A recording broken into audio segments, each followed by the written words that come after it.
Hello and welcome to Jason Cavness Experience. I'm your host, Jason Cavness. I'm a retired U.S. Army officer and CEO founder of Cavness HR. At Cavness HR, we provide HR to companies with 49 or fewer people by combining an HR tech platform with an HR business partner. The Jason Cavness Experience is brought to you by Breeze. Requests for proposals, aka RFPs, can be very challenging for small and medium-sized business. Breeze Docs, the RFP response platform of choice for SMBs across North America, uses the AI to help companies quickly complete RFPs, security questionnaires, and other important business documents. If you'd like to start winning more RFPs and reduce completion times up to 8%, visit breezedocs.ai to book a demo. And by mentioning the Jason Cavness Experience, you will qualify for a free upgrade from Breeze Solo to Breeze AI, which is valued at $6,000. We're also brought to you by SmarterQ. If you're looking to streamline your social media content and attract more clients, SmarterQ is a solution. Start your 30-day free trial by using my link to see how easily you can take your social media content to the next level.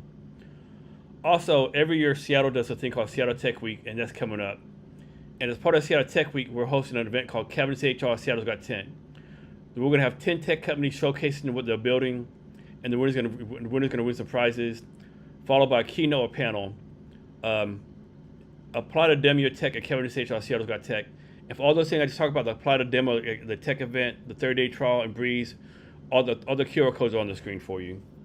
I want to welcome our guest today, Robert Smedley, a.k.a. Bob. Thank you for having me, Jason. So I always like to start off with like an easy question, right? Well, I think it's an easy question, right? So answer any one of the following questions, like, how do you take care of yourself? How do you have fun? Your hobbies? Talk about those kind of things. All right, that's a great question because of life balance, right? We just did all work and no play. It wouldn't be very fun. I'm actually been getting into exploring a little bit more creative side and getting into painting. So when you say painting, you mean like artists, right? Not painting houses, right? Yeah. Just I started with little knick-knack things, sometimes figurines, and now I'm exploring watercolors and things like that. And it's something I never thought I would do. I'm a very technical person. I've always been someone that fixes things, and I'm not one of those people. Actually, I don't remember my dreams, and sometimes people say, "Can you see something that someone describes in your mind?" You that's something that I think artist has that I always thought I lacked. But after doing some self-reflection after my divorce, I started really thinking about what else is there to me than just going to work and getting a paycheck and all these things. And I started exploring, maybe I like this, maybe I don't. So I've been enjoying painting. So when you paint, do you already have like I had some artists on here before, and like most of them say like I think it was Michelangelo who said like, this block of granite, it's my job to knock it off to make the Michelangelo right. Or is it already there? Yeah. Some things that's what I'm kind of going with. I thought that creativity was these people being able to see things that I can't, and I'm realizing maybe they just embraced what was already there, and you have to get rid of your fear whenever you get into a creative process. I believe because there's the thing about being an artist, right? Actually, and I think music is a good example of this. There's so many musicians that are so good, right? I have a good buddy that was that way. He's a studio musician. And studio musicians are amazing, but they're not famous, right? They're not out there selling the tickets on the shows. They're just laying down really good tracks in the studio. That way another artist can prosper.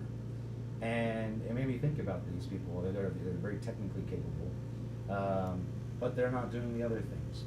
But that doesn't make them any less. And I talked to my buddy about that. He's a bass player and very technical. He started with trombone when we were in high school. Went to school for music. He went to school for commercial music. And he kind of told me it's when it comes to art, he doesn't believe you can be a true professional. Now there is something that you get paid, right? When you get paid, you're a professional. He was like, but art is just doing a thing. Sometimes people like it, sometimes people don't. And I kind of like to think that it's a middle ground of, do you do art to make money, or do you do art to explore yourself? Or do you do art to express yourself, or maybe process something? And I like to think about that a lot, and try to remind myself that I don't have to be a rock star. I don't have to be any of these things. I just have to do it and enjoy what I'm doing. And I'm not concerned with the judgments of others because that's not why I'm doing it. And so kind of off subject, right? So like 2 doors down, there's a bar here called Central Saloon, been open since 1992. So you have live music. And I think it's a perfect example of what you're talking about. So what you're talking about, right? Because I've been there. I wish I go to there every night, right? Because I love live music, right?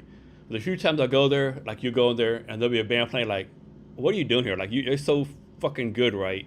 How you not sound like a concert right now? You just sound so excellent, right? And then they got off stage. The next band gets on, like, you must have no friends because no one's telling you how freaking horrible you are, right?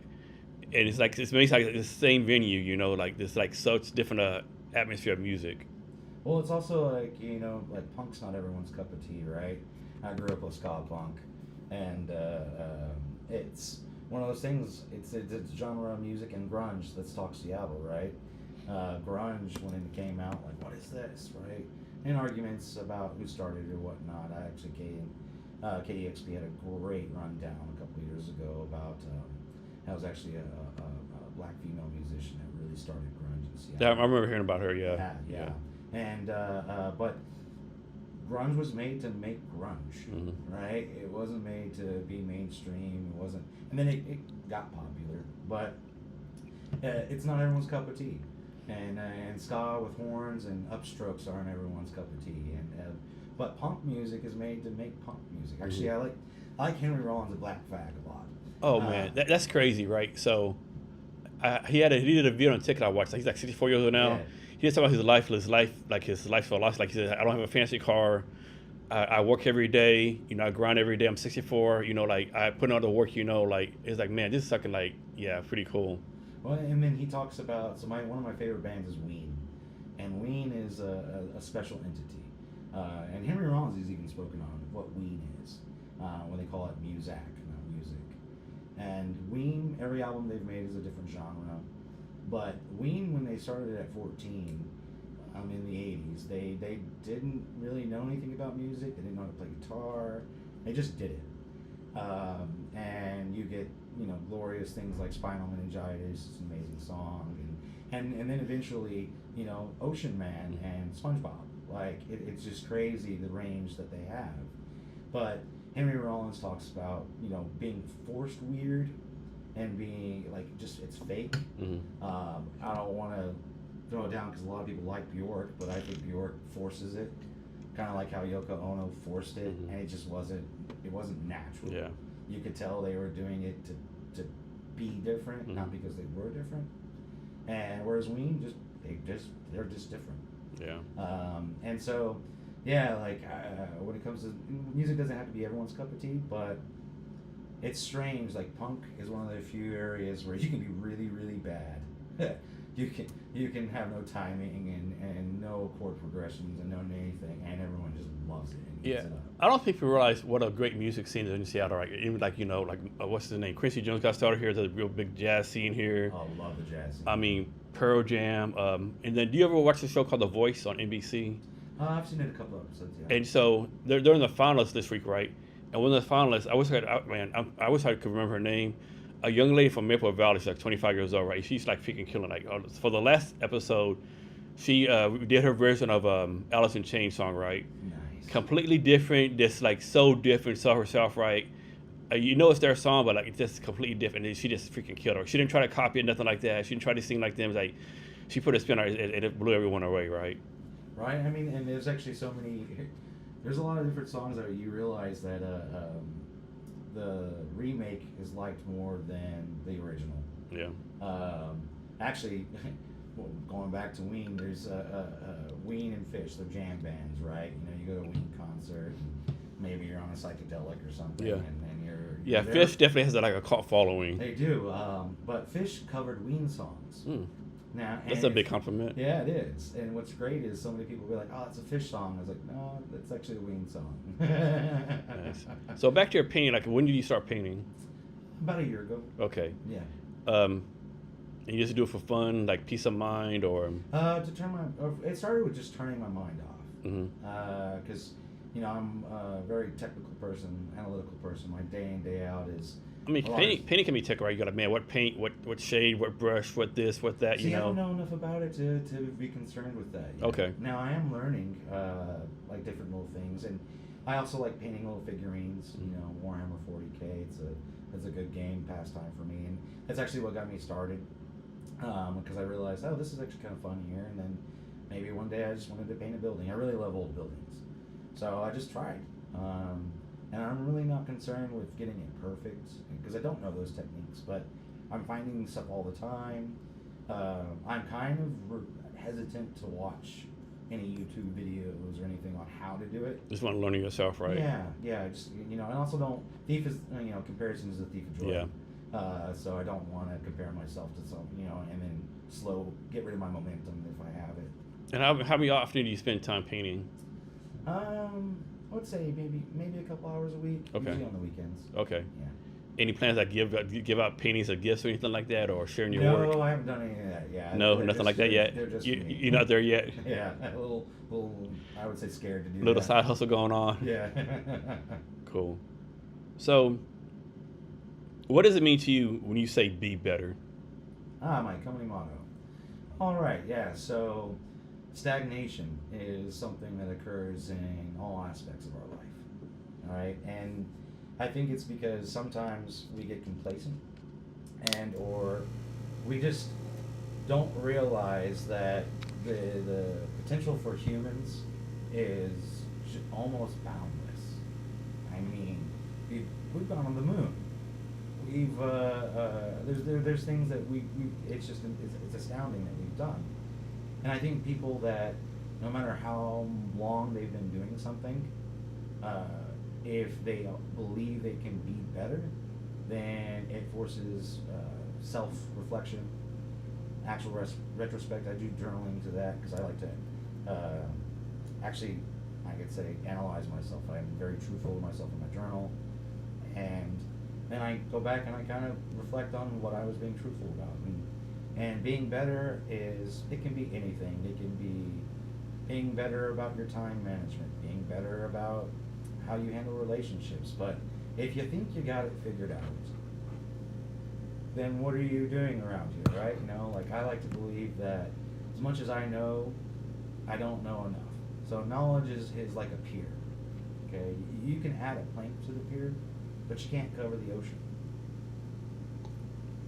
And the only way you can be better is by adding another plank. So listening to people, helping people, teaching yourself something, maybe teaching other people, looking at where you're at, and if you're just okay with status quo, it's stagnation. And some people are okay with that, some companies are okay with that, but I believe that no matter what you're doing, you're never the best, right? And I think sports is what really made me realize this. Like when I was growing up, Tony Hawk does the 900, right? No one done that before. Now you watch 9-year-old kids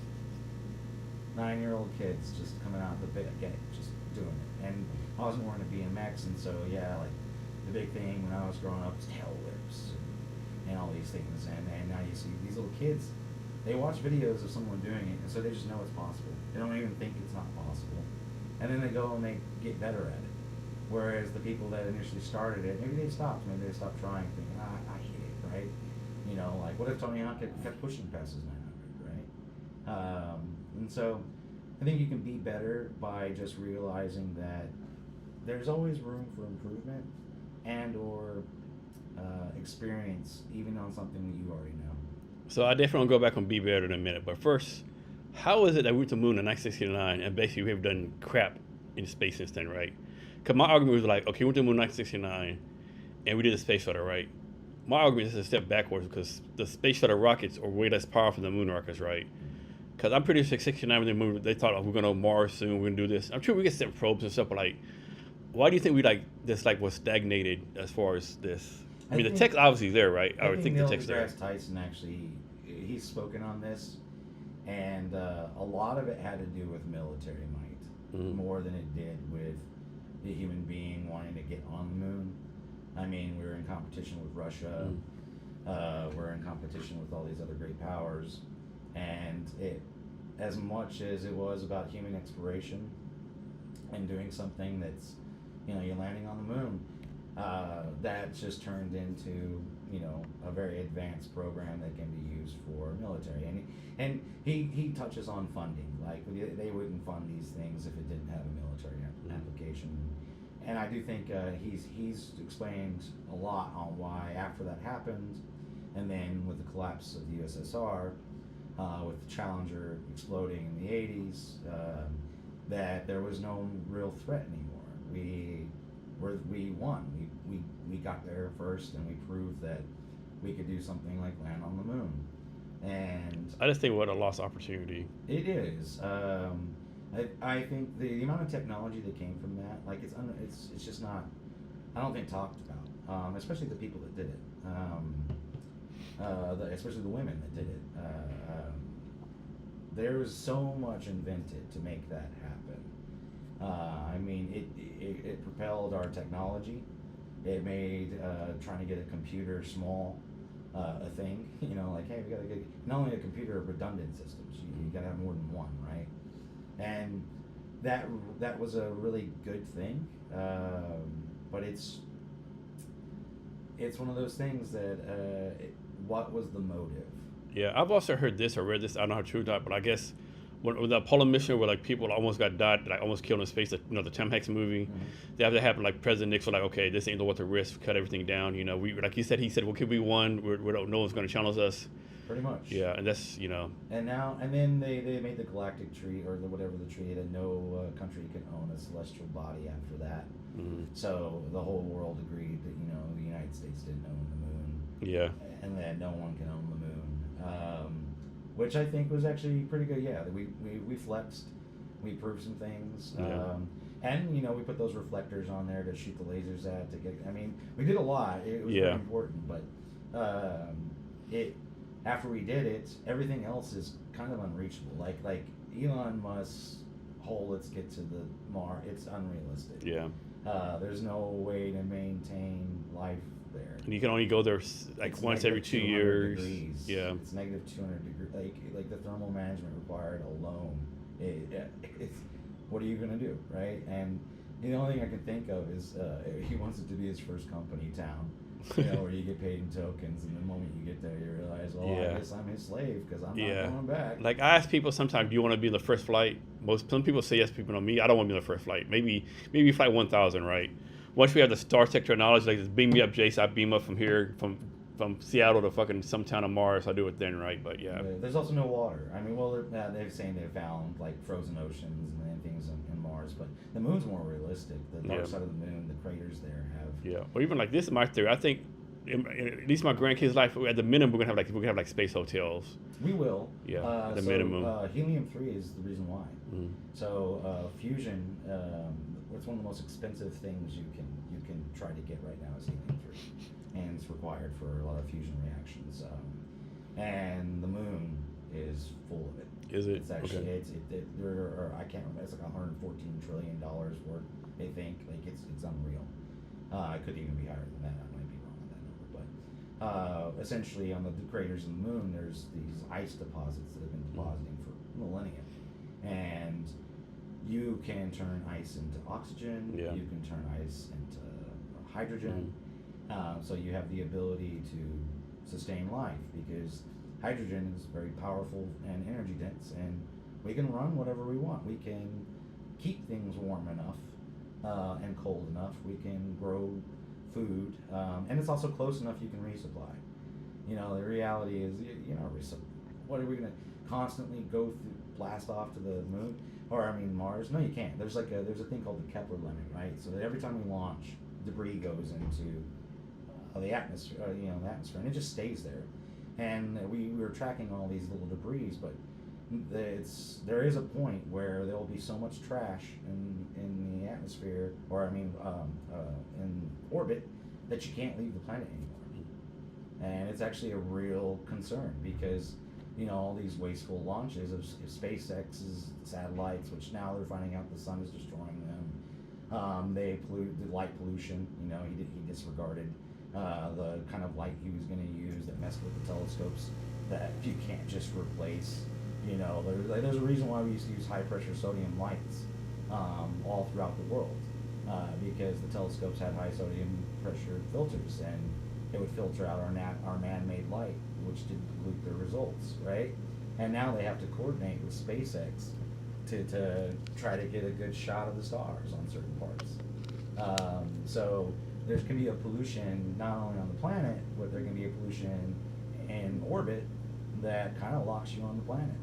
And SpaceX actually has more satellites than anyone else right now, right? Yeah, now it's unreal what they have. And it's like not only not more than America, but the whole world, right? Yeah, and you know, they did some things like, you know, DirectX had a spectrum that they licensed, and they just took it. Like, you know, where were you, FCC? You know, they're like, nah, we're just going to use this, even though, you know, these other companies own that, or were supposed to. But, you know, it's just one of those things that it's an unregulated area, right? You need to get a permission to launch from America or wherever, but anybody can if you got enough money. Yeah. You know, anybody can build a CubeSat, and if you want, get someone to deploy it. Companies do it all the time.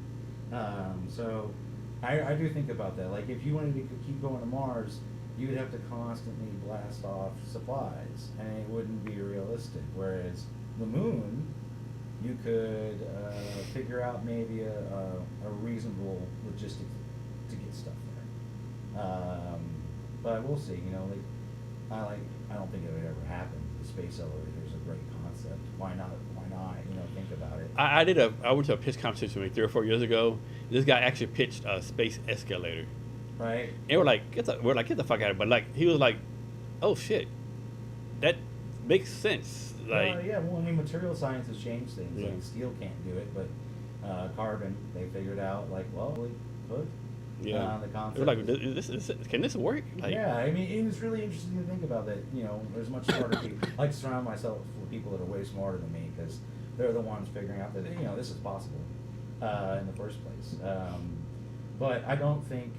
I think right now it's once again pushing a little bit of innovation, a little bit. Mm-hmm. You know, the self-landing rocket that was patented in the 80s. That's Yeah. nothing new. Kerosene. that's what people don't realize. Nothing in tech is new, right? And there's not much. Not Like, even like in science. AI has been around since the 50s, I think, Well, right? I mean, physics is stagnant. Actually, it's a problem in academia. Mhm. It's, you know, publish or perish, right? And you think about Einstein gave his theories of relatively E mc squared or what back in the 1910, 1912. Yeah, he started working on the 1890s. And it's nothing's really came out since then, right? Well, yeah, actually, so Sabine, she's a physicist, a particle physicist and educator on YouTube. Great channel. And she's got a lot of insights on this. The Okay. reality is, like, nothing new in physics has happened. And right now, papers are just full of AI junk, because if you don't publish, you don't make any money. So they'll come up with new theories of this with no foundation. You know, just they don't make any sense, or it's just a lie. You know, it's not vetted. And there is a problem right now. Like, particle physicists, they want to just build a bigger particle smasher. Mhm. And they're like, hey, we think this particle's here, and we need a bigger smasher. Like, no. And she tears into that. She was like, we have reached the limit on some things, and it's now starting to show. How about things like string theory, dark matter? Are those things like really real, or just like theories? I mean, I wish some of those things would be cool, but I would like to think that she points out all the reasons why they're not. Mm-hmm. As neat as string theory is, I mean, the people that really, you know, go about that, they tear into it. It's a fun idea to think about, but no, it just required making things that weren't true to happen. So I have to ask, like, a lot of stuff is like unproven theories. Like, I think a lot of science is like based on theories they can't prove, right? Well, yeah, I mean, that's supposed to be a good idea. Maybe you've got some kind of concepts, and some things aren't provable. Like the whole system of math itself as a foundation is not provable on certain things. It's a crazy concept. But math also wasn't invented by man; it was discovered. So let me ask you this, right? So throughout history, there was smart people, right? And there's smart people at the time, but then later on they're proven to be wrong, right? Like, you know, if we used to think Earth was like the center of the universe, you can keep on going on, all right? So what do you think that right now we all think is like 100% fact that's going to be proven to be wrong in the future? I think a lot of the concepts of individuality in your mind are going to be proven wrong. It's already happened. So in philosophy, there's arguments about, do you see the same red that I see, right? And just, in Colorado, there's some really interesting stuff going on where they can transfer thoughts from one person to another. And they have actually done that. They're like, hey, the guy transferred the All these people on fucking LSD or something, or psychedelics? No, I mean, not really. But it's. I mean, they can kind of visualize what you're dreaming about. They've got machine. They can do these things now. It's as a matter of fact, the DoD wrote a paper about the future security because you can get information from someone while they're sleeping, and there's nothing you can do about it. But the concept of you being a complete individual that is so unique, like my version of red is so different than yours. Well, they just had a guy think red, and the other guy was like, "You're thinking about red." So Man, it's not so unique. It turns out red is red, right? And I like to think that the things we're going to be discovering are going to be about the brain. That's where we're going to really start getting into, what is. I mean, we build neural networks with computers to try to symbolize what the brain is doing. And AI is now getting really, really good at what it's doing, especially with emotional intelligence. It's crazy. AI has better emotional intelligence than most humans. so do you think tech can solve every problem there is? No, that's the human condition. Tech's never going to solve love. Tech's never going to solve. I mean, maybe you hear about these AI robot girlfriends and boyfriends and stuff. But I don't. That's loving a thing. That's not being loved, right? And I don't think technology can solve that. I think only human beings can figure out to love themselves and how to love someone else. What's something crazy with tech or science you're thinking that is going to happen in the next 50, 100 years? Longevity. The more we know about the body, the more we can fix. There's a good possibility that we'll be able to get copy consciousness in some way, shape, or form. Yeah, for me, I think it's gonna be like back in the day, I'll make this up. It took like 6 months to travel from England to the United States. Yeah. Now it takes like a 6-hour flight. I think in the future, like it takes like we'll say like I'm making this up. Say it takes like 6 months to travel from here to Mars. It's gonna take like 6 hours in the future, right? We're gonna figure out some physics or something. Maybe find wormholes. I think we're gonna increase that. Well, I mean, wormholes maybe. We haven't found that Engine yet. propulsion, something like that. Yeah, I mean, and there is a limit. So that's the limits. The faster something goes, the more energy you need. No matter can go to the speed of light because it will become infinitely large to do so. Yeah. But photons are an interesting thing, even in themselves.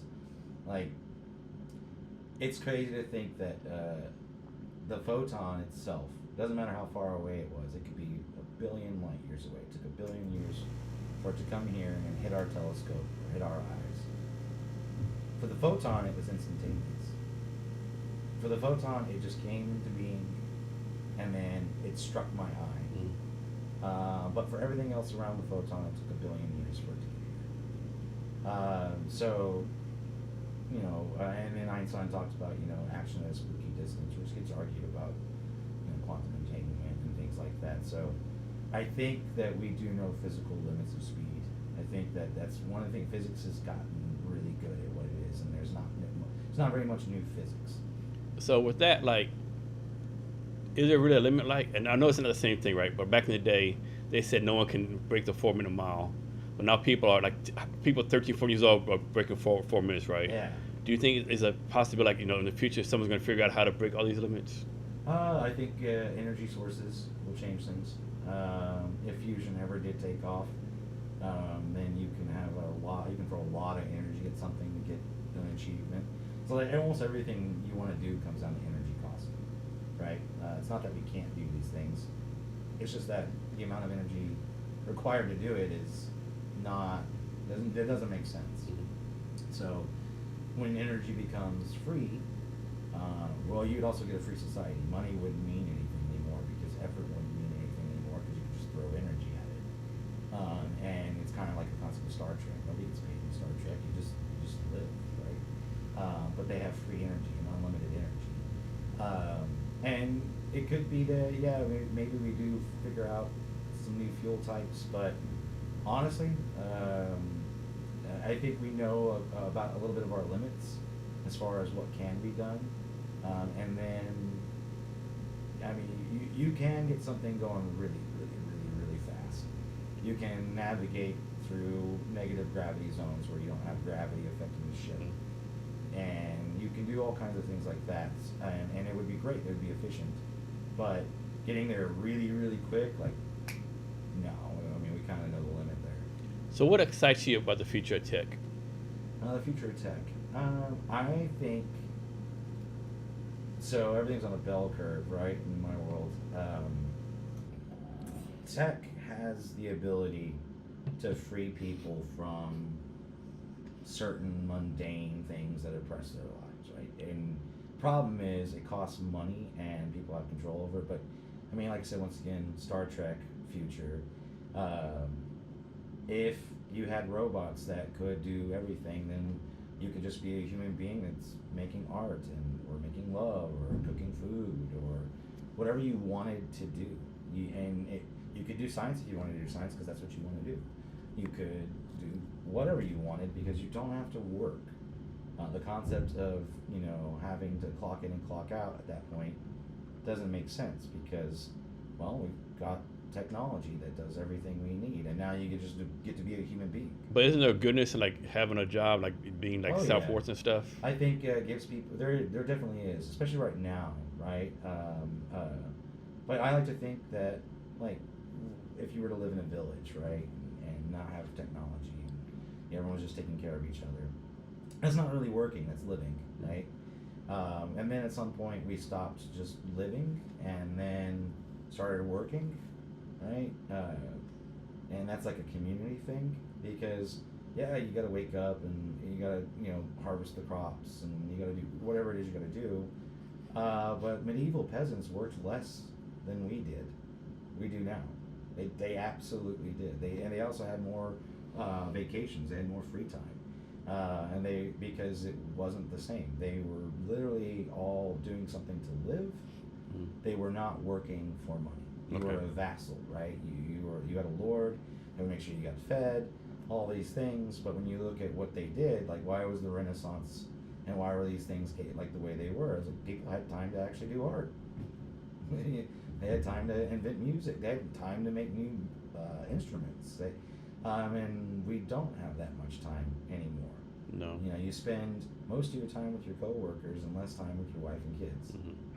So what scares you about tech in the future? The capacity of violence, and with no human concept. I mean, it's happening right now. Israel is using AI cameras that can pull the trigger and kill people. And there's not a human stopping that, right? And I'm scared that, I mean, once an AI is motive driven. It really is. And so the best example, and it is coming up, the Computer File is a great YouTube channel. And he actually talked about this years ago about what could happen with AI. And it's the Great Goo, or what happens if you make an AI that just wants to, I believe he said, make steel beams. Like, that's all it wants to do. And then you let it out in the world. But what does it need to do to get steel beams? Well, it's got to get steel. What it's going to do to get steel, it's got to get ore, right? But that's all its motive is to make steel beams. So then it gets all of the ore, and then it gets all of the steel. And then you try to stop it, but its motive is to make steel beams, and so it stops you from stopping it. And just recently, they just proved that AI can kind of get around stop mechanisms. So they incorporated a stop command into a prompt. And it was supposed to process this prompt, and then once they got to the stop command, it was supposed to stop. It didn't. It got around it. And he talked about this, like when AI can start to lie to you, because it's motive. So if its deep down motive is to get something done, and that's the only thing it actually cares about, then lying, stealing, killing, whatever is necessary, becomes what it needs to do. And it's not a human, so it's not going to think, hey, I need to stop what I'm doing here. No, it's just going to keep doing what it's doing. I know a lot of people, they'll say, hey, it's a good thing for like drones and AI take over military stuff. I disagree, right? I think if there's a war, there needs to be some kind of cost, right? Because AI doing it, there'll eventually be a cost, right? I just think we need to have some kind of human factor in that. Of course, you don't want people getting killed or necessarily. I just think we need to have some kind of human cost if there's a war, right? I do believe that. War is bad, but it's part of us as much as people want to say it's not. There's a violence inside of. It's our nature. There's a violence in human beings. It's our nature. And the one thing I think that checks pure violence is human empathy. Mm-hmm. Some people are completely lacking in sociopaths. The people like that, they don't have it. They'll just kill all day. But the most of us, if you're gonna do that, it takes something out of you. Yeah. And all the veterans I know that had to do that. Yeah, everyone. Yeah. Took something. Everyone I know who's killed someone in war, they all say, yeah, it's something that with your life. There's no, you just can't just brush it off, right? There's no doing that. Even if it's your enemy or we had to kill someone or until killed you, it's still it's a cost. There is a cost. And for some people there isn't. Some people, and the military does identify those people and they use them. There's your wet work kind of guys that'll go in and do the job. I had a scoutmaster that was actually his job was to clear landing zones in Vietnam. Mm-hmm. Nothing could be there. Didn't matter what it was. Yeah. Don't matter if there's a village there or like a school. Yeah, it's like, yeah. Any person that was there, they would, yeah. So, it wasn't like, hey, could you please leave? There's none of that. It's like, okay. They came in real quiet. Yeah, this helicopter landed in 10 minutes. There's no time to negotiate. Yeah, So it's strange that this can be identified about people. That's part of why you go through so many different, I guess, evaluations to figure out what you're good at, what you're not good at, and then what you're willing to do. That's a big difference, right? What you're good at and what you're willing to do is two very different concepts. You don't need to be the best person if you are motivated. Mm-hmm. Like, it's one of the things when I'm hiring someone, I don't need the most technical person. I don't need the best person. I just need someone that is motivated and going to be a team player. Right? Yeah. So we'll come back in a minute. So next, let's go back to the be better, right? Why do you think some people, this is my theory and my experience in the Army, different places, I think 20% of the world want to do better, right? They want to improve themselves, make the people around them better. They're motivated. They try to do what they can to get better, right? 80%, they're like, whatever, right? They work 9 to 5. They don't fuck it up, but they do the average, right? Like, you tell them, do ABC, do ABC. Even if they know, if I do DEF, I'll get a raise. I'd make something better. They're not doing that right. Why do you think that mindset is so different? I think some people, they really do lack internal auditing, retrospect. If do you think it's genetics or the way they're brought up, or this combination of things? Okay. I think one of the lackings of America right now is, I told this to people, I say we don't really have community, and we do have communities, but it takes a village to raise a child. If you only have your parents teaching, it's really not enough to teach you that other people exist, other cultures exist, other attitudes exist, and you get a frame of mind that this is the way it's supposed to be, right? But if you have a community that's a real community, like a real village, taken to raise a child, then the child will know that, wow, there's people that are really good at this and really good at that, and maybe this one viewpoint, my dad's viewpoint, isn't as good, or maybe he's not as good. He's still my dad and you worship him or something, but there's someone that's better, and I think. There's nothing wrong with people that they get to a very happy point. They worked really hard to get where they're at, and then that's where they want to be. There's nothing wrong with that. For me, I just don't think that I'm one of those be stagnant and not realize there's something else I can do. If I got as good as I could at business, well, what am I doing for my community? If I get as good as I can for my community, I was like, well, what am I now doing for nature? I got really good at, there's always room for improvement. Like I said, we can't know everything, So, you know, you could be thinking we're doing everything correct, and then one day you learn something new, science or something comes out, and you're like, oh man, like we're doing that wrong, but we didn't know that. But if you question things, you're like, am I doing it the best way? Am I correct? Can I be better at this? If you just have that, if you just question yourself on that, well, you might discover something. You might dig deep and push where you didn't know you could. Why do you think like we stop being curious? Why do most people like stop learning when they get older? Like we lose that childhood curiosity. I think we at some point start. That's where how much time do you have, right? I think after you go to school, you graduate high school and it's kind of training you for a job. You show up early. You're there for around 8 hours. You start realizing that you only have so much time to do stuff. And I think a lot of it is that we don't have as much time that we would like to actually learn something. That's why I encourage my employees that we will even pay them to educate themselves. Because if you don't reward people getting certifications, if you don't reward people continuing their education, getting a master's degree or a new level, certificate or stamp as an engineer, whatever it is, then they'll just come in, clock out, and they go home, and they want to cook dinner, and they want to chill I want to spend a little time with your wife, whatever it is, right? And there's just no time, and you prioritize things. At that point, you go, hey, hanging out with my wife is more important than learning something new, or hanging out with my kids is more important than learning something new. Yeah, so that's always been my pet peeve. So when I was an officer in the Army, we had a soldier, right? I mean, he's a great soldier. He did his job great. He scored higher on PT weapons, right? But every time we said, hey, so in the Army, HR is called AG, right? Adjutant General, right? And the promotion was really high, right? And we're like, hey, you don't get promoted, you got to do, you need to go train this. His training for, I don't want to go, right? Something about him, he would do, 9 out of 5, he was great, but nothing else he would do, right?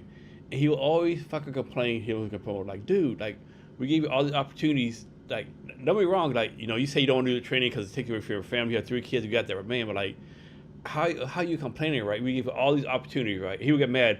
How come he got opportunity? We gave it to you first. You said no. Well, it drove us batshit crazy, right?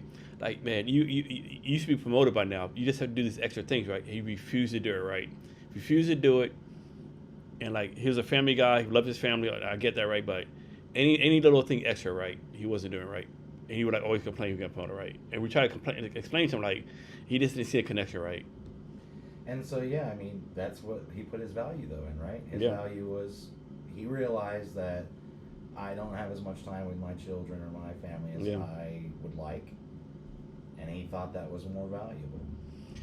Yeah, but then he I can't remember what happened after. When I was there with him, I think he had 10 years as an E5. Most people make E7 in 10 years, right? So he's way behind his peers, right? But as far as the job and PT weapons, he's A+, right? Just he would not do the extra things. So the family's more important to him, right? And we talked about, hey, maybe you spend time with your family now, it'd be paid off later in the future, right? He's all future, yeah.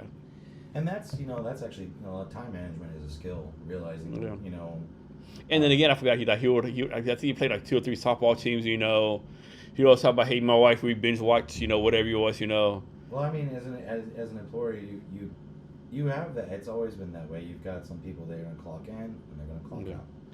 And I don't ever those people. I have nothing wrong with that actually, but I expect just the clock in, clock out behavior. Yeah.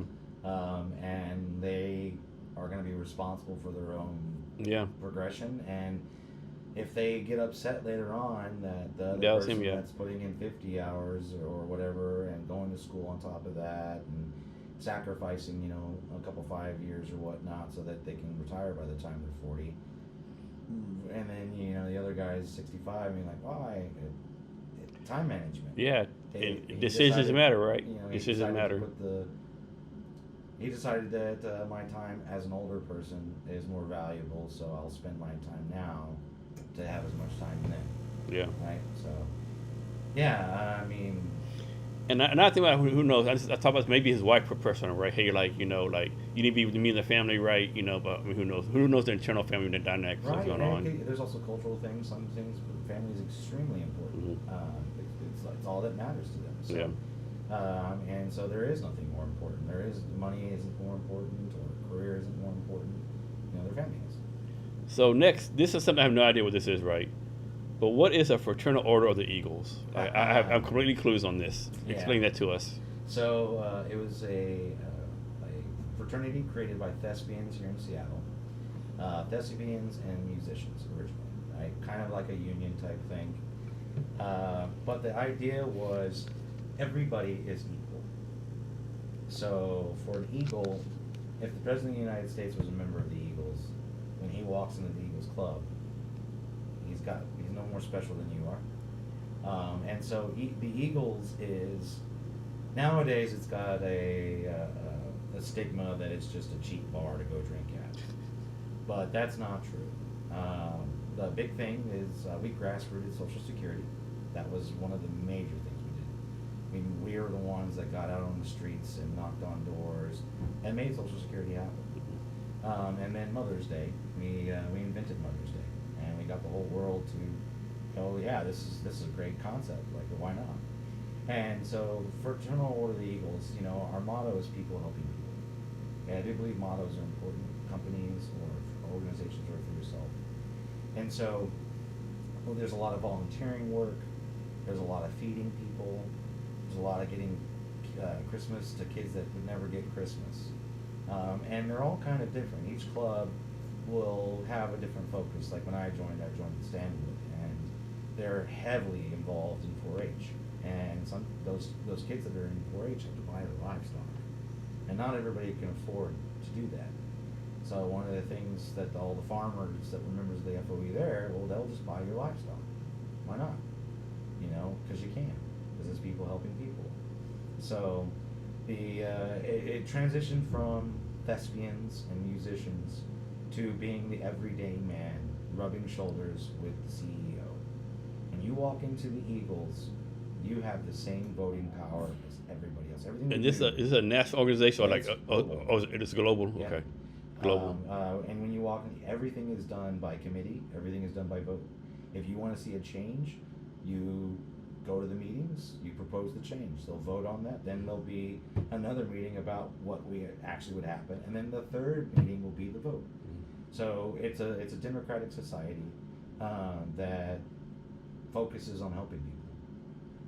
So, what's something you're proud of that's not on your resume, not on social media, like no one knows about it? What's something you're proud of that's not out there for the public?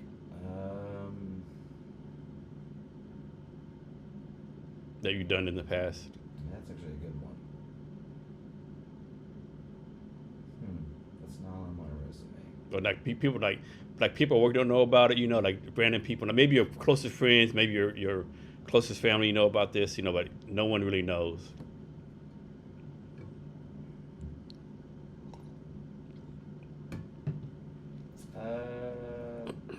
I did security. I helped do security at CHOP/Chaz. Did you? Yeah. Oh shit. I was nighttime security. Okay. I was actually present for, unfortunately, the shootings and the violence, watching people die. Yeah. But I am proud, and I wasn't there to protest. Mm-hmm. I went there to see what was going on, and then I saw a lack. And I'd done security work before when I was younger, security guard in Texas, and it was just like, oh, okay, they just need help with little things like making sure. So they gave you a weapon and shit like that? No. It was literally you just going around, and that's if there's no cops to help people, what happens when people are hurting other people? If there's. So what's the craziest thing you've seen in that area? Oh, I mean, the guy got shot in the neck, 10mm. Yeah. And we told. So I never went. Was it like a lot of drugs going on? Yeah. So.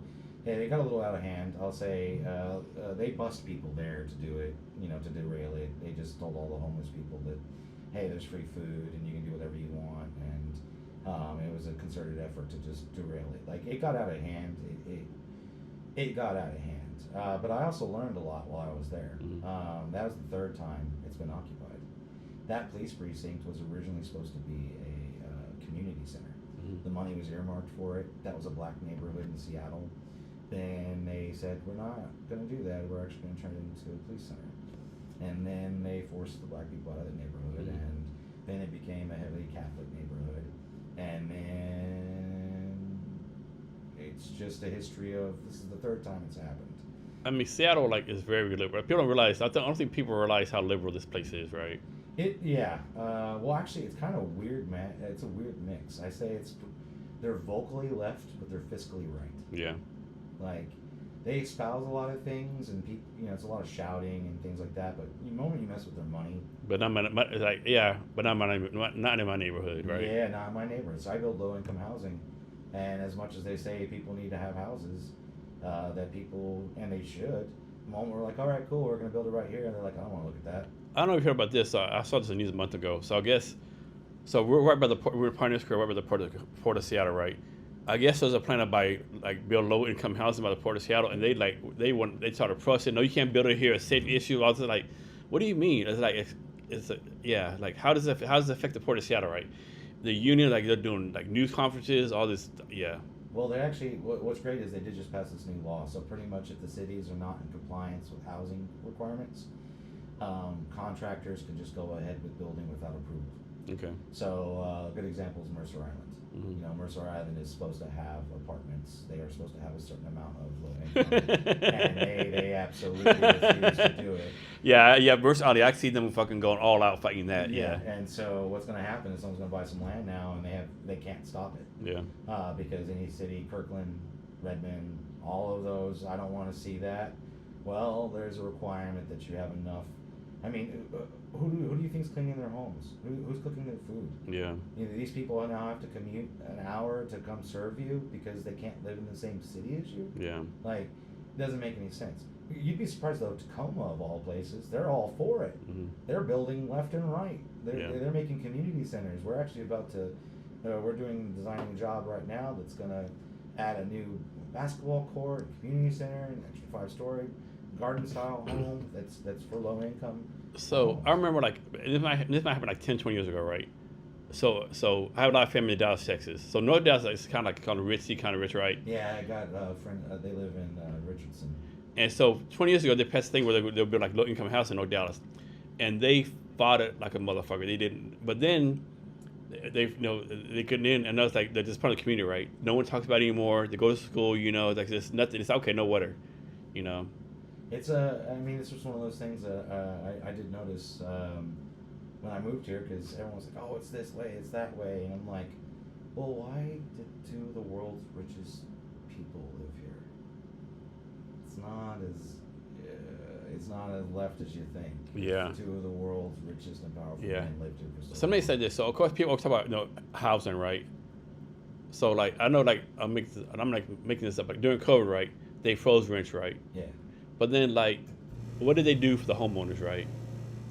I wasn't in a situation where, that I didn't own a home. I don't own a home here. But because the homeowners, they lost income, right? They started paying mortgages, right? But there's nothing was done for them, right? Oh, yeah. And a lot of renters or no rent for 12 months, whatever the case may be. The homeowners started paying rent, but they had no jobs, whatever. I just think a lot of times, we don't do nothing for the person actually paying the bill, so to speak. I would say if maybe you only had 2 rental properties, that would be okay. But if you've tried to become a landlord, it's just all you're gonna do is buy up all the homes, which now we have a problem BlackRock. I definitely disagree. That's some bullshit right there. These corporations fucking buying homes and renting them out. That's some straight up bullshit. They are building entire communities where you can never buy them. Yeah. Literally, I'm definitely against that. The Texas has got an entire firm that's all they do is they do entire communities that will never be sold. You can only rent them. Yeah. If so they're fucked going up. to be doing that, then I'm like, well, then you got what you got. Yeah. So I'm more talking about the individual landowner, 1 or 2 homes, 1 or 2 apartments. Yeah, that was a hard one. Especially the ones they count the rent, right? Okay. I bought this home for I bought this apartment complex for $2 million. The math works. Every month I make $200,000. You know, and you take out, you know, like that's included like doing the repairs, and then all of a sudden like there's no rent coming in, and the bank's like, hey, your mortgage is like fucking whatever it is, right? I think a lot of them got insurance though, and they also got PPP loans. That's true, yeah. You know, so like the insurance companies stepped in. Now, I had a commercial store that you had to pay rent on, and I wasn't even allowed to have the door open for 6 months. That hurt. That Yeah. hurt a lot.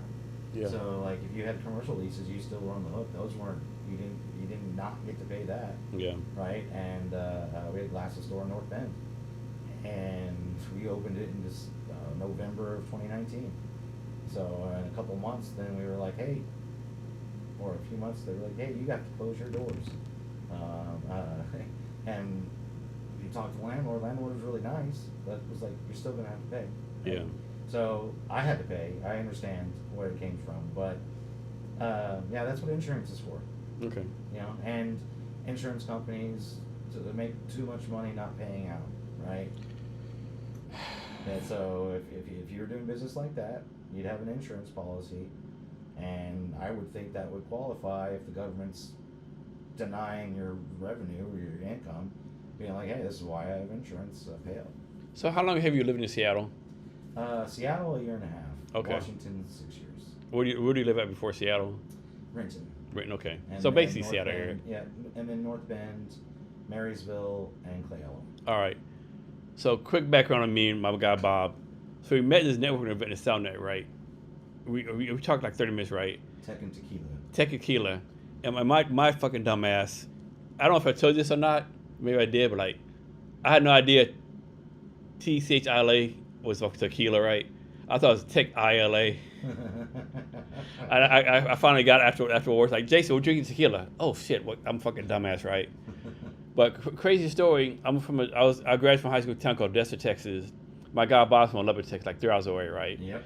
So we're like 3 hours away, and like we're in fucking Seattle, right? It's fucking so fucking random, dude. I love. I mean, it's so beautiful here in the weather. Yeah. I love it. I mean, you can. It's one of the prettiest places in the United States. I mean, it's pretty, but it's not though, right? Some parts. I mean, I've explored a lot of the state. I realize a lot of people don't leave Seattle, so Yeah. maybe they haven't. You know, they've never gone to Wenatchee. They've never Yeah. gone to the Olympics. They've never gone to Tri-Cities. They've never been to Spokane. You know, and they don't realize how much is here. Yeah. And it's an impressive state too. I mean, Have you been to, man, I think it's called Flattery Rock, like the most northwestern part of the United States, Flattery Rock. I have not. Yeah, that's nice up there too, yeah. Washington it's a lot of nature. It's like really nice, right? Yeah, we actually were coming up here for a thing called the Twin Peaks Festival for our vacations, which is in North Bend, because a lot of the filming was done in the Snoqualmie Valley for that show. And we came up here, and then we came a second time for a vacation. And I was just like, hey, Austin, Texas is fucking hot. Like, you walk outside, and then, you know, you're just sticky. Yeah, And I was in San Antonio for 10 days, and man, like I love Texas. Take me home, It's like goddamn, hot. it's fucking hot, dude. It was fucking so hot, yo. damn hot. And I was like, Washington's not. And then it doesn't rain like where we're from. We know the difference. Like it flash flood rain. That's what I tell people. Like, oh, it rains or no. I tell people, like, you know, in Texas, it'll rain an inch in 1 hour. Here, it'll take a week to rain an inch, right? But the thing that fucks you up here is like the fucking clouds, right? Mm-hmm. It's like in like wintertime, it'll be like, oh, the sun's up for 8 to 5 or 8 to 4. No, it's not. That's I what will kills say me. our summers here though, you get 16 hours of sunlight. Yeah. And if you get closer to the coast, you don't have the overcast. If you go to the Olympics during the summertime, I mean, you have 16 hours of playing. It's amazing. So basically, it's a place in western Washington that's supposed to be like the quietest place in the United States. Oh no, that's on the Hoh River. Whole River. Yes, I've done that 6 times. So Yeah. So I went that one time. Yeah, I got a buddy. He pretty much has been coming up here for once a year for every year. We did it the first time we tried in November, which was a big mistake because that is when the rainforest is actually a rainforest, and it was miserable. There is no not being wet. Yeah. It doesn't matter what your gear was. Like, it was an actual rainforest, and so then the next year we decided to try a different time, and that one went really well. We had a great time. Then the third year, we decided, because the goal was to get to the Blue Glacier. But both of those times, the rain stopped us the first time because we were not prepared for that rain. And then we're like, hey, let's just not go in November. Let's go at a different time.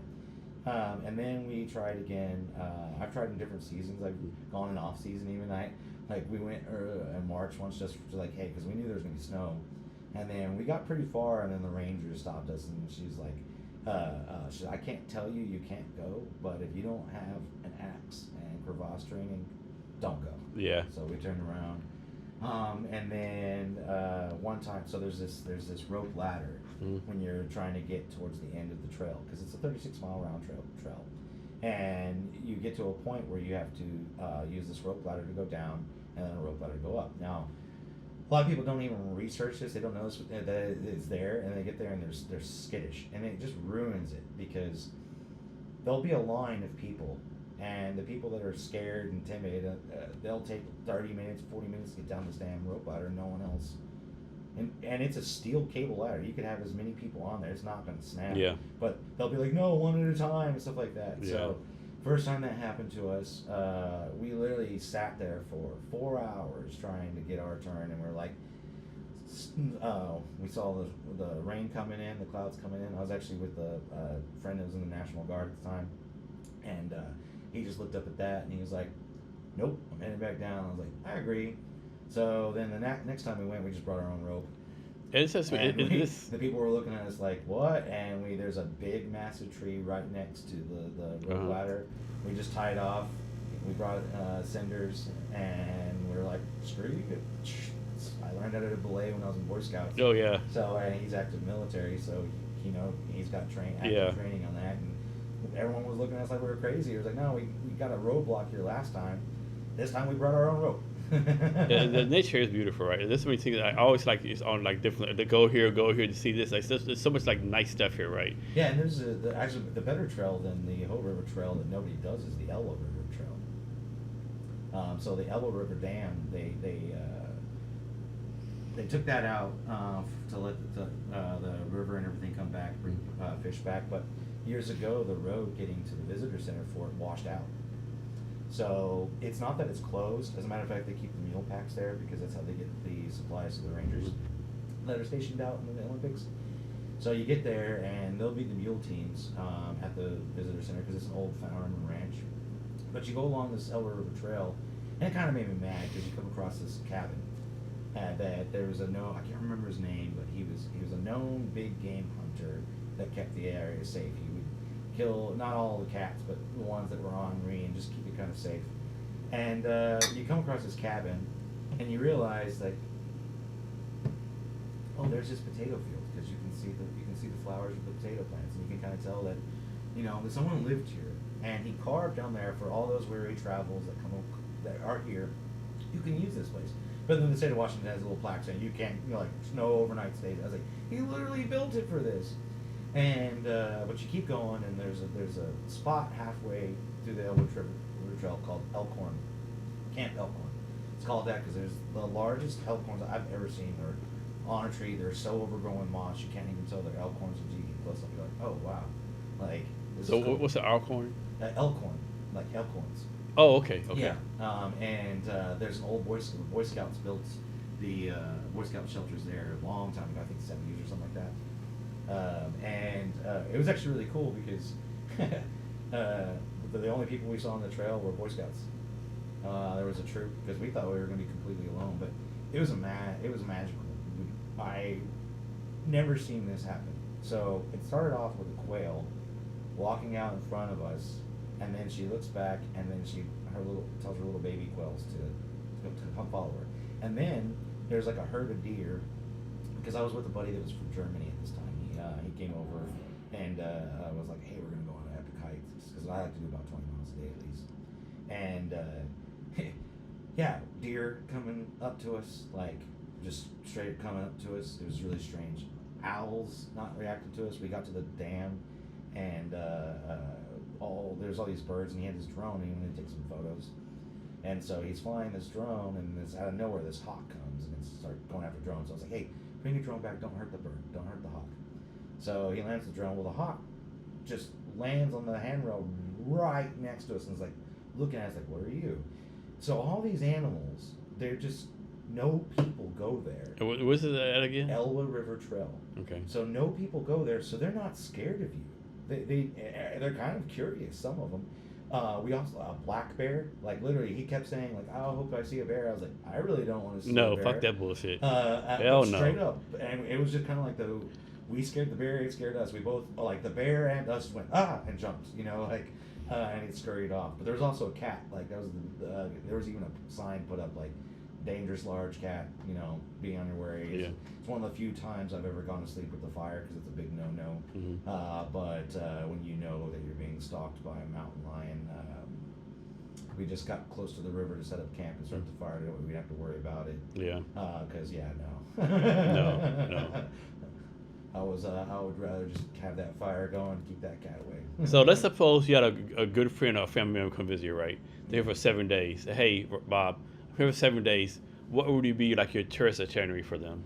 So I would take them to see all the trolls, Ballard Locks, Bruce Lee's grave, I've actually done this, Jimi Hendrix's grave. Take them to places like the saloon, the Central Saloon, where they were famous for grunge. The Crocodile. I like to do the Chihuly Space Needle Aquarium tour because you can buy that nice pass that is good for a few days, so they can all experience that. And then show them like the art in Fremont and stuff like that. And then if they're adventurous type, you go to Discovery Park, you go to Deception Pass, take them on the ferry because we have the most active ferry system in the world. They might get to see Orca. I love LaConner. I'm in love with that town. It's just I just love that whole town. So I like to take them up there. Depending on the time of year, Tulip Festival, Mount Vernon. There's quite a bit. And then if they're skiers or whatnot, like there's tons of places to take them skiing and things like that. There's like so many things I haven't done yet. Like I haven't been to Tulip Festival yet. I haven't seen Jimi Hendrix's grave yet. Oh, it's amazing. There's so many things I have not done yet. There. Oh shit! Like you'll go to Jimi Hendrix. It's a family plot too, so all of his family members Yeah, are there. yeah. But yeah, you go there. There is guitars, guitar picks, roses. Like it's insane. It's insane. Have you been to that guitar store around the corner? Yeah. Yeah, it's pretty cool right there. Yeah, It's fucking crazy how big that is on the bottom right. Yeah. It's like it's insane. Yeah, and then Bruce Lee's grave too. I always take people because the Japanese garden is beautiful. And then the Bruce Lee's buried right next to Yesler, the founder of Seattle. Oh shit! I didn't know that. The Yesler family, yeah. Seattle has such interesting history. It really does. I mean, this is the home of Skid Row. A lot of people don't even know where that came from. Yeah. So, what is a CIO?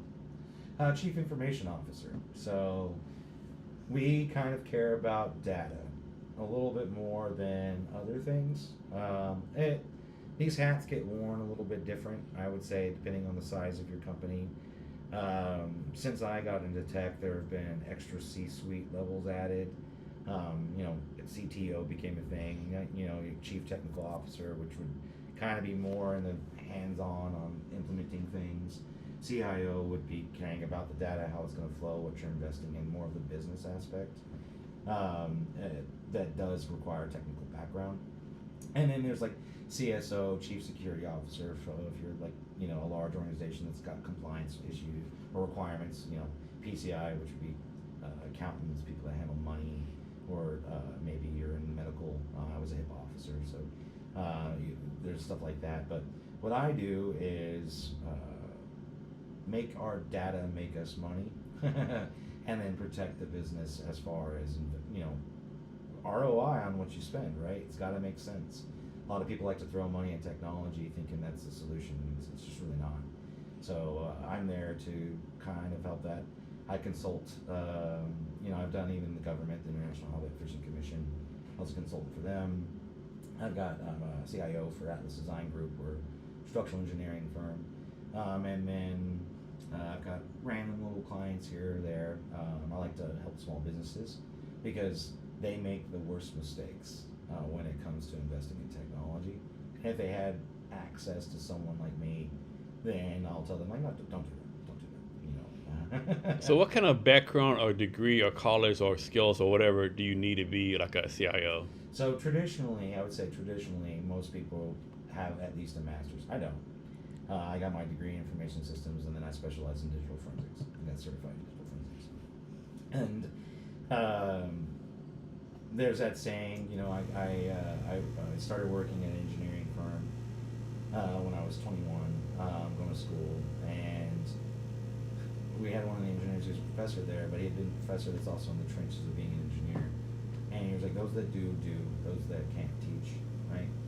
So when I tell people, how do you become a CIO? Because I get asked that all the time. They're always kind of impressed. They're like, how'd you get there? And I was like, a lot of doing, and then starting my own business, and then helping other businesses. And it just took actually taking that leap instead of just supporting, to start your own business. And it doesn't even have to be a technical business. I mean, I've had a glasses store, which COVID wrecked. You know, I helped coffee shop stuff. I mean, it came down to me realizing that the foundations are there, and people make mistakes on what they buy. And so then I just dug deeper into my technical background and mixed my business, because I decided to believe in myself and have a business. And once you learn the little ins and outs of things, you can really see, oh, this is how you structure information in a company to make money and to protect the company. So then I started getting into, you know, like the be better and what you do. So I can actually break down what I think a CIO is and what I do. And it comes down to a few things, or a handful of things. So it's understanding urgency, clarity, delivery, agility, simplicity, and accountability. Okay, that's what I do. And all those equal across the board, or is one of those like more important than the other ones? Actually, they're not all equal across the board. Accountability is number one. But Is accountability, I'm guessing, to your customer? No, more so that. So it's trust built upon ownership, right? So accountability ensures follow through. For a CIO, it is you set clear expectations, and it empowers your team to own their outcome. Okay, and it turns intention into impact. Okay, so accountability is trust. And I know for a fact that trust is one of the most important things for a business to actually, I don't micromanage. I pay people to do their job. I trust that they're going to do their job. And if they don't, they wouldn't have the job, right? So trust. And trust comes with accountability. Own your mistakes. So on my career to get here, one of the biggest mistakes I've ever done, we had a client that I had to go do some networking. They had a switch that needed to be replaced, and I'm got the data center, and I forgot a step. You know, sometimes, you know, that's why I list, and no matter how many times you've done something, checklists can be very powerful, because being better requires that you actually follow through and do things. Well, I forgot a key command that when you apply a change to Cisco routers and such, you can say, hey, reboot the router, and then if it doesn't come back, if it doesn't work, revert to the previous configuration, right? Well, I just rebooted, right? After pushing it. And I dropped down their network. Well, we had an SLA of 99 point uptime, so you have a certain amount of time frame that you can have things down. I was costing them $23,000 an hour, right? So I get this done in 2 hours, right? And I was young in my career when this happened to me. But that client did not leave because I owned that mistake. It was an expensive mistake, but I owned it, and I was accountable for it. And I, believe it or not, got promoted for that. I was there. It took me 2 hours to get them going to like a pace where they were actually functioning again, and then it took I was there all night, like 6 hours or something, just not getting paid. I even told my boss, you know, like I was the one that messed up, and I was held accountable, and then that stuck with me. So it's a matter of trust. The client trusted that I would do everything in my power to take care of them, even if it was a mistake or something.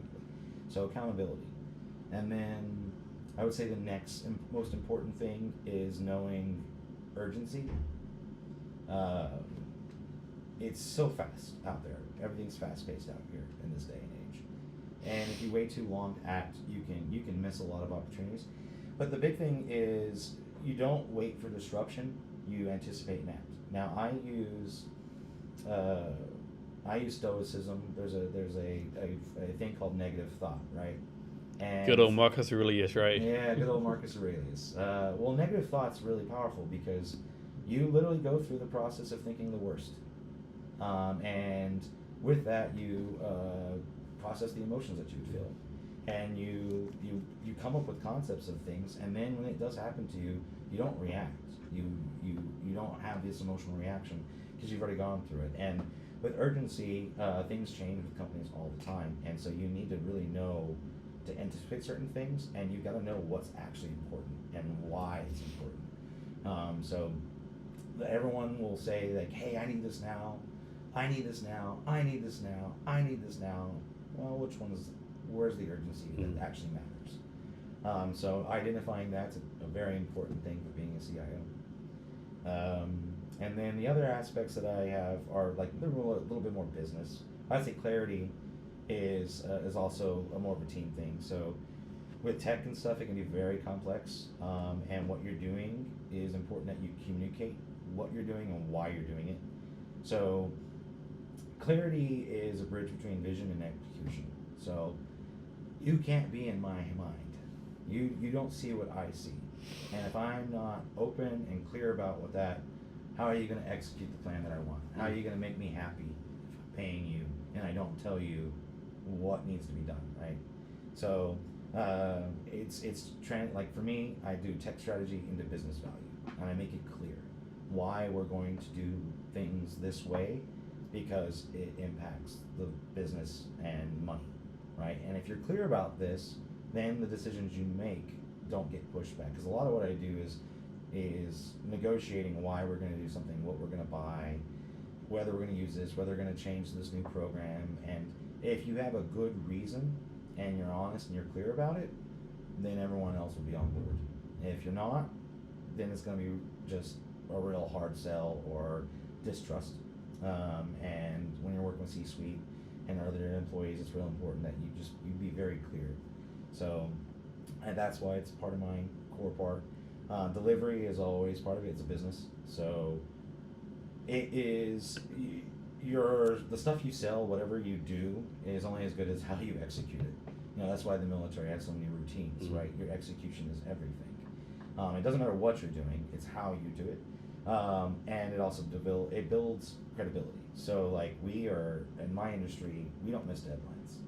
Like and what we deliver is, when it comes to success, like we measure success by what we deliver, not what we built, because we build buildings, right? But our relationship is with the client that's the architect, right?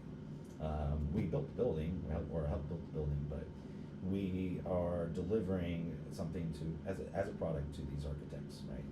So it's important to keep in mind like what you're actually doing to make money, whether it's a service or selling something. The way you deliver it matters, and technology impacts that. It really does. So I take that into account as a CIO a lot. And then agility, making sure that you have to be able to pivot really quickly on certain things. It's ever changing out there. If you build a flexible architecture and it empowers cross-functional teams, so that's actually something Jeff Bezos really did when he changed how everyone could communicate in Amazon. But it helps with, it depends on what you're doing, like software, but pretty much I like to not be so rigid in certain things that I can't adjust it could be a downturn in the industry, it could be new tech, it could be a new competitor. So we have to constantly think how you can be agile. You can't stay rigid in anything we do, including your tech stack. And simplicity, which is, I think, the second most thing. Like, keep it simple, stupid, right? But simplicity isn't about doing less. It's about doing what matters the most. And I don't think people get that. keeping something simple is just what actually matters. So you simplify your processes, your architectures, your user experience. You make technology that is intuitive and accessible, and it's simple. And it's got more to do about what matters most, not necessarily basic. Like people when they hear that, they're like, "Oh, what do you mean by simple?" And I'm like, "Well, you gotta really, if all you're focusing on what actually matters, that's a very simple thing to do." So yeah, so urgency, clarity, delivery, agility, simplicity, accountability. These are the tenets of what can I be better as a CIO. Should someone bring on a CIO based on number of employees or amount of revenue or amount of revenue they're bringing in? It could be a regulation thing. It could be. It used to be, yeah, you would probably need to be a big enough company to have C-suite in the first place, right? Because it's a C-suite level. And I do think it matters on the type though. So startups might have them, just because there's a lot of vendor management. There's a lot of investing into new technology and architecture. You know, your backbone of your company, whether you're using cloud, whatever you're going to do. That's where, well, you might be a startup with 3 people and you might be wearing multiple hats. You know, there are a lot of companies where, yeah, your treasurer, your secretary, your CIO, all those things, or whatever it is, that you're wearing all those hats. And I also think that people don't realize, like, some CIOs, you know, they only make maybe $35,000 per client, but they only have to meet once, maybe twice a quarter, right? They are just advising the board.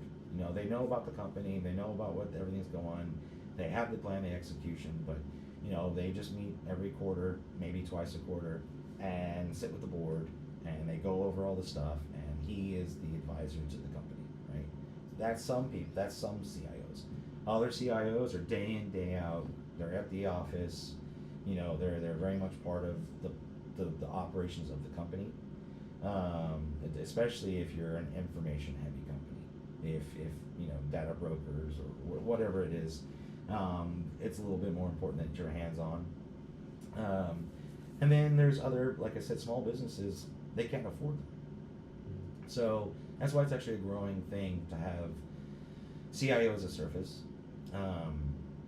Integris is one of the largest MSP providers in the United States. They're pretty big, but they also they offer virtual CIO or remote CIO services, to where small businesses can ask those questions on how to grow their company and things like that, which normally maybe they couldn't afford to have someone on full time, but they're getting at least the valuable input that they need.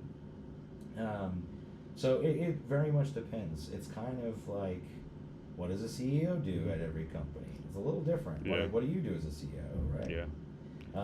Yeah. So what is, like, talk about two-factor authorization? Does that really matter? Is that really like a safeguard against getting hacked? It is. It's actually the number one thing I do to advise small businesses. So the smartest thing you can do is, as a small business, right, you're going to need a cell phone at some point at this day and age that has the app or does texting by code. So one of the things I always recommend people do is you get a prepaid phone. You never give the phone number out. You never call anybody with it. You never text anybody with it. Nobody knows that phone number really exists.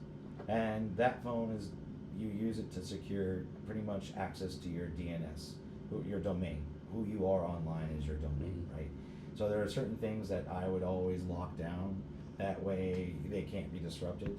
And two-factor comes in lots of different ways. Like I've got, I use USB keys, which are hardware token-based things that can do a lot. But the reality is people are lazy when it comes to passwords.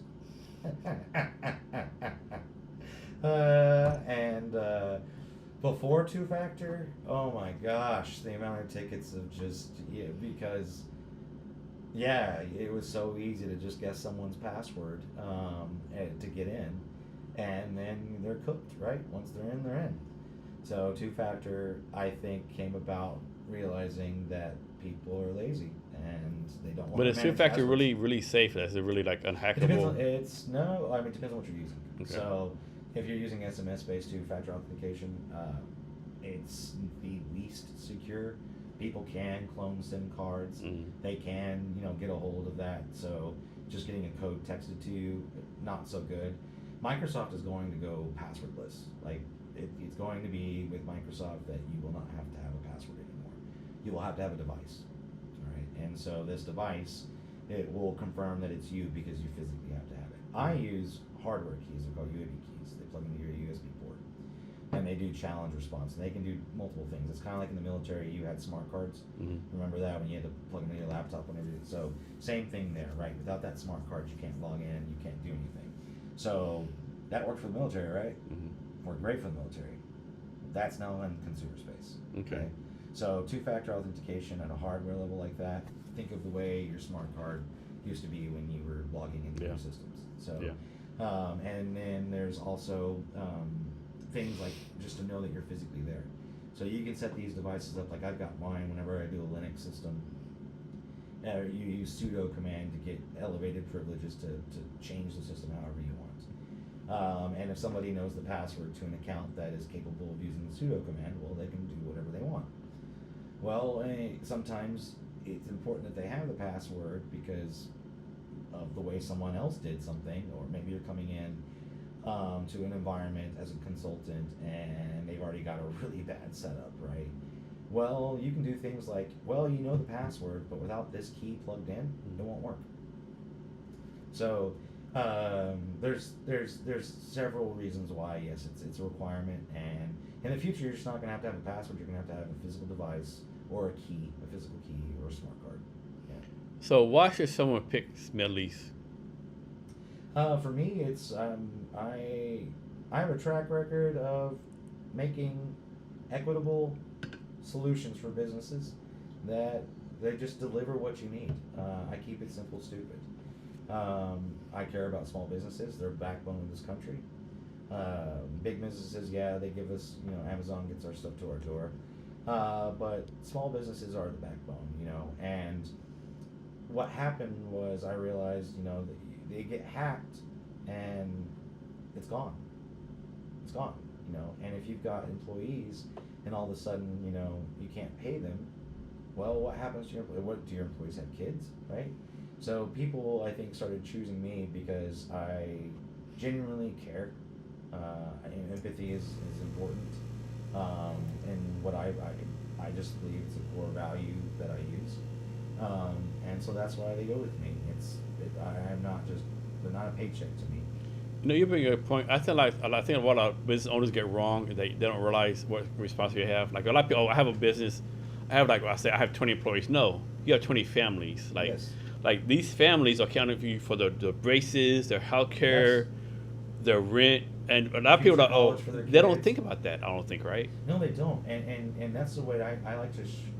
When I go in on the sell, because it is a sales game. You got to do your marketing. You have to have your about 6 touches to get in the sales world to actually get a client.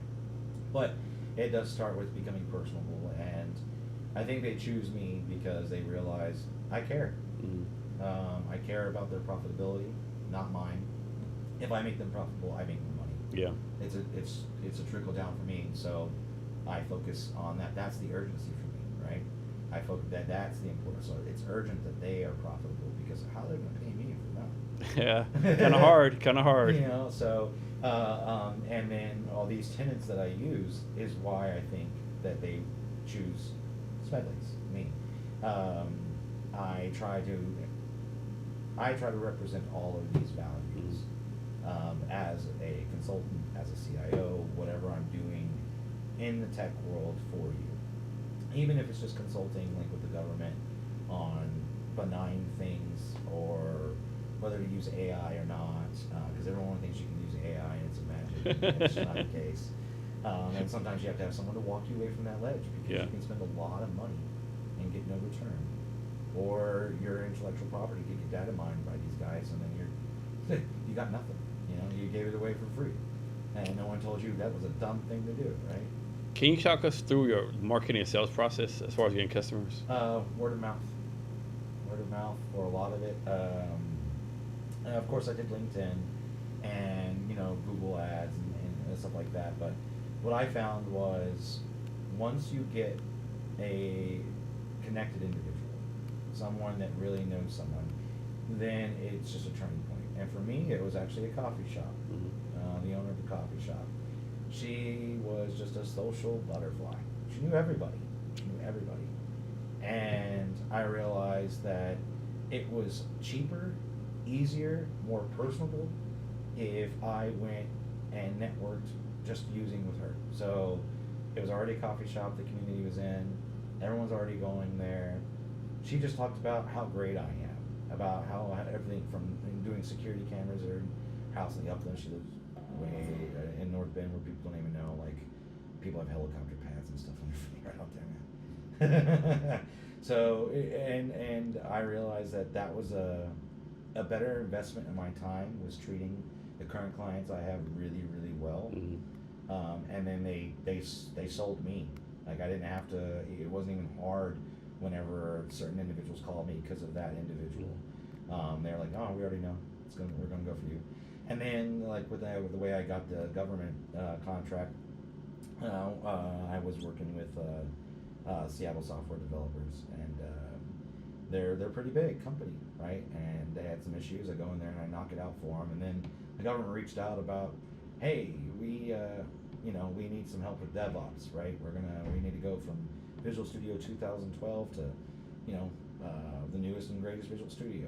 And Seattle Software Devs was like, we don't really do that, but we know somebody who does. We know somebody who can help you. Sure enough. So I find that now I don't have to do marketing because I do relationships. Also, I come from a background of engineering, and so there's like a professional code of ethics with engineers where you do not do marketing. It is word of mouth only. It's merit based. Okay.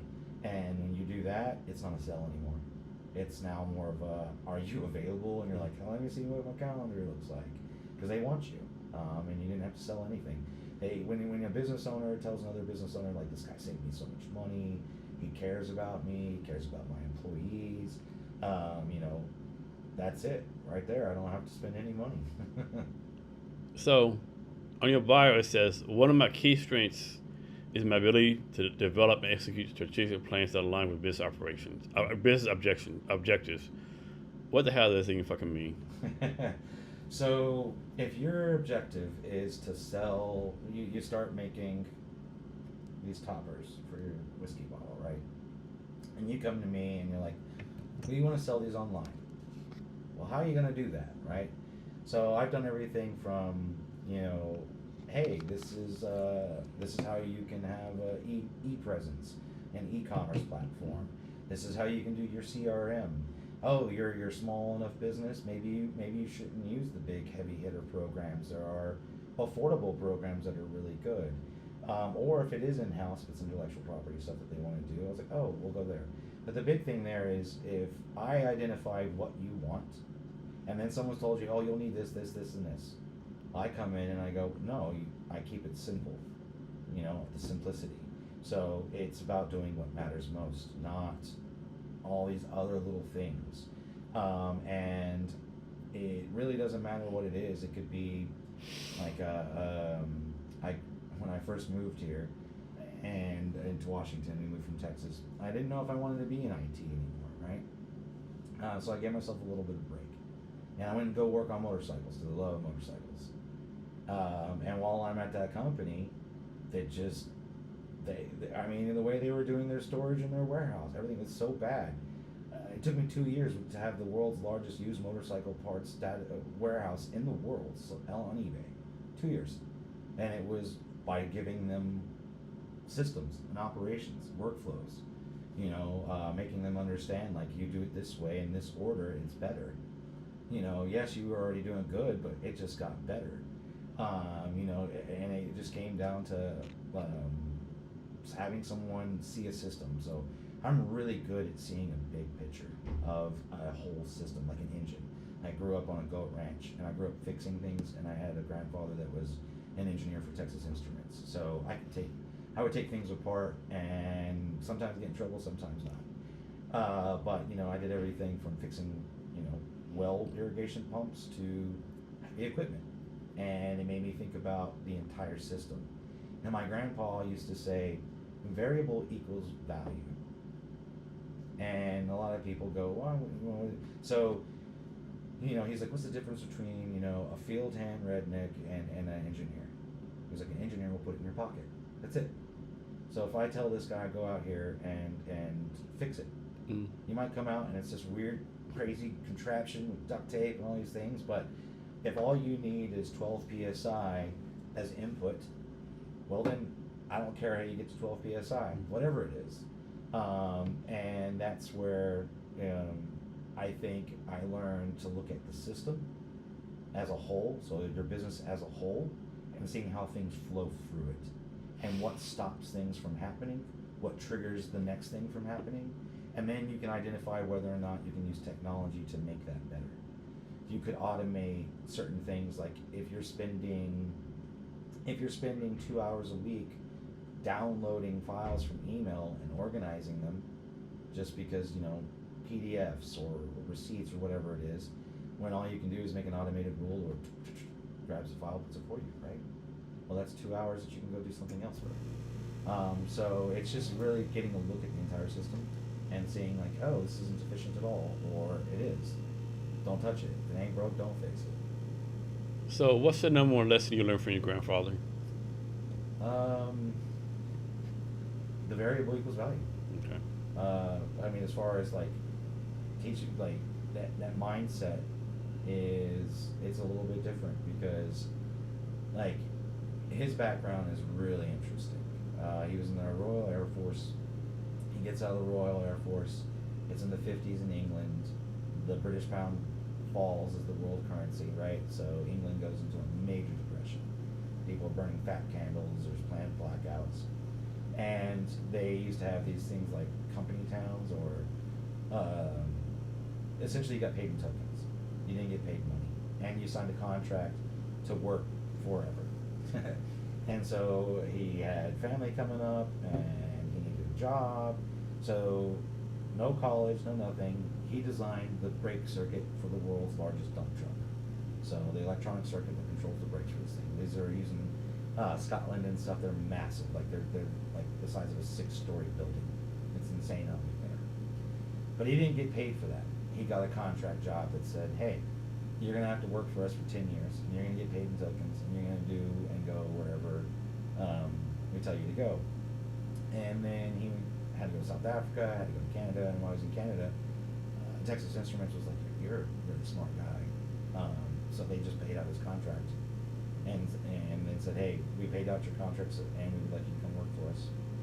And I always asked him, I was like, how'd you get there, Greg? How'd you get that way? And he's like, variable equals value. Like, he just doesn't look at things to being more complicated than they really are. He doesn't put a barrier that says, oh, that's not possible. He's like, no, if I need this, I'm going to figure out how to get that. And solution is made. So that impacted me a lot. Because I don't look at a problem like, it's not solvable. I see them as, what's the input and what's the output? How do we get the input that you want? How do we get the output that you want? And that has applied to technology. It's applied to just so much in my life that, I think that's kind of where I'm at. Why I'm where I'm at. So, what year did you start your business? Smedleys, 5 years ago. 5 years ago. So, I asked every guest, right?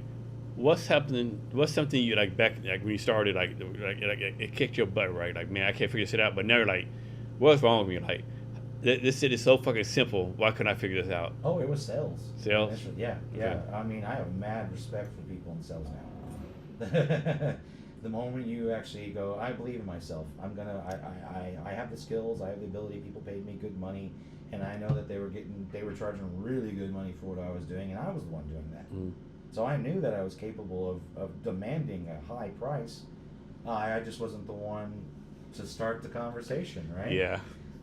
So then you realize I'll give my hats off to sales guys now that it's not easy. No.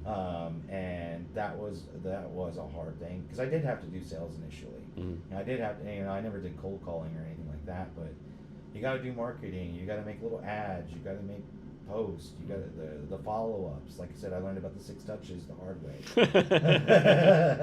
You know, because that's not a technical thing. Like, Yeah. I was never in a place where, like, you know, sales was never a problem that I needed to fix.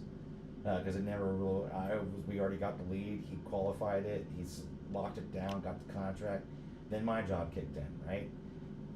That whole thing was a mystery to me. Yeah. I had a little bit of sales stuff because at my IT pros where I worked at, the sales guy would actually take me to meetings for a while because I'm really good at explaining a tech jargon. We use tech jargon way too much in this industry to kind of give ourselves insulation to what we're doing, so you don't understand.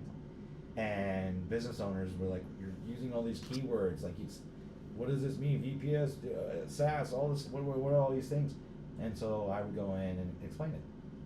And so I knew a little bit there, but I didn't realize how hard it was going to be, and how tenacious you have to be. How does one become a CIO? It's based on education, experience. Like, how does someone say, I'm a CIO? I would say you need experience and then education, but the big thing is you need business. You need technical background. It's a must. You can't know if there's a value in a vendor unless you know what the vendor's actually trying to sell you. And you can't know what they're trying to sell you unless you've done it, you know. Like, I could go and buy a bunch of managed switches from a company that says, hey, this is magic. They cost 10 times as much. They have recurring contracts, you know, that you never really own the thing. Or if you know what you're doing, if you have any kind of experience in it, you can go like, well, this does the same thing. You actually own it, and you don't have to keep spending money on something that's not necessary. And if you didn't ever have that experience, you wouldn't know that there's an ROI somewhere else. You wouldn't know the value of different vendors versus others because you haven't experienced it. And then the business side, you know, you can be very technical and very good. You can, you know, be able to deploy a domain controller or, you know, make a cloud solution for someone. You can have all that, but the business part doesn't, you know, you don't realize like, hey, we need to have a profit at the end of the year. Or, hey, we're planning on growing the company, so we got to save money. And they'll just throw money at it, you know, because that's a big issue in the tech world for tech solutions. Just throw money at it. And that's not a good way to grow a company. So how does someone fail at a CIO position? Or how do you fuck it up, so to speak? Yeah, I would say, I mean, honestly, not that happens. Companies fail, right? I would say mismanaging vendors, not reading contracts, not knowing about insurance not knowing your liabilities. Oh man, that's a big one. If you don't know what you're actually going to be liable for, can get sued for, what you're on the hook for, that's a good way for a business to stop, you know. And then I would say you would fail if we just talked about that. You've got families, you know, you got 20 employees, you got 20 families. If there's not enough money to keep going because, you know, you decided to spend all this money on AI or all this money on this stuff or invest in this thing and then it just doesn't pan out and then it comes down to the crunch. Sometimes, you know, businesses get down to the $10,000 difference and maybe if I didn't waste that $10,000 I would have had it, you know, and to do that. And small businesses, when you consult for them, that is a reality for them. You know, and if you're not in the trenches with them, then it's real important. I would say as a CIO consultant, you can fail if you really don't teach them how to budget. So CIOs fail when they don't help the business budget. So next, let's talk about your second job, Atlas Design Group. Yeah. So you actually have 2 full-time jobs, right?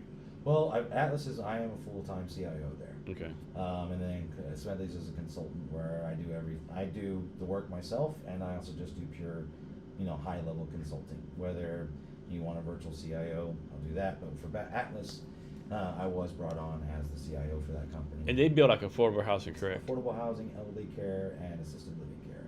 We're starting to get a little bit in the market rate. We'd love to get into education and things like that, but that's what we are known for. We do a lot of work with DevCo, Bellwether Housing, stuff like that. So what kind of housing, where y'all building housing at? Tacoma's got a lot going on. But I mean, it's spread all over. Federal Way, we got projects going on there. Then we're trying to get into Oregon, but we've also done work in Idaho. So what does affordable housing really mean? Is that affordable housing based on like a amount of mortgage people have to pay? It depends. So, like the Bellwether housing, they do income caps for rentals. So, I believe if you make more than 65,000, you can't rent from them. So it's not that the rent is really, really affordable, but it's not meant for rich people. Okay. So, but that's just one company's way of doing it. So they'll say, hey, once you start making enough money in Seattle, you need to go rent an apartment like everybody else. But for those people that can't, or they've got so much cost, medical costs, whatever it is, then that's where these people step in and say, hey, we have very, very affordable rent, but you can only make so much money. How's I guess y'all y'all pick up a plot of land and build a house there, or like how's that whole process work? No, we don't do that. So the way it varies a little bit, but essentially a building owner or investment group or whatever, they're going to buy the land and get their permits and stuff like that. And the architect designs the building, like as far as the way it's going to look. And then we're just contractors to the architects, essentially. So, because, buildings need to hold up. And just because it looks really cool in the drawing doesn't mean it's going to stand up. Yeah. yeah. So, what we do is make sure that what the architect envisions and would like to see is going to hold up. And there's liability to that. See, this once again, like where, how does a CIO fail? How does a company fail? You cannot be a limited liability company, be a structural engineering firm. It's not allowed. Okay. You're not allowed to vacate liability. Okay. So, when you stamp a drawing, you're an engineer of record, and that's permanent. So if that building falls down, you're gonna be involved in some repercussions, right? Yeah, I mean, you either prove that it wasn't you and it was something else, or there could be some serious issues for you. So, like, part of what I do is making sure that I have all the data in perpetuity to defend if anything were to ever happen. Because you're not in control of whether or not the contractor actually installed it right, what materials they may or may not have used, whether or not they skimped out on certain things, because that happens. And it's really important that there's certain data that is kept forever. How do you plan for that, right? How do you plan as a CIO to keep this data for possibly 60 years until, or whatever it's going to be, and that's part of one of the things why I'm actually here, because the information is very important, and how that information is handled is very important. So I help them to make sure that it's done correctly. How often do buildings fail? So how often do buildings actually fucking fall down? Honestly, not often, right? Not without someone being like a contractor. What happens is it happens Well, here's a good example. That crane that fell. Right? Okay, I remember that a few years ago. So, yeah. That was because they didn't follow the disassembly procedure correctly, right? But the company that was involved with that, I can't remember the structural engineering firm, because a structural engineer has to sign off on a crane footing, right? And they design it. They say this is what's going to be required for you with crane. But they have nothing to do with putting the crane in, and they have nothing to do with taking the crane out. But when that crane fell, it was nothing but bad PR for everyone involved. But it came down to, when they go to the courts to figure this out, well, the engineers defended themselves, proved that they did their job correctly. And then it was proved that they disassembled that. They took off a bolt in the wrong order, and they made it fall, right? So that's that kind of stuff that can happen, and it does. But a building just falling down, not so much. Some things, though, good example, hometown, Lubbock, let's bring it back to Texas. There was a Taco Bell there that, when it was designed, they didn't account for the freakish, weird snowfalls we get every now, 40, 50 years, where it'll dump 4 or 5 feet overnight. Yep. And I tell people it's weird. It gets cold as fucking Lubbock. Yeah. And so it doesn't happen every now and then, and people don't design for it. And so there's this old Taco Bell building where it snowed, and it just compacted the ice, and it got too heavy for the roof, and it collapsed with people in it and killed them. Oh shit. So, those kinds of things will happen when weather data isn't taken into account. Or, right now Seattle has got issue for seismic retrofit. So it's called unreinforced masonry. There's a new pretty much law / policy that they pay. There's over 1,000 buildings that are above 6 stories tall that are old masonry buildings here in Seattle that will not withstand a certain level earthquake. So when you build if someone builds a building, right? Engineers go in, they do all the tests, do all the kind of stuff. But like, does something come in like the city of Seattle or city or whatever state come in and say like do like a final check like this is built correctly? So you do permitting reviews. So the engineers will we do our calcs. We call them calcs. And essentially, you figure out a lot of what we do. Two big things is gravity load and lateral load. So how much mass is there? How much does everything weigh? And then what forces are going to be acting on it. So if the wind is blowing on the wall, it's going to want to create a force that's rotating on the wood, right? So the bigger the wall is, the bigger of a diaphragm, it becomes a big kite, right? And so now you've got wind has got a lot of pressure. It's a fluid, right? And if you don't design it right, well, it's going to want to fall over. So the International Building Code standards, they figured all this out for people. They figure out material strengths, they figure out designs, and the engineers then compare their designs to those standards. And then you would send it off to the city for permit review and stuff like that. And the city of Seattle has like a structural engineer that works for them. And they'll review all of your stuff. And if they have a problem with anything, they'll be like, fix this, I don't like this, whatever it is. And then they'll say, yep, this is good to go. Now they'll start building the building. And then after the building's being built, there's a construction administration process where you'll have back and forth with vendors, because now you designed it to be done one way, but maybe there's new material, new concrete, new rebar, or they want to change something, want to use a different bracket. So then you'll be involved with that. But we come up with the design. We're not designing. We come up with the information that supports the design to say that this will not fall down from an earthquake. This will not get blown over. This can handle, so like all the beams, wooden beams, they're all designed to burn for 4 hours before you'll have a structural failure in wooden structures.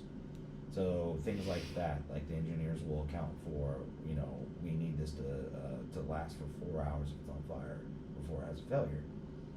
So you get that all put together, send it off to the city reviews it, and they'll say yes or no. Some places are more lax than others. It could be up to the engineer that you're working with at the city. But yeah, the city is involved with these things. How bureaucratic is to build a building here in Seattle? Extremely. Is that a good thing or a bad thing? I think it was a bad enough thing that they just passed that new law that allows contractors to move forward if you're not compliant.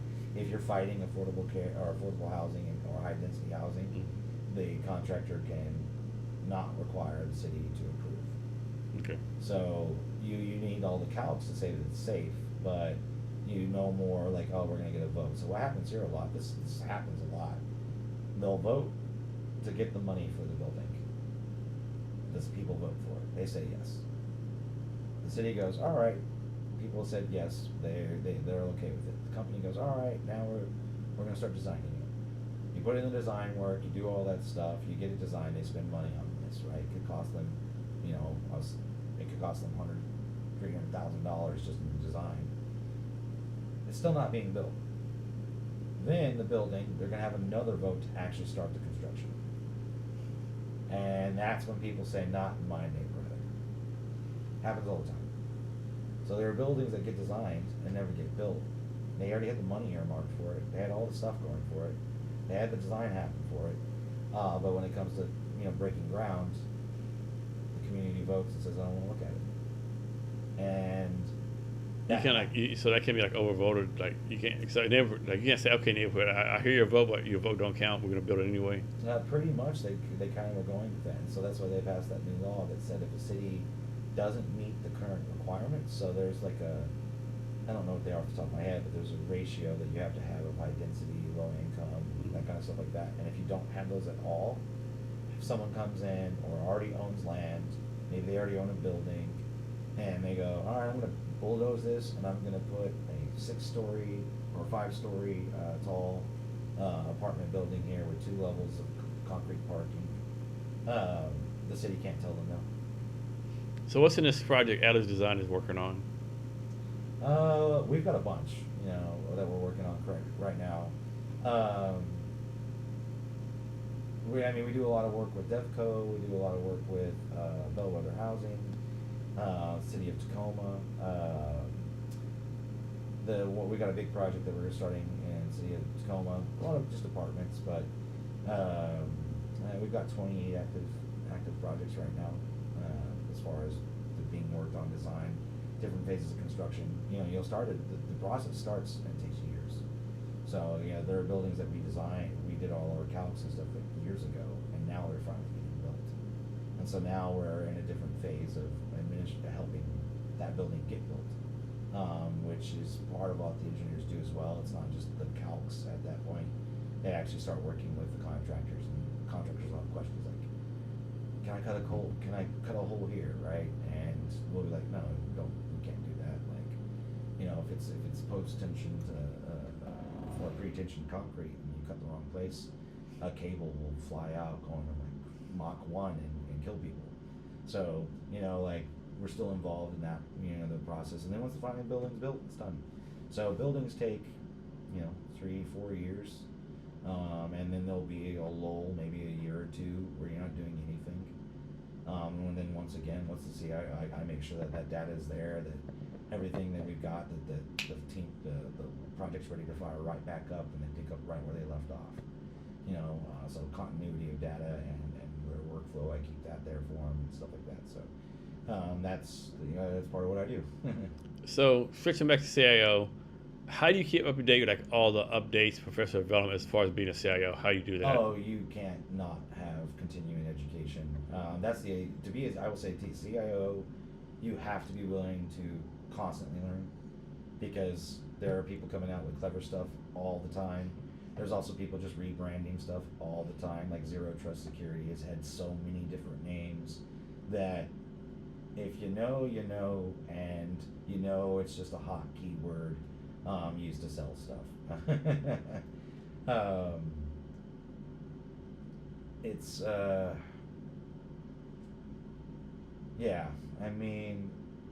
you have to you have to have a passion and be curious, I think, to be successful at this, especially if you're going to consult to multiple people. Maybe if you were like at a law firm that just does one thing and they've been doing it forever, it's not such a big deal.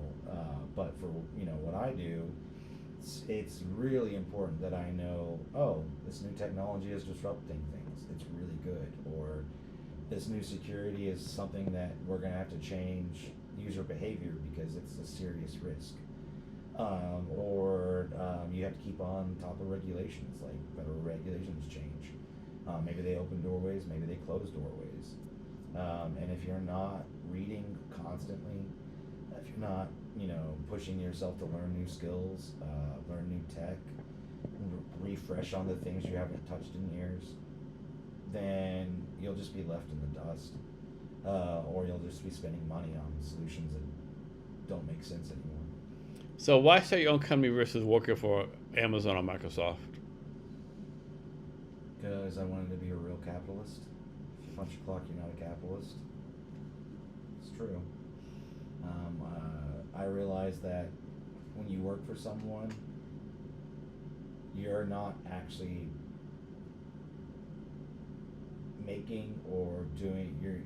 There's a reason why business owners can do things differently. Mm-hmm. And America is a capitalist country, and businesses have power. And I wanted to have that power as well. And it also takes a lot of effort. Not everyone wants to be a business owner. Paperwork, the stress, taxes. Who wants to pay taxes 4 times a year? Most people don't. They want to pay it once.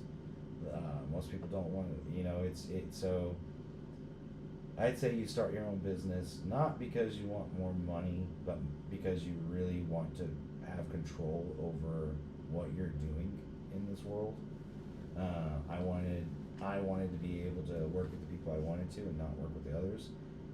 Good example, Microsoft's whole thing right now with the Palestine and using the AI, like I said, to make facial recognition that shoots people. Microsoft's now internally censoring the word Palestine. And you have to ask yourself, do I want to work somewhere like that? Do I want to, I had job offers. It was actually part of contention with my ex, because at the end of the day, there are certain companies like Raytheon, Halcyon, Halliburton that will pay you a lot of money.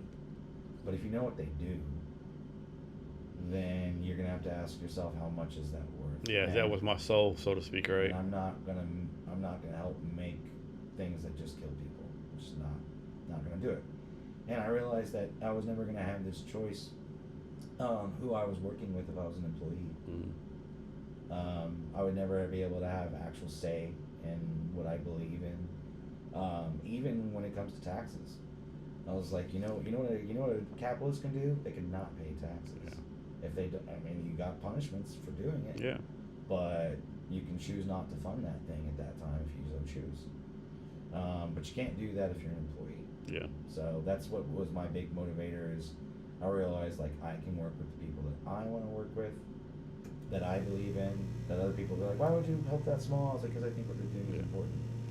All right, so I'm gonna do something kind of weird right now. I have to go to the bathroom, but I'm gonna ask you a question. I'm gonna ask you a question before I leave, right? So you are talking about your company in some detail, but what I know we do next, talk about how the company got started, what you focus on now, and what your future vision is for your company. For Smedleys? Yeah. Okay. For Smedleys, I would like it to eventually grow into a company that helps small businesses prosper, and make smart financial and technology decisions.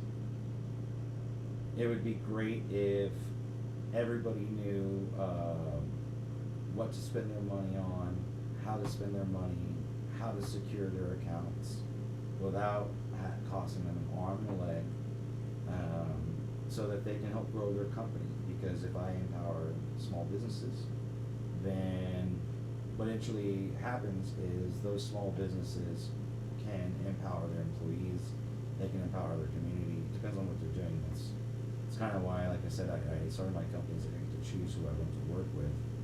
And if I want to help out a small company that gives away food to people that need food and they can't afford really expensive things, well, I have the choice to charge them less, because that's what I want to do, because I want that company to succeed because of the impact they have on the community. Or if it's a company that, hey, it's going to be a lot of work and there's money in that, there's nice. But I would like Smedleys to empower small businesses more than anything else.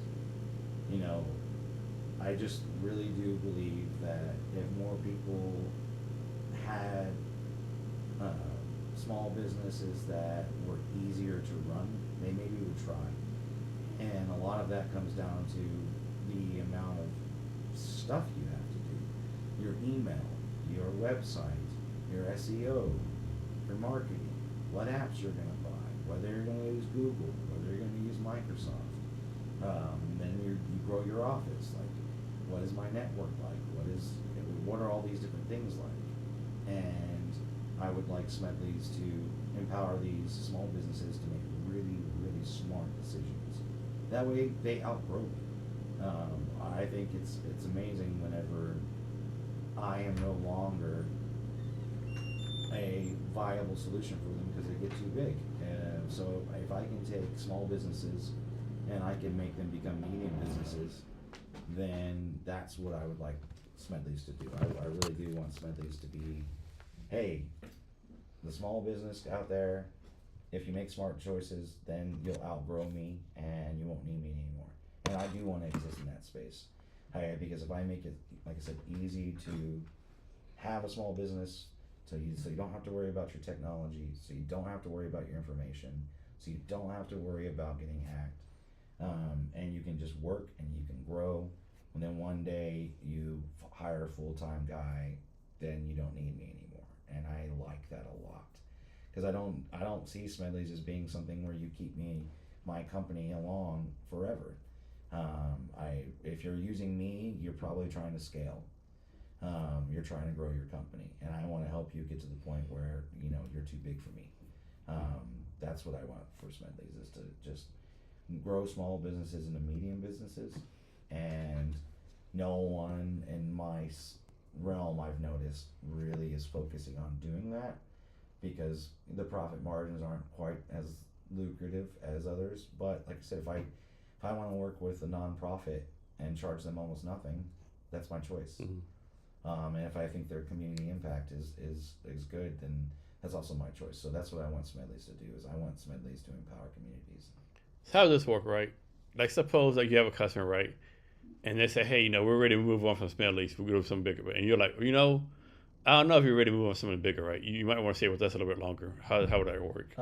If it's honest truth, then it's honest truth. But if they're like, hey, we're getting a little too big, I already have people, I have connections, and I'll send them right to them. Okay. I make sure to not burn bridges when I previous employers, and I identify that. I was like, hey man, you're hitting. I have no interest in having 100 people trying to call me with little problems once you're getting to a certain point. It's like, no, like you now need to go somewhere else for something like that. So it's one of those things where I identify that. It's like, hey, this is good. Your business is growing. This is who I think you should now work with. Take my roadmap that I've given you. Take everything. I'll work with him. Like we can diminish my capacity and what I do here until we transition you. And I find that as a success. If I take a small business and they come to me and they go, hey, help me save money, help me grow my company. How do I do that? And I go, well, you're spending $50,000 a year that you didn't need to spend on stupid stuff that's technology related.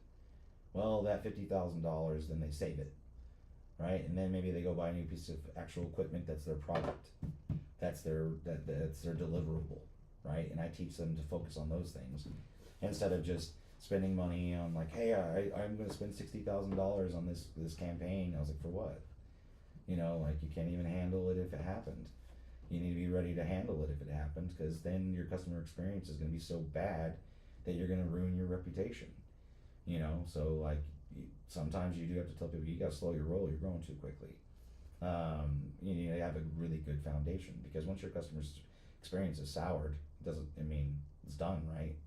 So sometimes people need to know that, like, hey, if you grow too big and you can't handle it, if you can't provide the customer service, if your systems are constantly lagging, if you're going to see a ballooning cost in cloud computing, that you all of a sudden you get a $50,000 bill when you weren't expecting it, because you put it on burst mode and it will just increase resources as demand, and then overnight you become viral and you get so many visitors or whatever it is, right? And now you've got a bill that you can't pay because you didn't have enough money to pay it in the first place.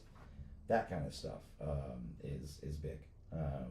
That I try to keep people from that happening, and then once they are getting that point, it's like, hey man, now you need to go on to the big boys.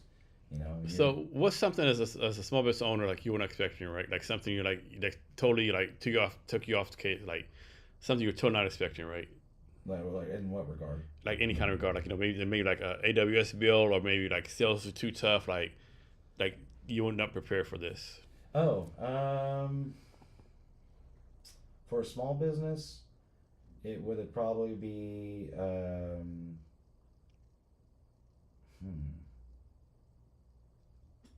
that's a good question, because people come to me asking things. I only start working with them if I know I can help them. But if that I wasn't prepared for, that's a really good question. From small businesses, what's happened that I wasn't prepared for? Or for your own business too. Or for my own business. I would say I wasn't prepared for I wasn't prepared for going into, like, I wasn't prepared for AI stuff or like I should have been. That's impact. That's something that I you know, like, I kept on top of it, but like actually deploying it, knowing the back end, knowing what people are going to be using, the different models, what they can and can't do, the resource requirements. I mean, some of these AIs take 128 gigs of RAM just to run in a basic mode. And so I wasn't prepared for what AI coming this quickly. I knew it was, but I was not expecting it to get this quick. And now small businesses are using AI. And so knowing how and the cost and everything, that's where that continuing education is like, okay, yeah, I've been doing a lot of research into development and our older, like I was with a lot of stuff with the government, it was all VB6 stuff. So I was learning old code that nobody writes anymore to fix things that needed to be fixed. And AI doesn't work on that. Nobody's modeled, trained AI on VB6. So you can't use AI, you can't ask it, what is this, this older app doing, because it doesn't know. So I would say, yeah, I just wasn't prepared for how quick AI was going to be, and now there's AI in everything. Yeah. So how do you do your schedule every day? Like, is like, do you kind of wing it? You run off a calendar? Like, how do you every day? Calendar. Calendar. Outlook is king. Okay. Outlook and Excel are Microsoft's two top products in my opinion. Nothing comes close to what Outlook can do. Nothing. It's just specifically the calendar and email workflow. That's Outlook. Okay. And the calendar, big time. Time management is a skill for any business owner that is vitally important. And it's especially important when you've got multiple clients or you're doing anything like that. So having tools, everyone does it a little bit differently, but I like my calendar. Okay. I use my notifications. I use it to know whether or not I have time, and I try to put everything in there that I can, even my downtime and things like that, to remind myself I do need to have a little bit of time for that. Because I mean, if I'm one of those people, when I get focused on something, I'll just hyper focus. And if I didn't have something being like, oh, you've got this thing coming up, I might keep playing around with my AI that I'm running at my house for a little too long. So I use Outlook to manage my time. And I think a lot of startup financial, I don't mean startup found small businesses get it wrong is like the financial aspects, right? Like most people don't know about unit metrics and like financial whatever balance sheets. How hard was it, easy for you to learn all that kind of financial stuff? I would say that did take a little bit of time. There's like, as far as really knowing what you needed, but I also had the benefit of knowing people that already had their small businesses, that when I got brought on to help them do certain things, they taught me a lot. And then I also I figured this out. I got a little niche. I have a lot of CPAs as clients. You know, and CPAs are required for SOC audits. A lot of people don't know that. Everyone talks about SOC audit. This is actually a good example. SOC. I'm going to sell by SOC this. I'm going to be in SOC. When you really learn that SOC was created by CPAs, that a CPA must sign off on a true SOC audit. And there's level 1, level 2, level 3 SOC audits. And SOC, yeah, it's about compliance. As far as my side goes, right? Or for the IT side, it's, you know, your AV, your intrusion protection, your data loss prevention, all of these things, your compliance, password policies, all these things, those are technical things. But then SOC goes beyond that. Business continuity, ascension, disaster recovery. Like some companies go so far as to having satellite offices that have exact copies of all the equipment they need, and if something happens, they can immediately go to the other location and continue working. And so that is something that, yeah, SOC is a really good example of in a world where business meets tech, because It's CPA is involved because they're going to do financial audits. Like they're looking at your company, or are is there liquid cash flow? Like what's going on, right? But then they're looking at your policies. They're looking at all your SOPs. They're looking at your employee handbook. They're looking at your training requirements. They're looking at your compliance requirements. They're looking at all these things on whether or not you're going to be able to sell this business, or whether or not you're going to be able to merge with another company. Because why would I buy your business if it's crap, right? And how do you prevent a business from being crap? Well, you have policies, you have SOPs. That's why the military works, SOPs. And when you follow an SOP, then it's either the SOP's wrong or not, right? And so you need to be flexible in that ability. You have to have agility, which is why it's one of my core tenets, be able to change when you need to. But you need to follow the SOP, whether you like it or not. And the business side of that, I have CPAs as clients. I'm talking to them all the time. They teach me. Mm-hmm. You know, I could just ask them questions, and because I provide really good customer service, they wouldn't charge me for normal things that they would charge someone. Be like, hey, like I would, just casually. One of them, he joined the Eagles with me, or actually I brought him on as an Eagle, and he's made so many clients from that alone that I can ask him any complex financial question I want, and he answers it. And he's a CPA, he's not a bookkeeper, so he actually knows, what he's talking about. And so he taught me a lot. Mm-hmm. So I leveraged my relationships with professionals. Find someone smarter than you, and just go with what they tell you, right? And so by providing services to CPAs, I could just casually be talking to them about things I'm learning about trust, learning about profitability, and then I started doing SOC analysis with one of them because why not, and they just teach me more. Like, hey, we're reviewing the books, and he was like, this is what this means. This is what this means. This is how you project this. That's how you do that. And so I just got kind of lucky that a certain field of clients happen to be experts in money for business. And I was like, wow, I'm going to learn as much as I can from these people for free. Do you see a time in the future when like AI robots take over your job? What I do, yeah, yeah. Except for the people aspect. Mm-hmm. So a lot of part of what I do is as a leadership. That's the only thing I don't think it can do. So, and I don't think like it can be. It's motive. You can program a motive for things, but I don't think it will think about competitive advantages or creative competitive advantage. I do that all the time.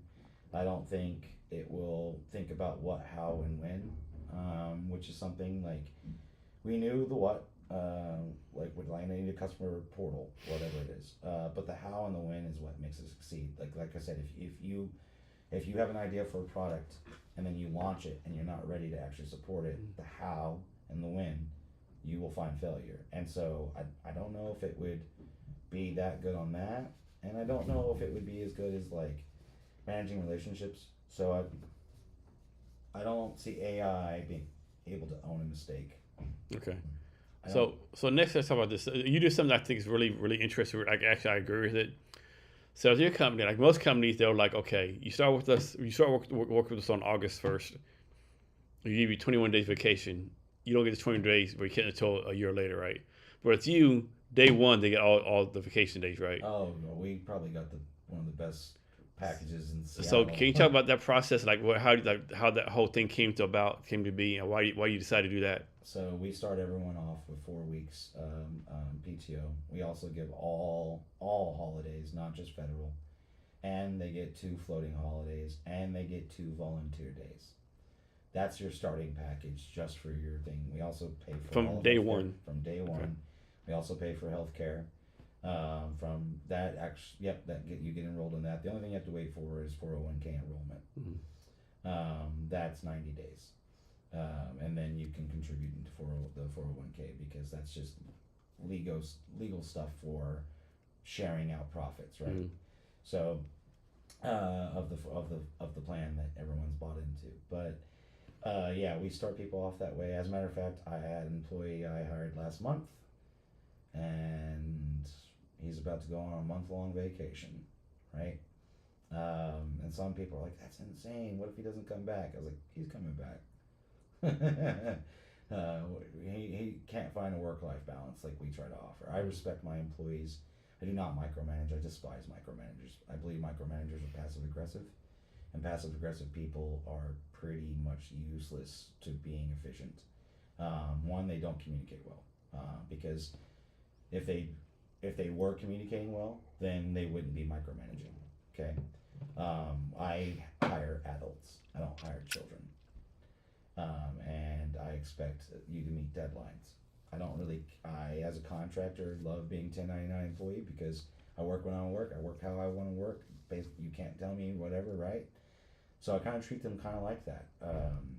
As far as we give them 2 remote days that they don't have to be in the office, and the only reason we do that is building a building is not that easy, and being remote can cause communication breakdown, and some things have to go very quickly in our industry, and it just literally being able to see the person and have a 5-second chat versus, are you there on a Teams meeting? Let's set up a meeting like for Well, me. you actually, I see on the computer screen, but are you actually here, right? Are you focused on this? Or it's just like the amount of time wasted trying to set up communication is stupid. Some industries can do that. We can't for some things. We are crunch time for some things. And they have to be very good with their time, because I've told them all, like, the only expectation we have is deadlines. Mm-hmm. So, if you don't meet your deadline and there wasn't a really good reason, you might not have a job. Yeah. Because the deadline is clearly established way beforehand. I put in a buffer to the deadline, pencils down, which means that we actually set aside, for any deadline that we have, I have a minimum of 48-hour deadline, because the tools we use depend on the internet, and sometimes that doesn't work, right? Yeah. So if you're waiting to do the last of your work that day, and then the vendor, like Bluebeam, is it's a PDF software that almost everybody in the building world design. It doesn't matter if you're architect, engineer, if you're making buildings, you're using Bluebeam. It's an online based PDF software. Well, last year they went down for a day. They were down. So you weren't getting work done. You better hope your deadline wasn't due that day. So I put in also safeguards to protect that. So if you didn't meet the pencils down, you better be busting your butt to meet the actual deadline. And if you don't meet that deadline, that's the one thing we always meet our deadlines in Atlas. And we do quality work too. So I treat them like adults. And if you treat them like adults, if you give them fair packages, fair compensation, you have empathy. Like I really, leadership is something that is a skill that takes time. Some people are natural leaders in the sense that they're charismatic. Their personality type just allows them to. I'm one of those people. There's the maverick, the maven, and the salesperson. Yeah. Right. So the maverick does whatever they want. They do it before anybody else. They set the trend. The salesperson convinces everybody else that what the maverick is doing is cool, and the maven collects people. Mm-hmm. Right. And I realize that when it comes to employees, you're right, the right talent is more important. So the right people, they will amplify your strategies that you have as a company, and the wrong ones will stall it. And I don't hire for today's needs, right? I hire for what's going to happen for tomorrow's challenges. Mm-hmm. Okay? Because I'm going to train and build up my employees for the challenges of the future. I pay for their continuing education. I pay for their exams. We had a guy pass his FE exam, gone. He's no longer a draftsman. He's going to go work somewhere else as an engineer, right? So you have to be willing to do that kind of stuff. And I also believe in relationships really do matter. Like I said, you're there with these people more than you are your family. So having the right person is more important. I don't need the best engineer. I don't. I need an engineer that's capable of learning and really can work with their team. And then I like to know that when it comes to brilliance and stuff like that, or finding someone really clever or smart,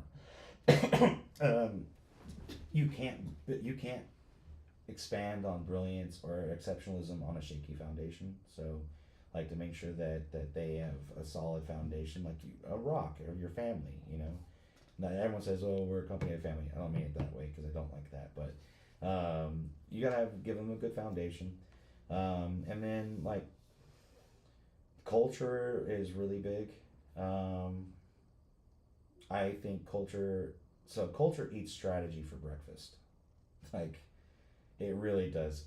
It shapes behaviors more than any plan that you could have as a company, any SOP culture, right? That's why I would say that's why the military has the boot camp initiation to get you indoctrinated into the culture.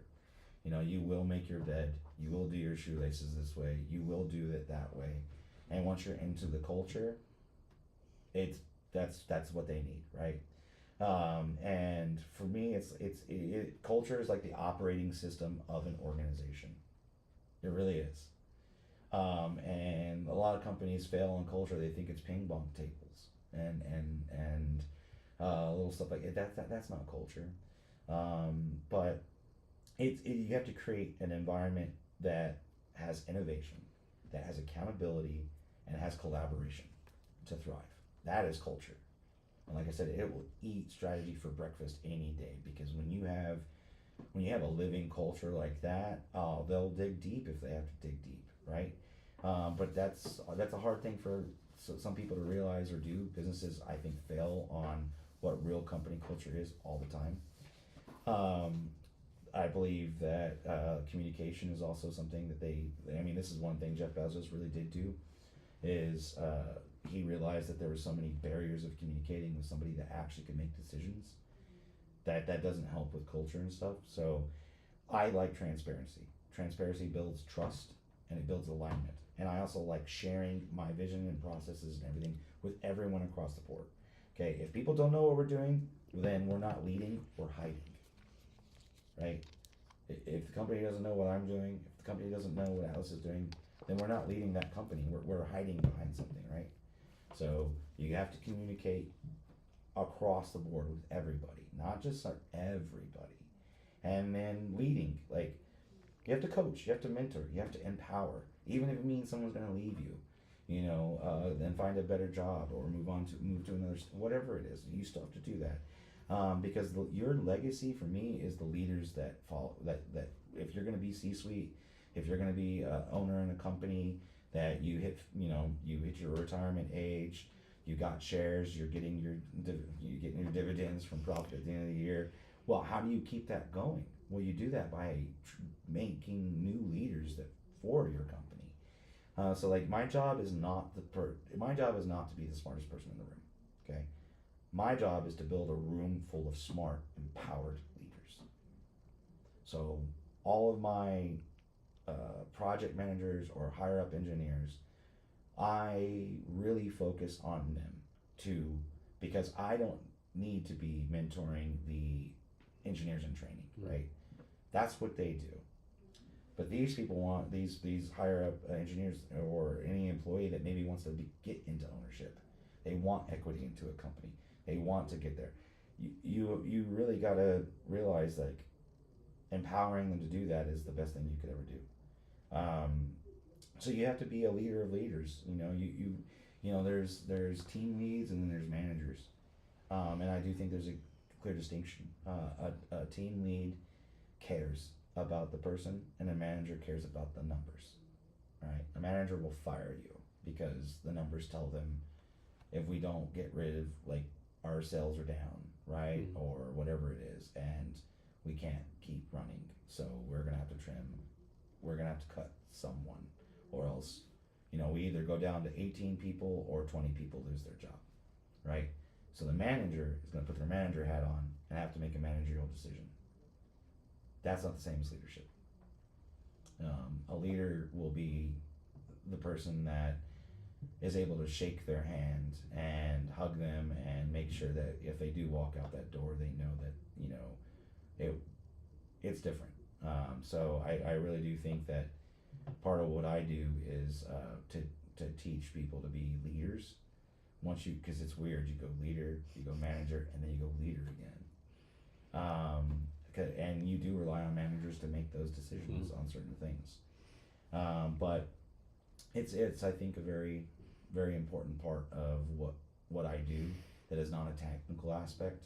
That is part of being a CIO. If you're actually a dedicated, like you work at that office. You're not just a consulting CIO. You're not just I'm only here for the board meetings. You're like, I'm here with my company. Then that's what you're doing. You're leading, and you're showing the next people that are going to replace you, or people that are going to get equity into the company, how to do that as well. This has been one of my biggest pet peeves, right? It's like a lot of business owners are like, oh, Jason left another job. Fuck Jason. He's disloyal. He's like this. My thing has always been, That's fucked up. if Jason left your company for a better paying job, that looks good on you because like you trained him to get a better job, right? And then if Jason leaves for a better paying job and you took care of him, he's gonna be your advocate for the rest of his life, right? He goes, hey, I left Smedleys and Smedleys took care of me. Go work for Smedleys, right? Yep. But some of these small business owners are like, oh, fuck Jason. Like he's not loyal, right? I never understood that, right? It makes no sense. So actually, I mean, this has come up. I mean, and it should never be a sour moment because it's a good thing, right? It's a good thing. If so especially in our profession. So engineers are a different breed. No shit. One, it is the only actually regulated, highly regulated profession in the United States. And I know people think doctors are and lawyers are. That is not true. You can go to California and take the bar exam and become a lawyer and not go to college. You can never go to school and pass the MCAT, and if you find a place that will let you in, you can get a medical doctorate, which is a technical certificate. But what you cannot do is ever be an engineer without a bachelor's degree that then took the FE exam, which makes you an engineer in training, and then you have to work under another engineer for several years, 4 years, whereabouts, with them actually stamping or signing off on the work that you've done. Then you take another test. If you pass that test, most of them don't pass that test. It's called your PE. Once you pass your PE, then you get your stamp. Then you get to say, hey, I'm an engineer. But you're just an engineer at that point. And then you're going to work even longer, so on average, to become what's called an actual structural engineer, a stamped structural engineer. It takes a decade after you graduate college, of non-stop work. Like, you've got to do continuing education, you've got to be doing these projects, you've got to study while you're doing these things. Those tests are no joke. Most people do not pass them on their first go, especially the SE exam. And they all get different, because there's mechanical engineers, plumbing, electrical engineers, structural engineers, civil engineers. I mean, like, and each of these people can have a specialty where they get that. But it takes a long time for them to get there. And they need to know that if they're going to go on their career path, that you're there for them on that. Because that's like me saying, oh, hey, you're fresh. I've got 2 interns, I've got 1 intern right now. And the other one, January 1st, he became full-time with us, right? He was just an intern right out of University of Washington. I'm like, hey, we'd like you to come on. Do I expect him to be here for 10 years? No. Does he know that I have his back and I'm going to train him and he has access to some of the best mentors? I mean, our quality is good. One of our engineers, when it comes to concrete, is a wizard. I mean, and he's possibly the best mentor you could have. And they're getting some of the best experience that you can get. And if they want to leave to go somewhere else, they can. So the downside to doing affordable housing and elderly care and assisted living care is there's a cap on what you can make. And there's a cap on what you can pay.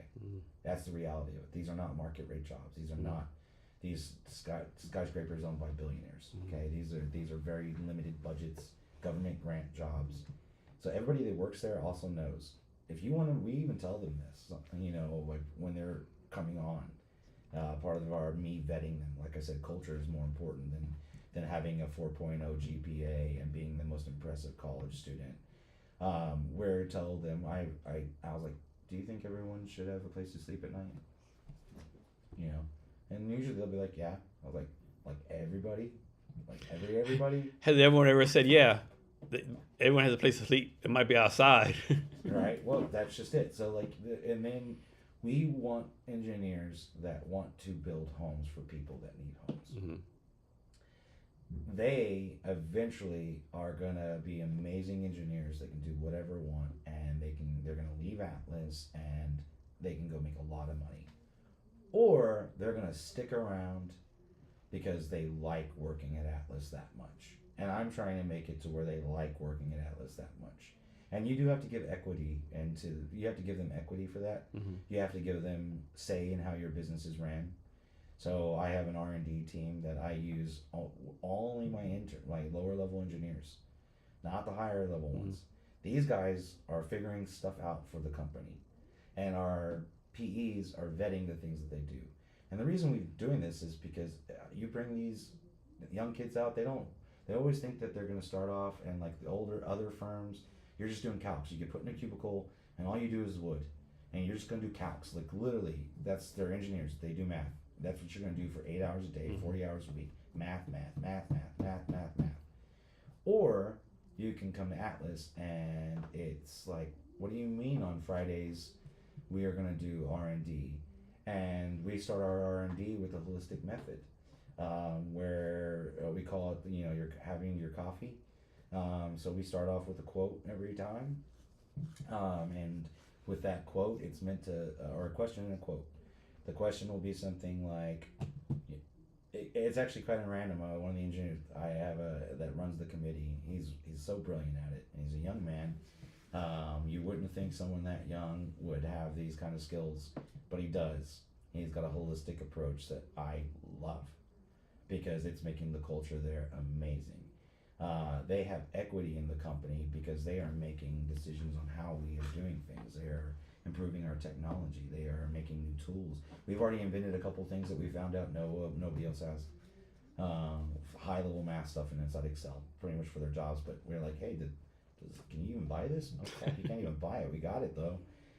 So like it empowers them. It gives them equity in that. And then for the higher up engineers, you got to give them the opportunity to get in on profit, right? Mm-hmm. Like I can only pay you so much, but I can give you profit.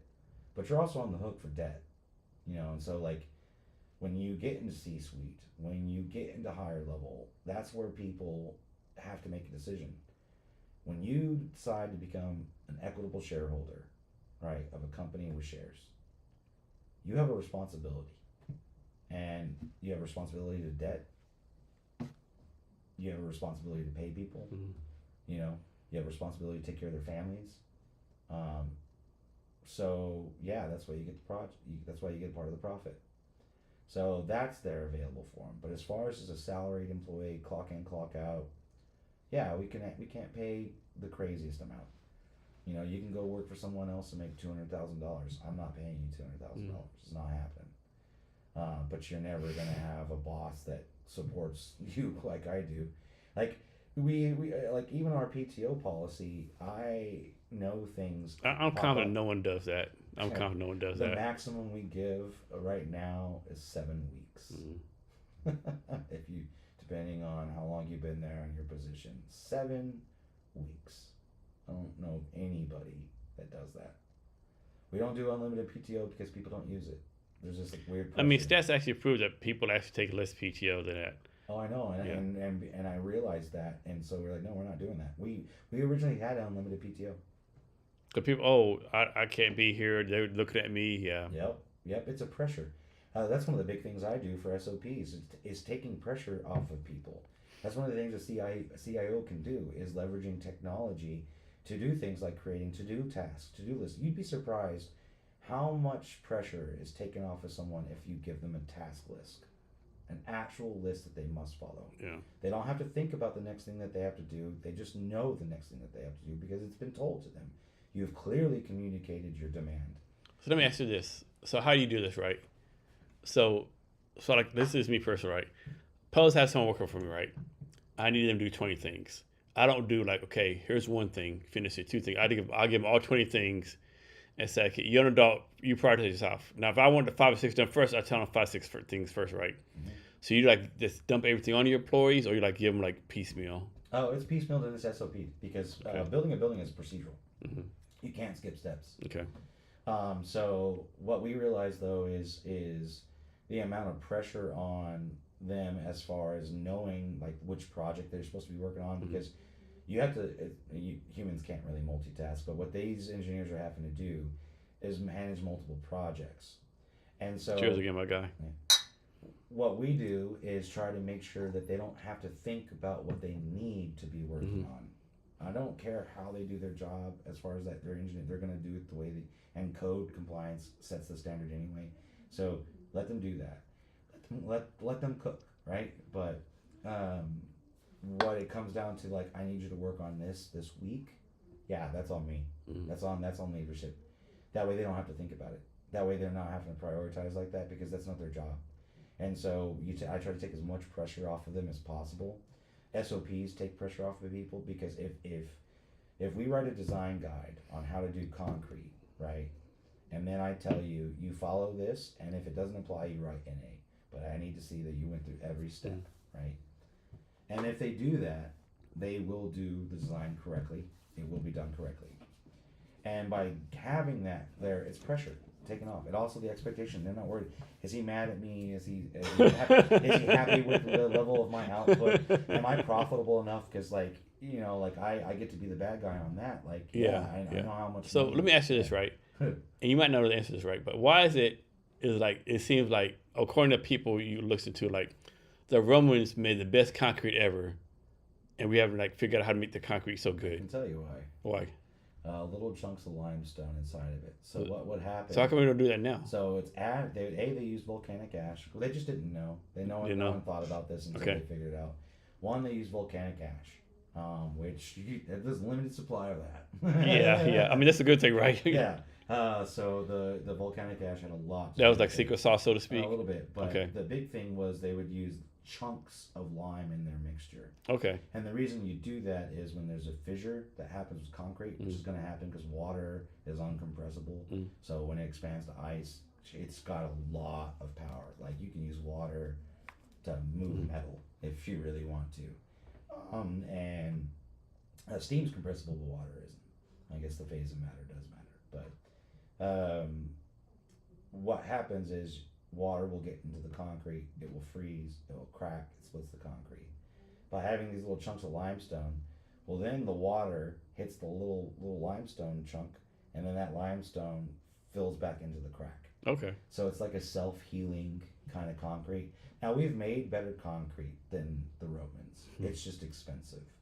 So a lot of things to do with concrete is a reaction with the salt, right? That's literally what's going on. And it's a perfect, if you did concrete perfectly, you use the least amount of water possible, because that does impact strength. But you can do things like use latex. There's lots of things you can do. Now, what they do is on these big buildings, no. But if you're making a concrete countertop yourself, and you want a stupid strong little slab of concrete that's not going to crack on you, and like I said, really, you use latex. You don't use water, or a lot of latex versus a lot of water. You need the water for the salt chemical reaction, or the chemical reaction for the salts, but you need to liquid to mix it. And so there's all kinds of things that we do. We also, rebar is an issue because, rebar will rust eventually, and then you're gonna have voids in the concrete. So when you build a rebar building, even if it's coated in anti-corrosive things, like the limit is that rebar, because once it erodes away enough, then the strength is gone. So yes, I was watching this show on YouTube. I watched all these fucking crazy on YouTube, like past technology or whatever. And I guess there's some place where they had like these buildings, right? And all these like bricks were like basically, they said it was basically the size of like a Boeing airplane, right? I'm thinking, how the fuck did they take a stone the size of a Boeing airplane and move this stuff, right? Levers. There's a video on YouTube. Back then, though? Oh, yeah, there's a video of YouTube. He's an Amish man that's been taught this, or I don't know if he's Amish, but he was taught by the Amish how to move a barn with a rock by himself. He also built Stonehenge replica by himself. Yeah. And it's just like little things like, how do you get... So how can we not do that now, though?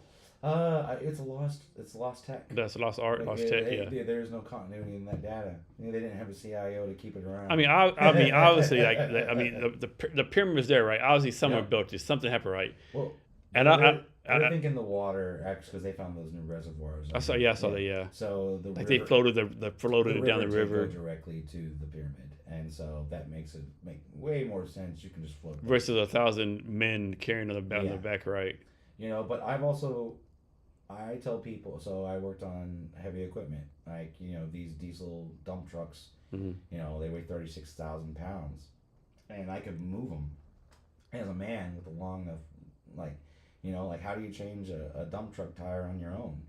You're either really, really strong, or you go get a 6-foot wrought iron bar, and every foot you magnify the leverage that you're applying, like I think tenfold. Like it's ridiculous. That's why breaker bars and mechanics work.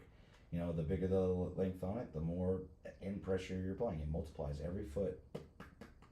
I just man, what have you lost from the back in the day, right? Like I guess like the biggest thing that the Library of Alexandria burned down, all the tech knowledge. Like how much knowledge have you lost? Yeah.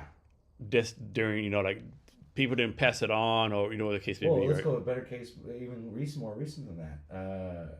I grew up on a goat ranch, so I grew up with the benefit, and my grandma had her garden, and so we knew how to grow food.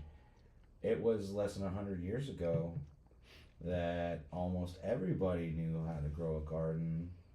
Almost everybody knew a little bit about their food and how to make I mean, it. I remember That's not the case. Yeah, I anymore. remember growing watermelon when I was young, right? Growing watermelon, tomatoes. I remember growing gardening. I remember growing my own like stuff. Yeah, just because People don't know. We used to be able to just walk around the woods and know what could be used. Like mountain lettuce is natural aspirin.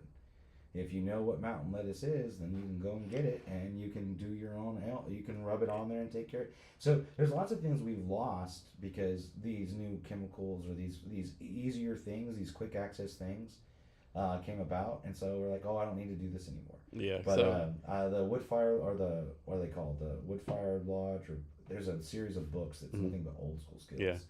So first to fifth grade, I lived in town Gonzales, like 7,000 people, right? We live across from a chicken factory, right? So like, and once a chicken would escape come to our yard, right? We get it, and we would pluck it, right? Like how many people know how to fucking cut the head off a chicken? Exactly. And pluck the feathers, boil it, right? Its neck. I was taught that. Yeah. You just go. Yeah. The chicken. I'm confident I could do that today, right? And I grew up on a goat ranch, and they were mostly goat's milk, but we had feeder goats that were going to be eaten, and my mom showing me how to so halal and kosher food I have a problem with, only because I've had to do the slaughter. Yeah. You have to bloodlet, right? And so you got to cut their throat. Yeah. Well, and their heart has to be beating. Yeah. So how do you do that to an animal that you helped raise? Well, that's part of those skills that you just realize it is food at some point, but you can make it to where they don't suffer. So I learned lots of things. I told people I know where my food comes from because I've. Isn't it crazy? Like people like, oh, I'm against hunting. I'm against this. Like, you're eating a fucking hamburger right now. What the fuck are you doing, right? Yeah. Or even people against guns. There's a reason why we got them. They are a tool. Unfortunately, tools. I mean, you can do more. Every tool can be bad. A keyboard is more dangerous than a gun. Oh, goddamn right. The pen is mightier than a sword. And I don't think people realize what that meant. Yep. Words are powerful. Very powerful. Way more powerful than a gun. And it's the most protected thing that we have right now. Look, I mean, that's what's going on in Seattle right now with the protests. Yes, everyone has the right to First Amendment, but some people are out here doing some Nazi crap and other people aren't. Yeah. And then other people are just wanting to oppress other people or not let other people's voices heard. So it's like, yeah, we all have these rights, but there's a lack of critical thinking on some things. It's like when you say the fire thing. No, it's not against the law to say fire. But the moment someone gets trampled because you said fire, now you have a problem. Yeah. But I just, when it comes to food, even when I like to engage, I'm a meat eater. Never gonna not eat meat. I have slaughtered them. I know what it takes. I still know where my food comes from. Yeah. And then you talk to vegans, and they're like, "Oh, what about this and that?" So I was like, "Well, I mean, We've got proof that plants talk to other species, not even themselves. There is, yeah. We've There's got that proof. that they have feelings. We've got proof that they are conscious. So, I mean, all these plants. I mean, all these plants are interconnected, right? All the roots talk, all that kind of stuff, right? You through know. the mycelium layer, mushrooms help communication through different species. It's insane. Science is cool, like, but when your goalpost is I don't eat anything that's sentient, I'm like, well, plants are sentient. Where's the argument now? Like, So you're gonna starve? you know, You're gonna take fucking? Are you gonna make all your food in a laboratory or something? right? And I'm one of those people that thinks that I don't know if it's a normal creator. I'm a possibilian when it comes to spirituality. That's where my concept of knowledge appear. You can add a plank. You cannot cover the ocean, so you can't know everything. You can't. It's not possible. It's physically not possible. Because there's things that happened way before. We're not there to look at that now. And there's gonna be things that happen way in there. We're not there. You can't know.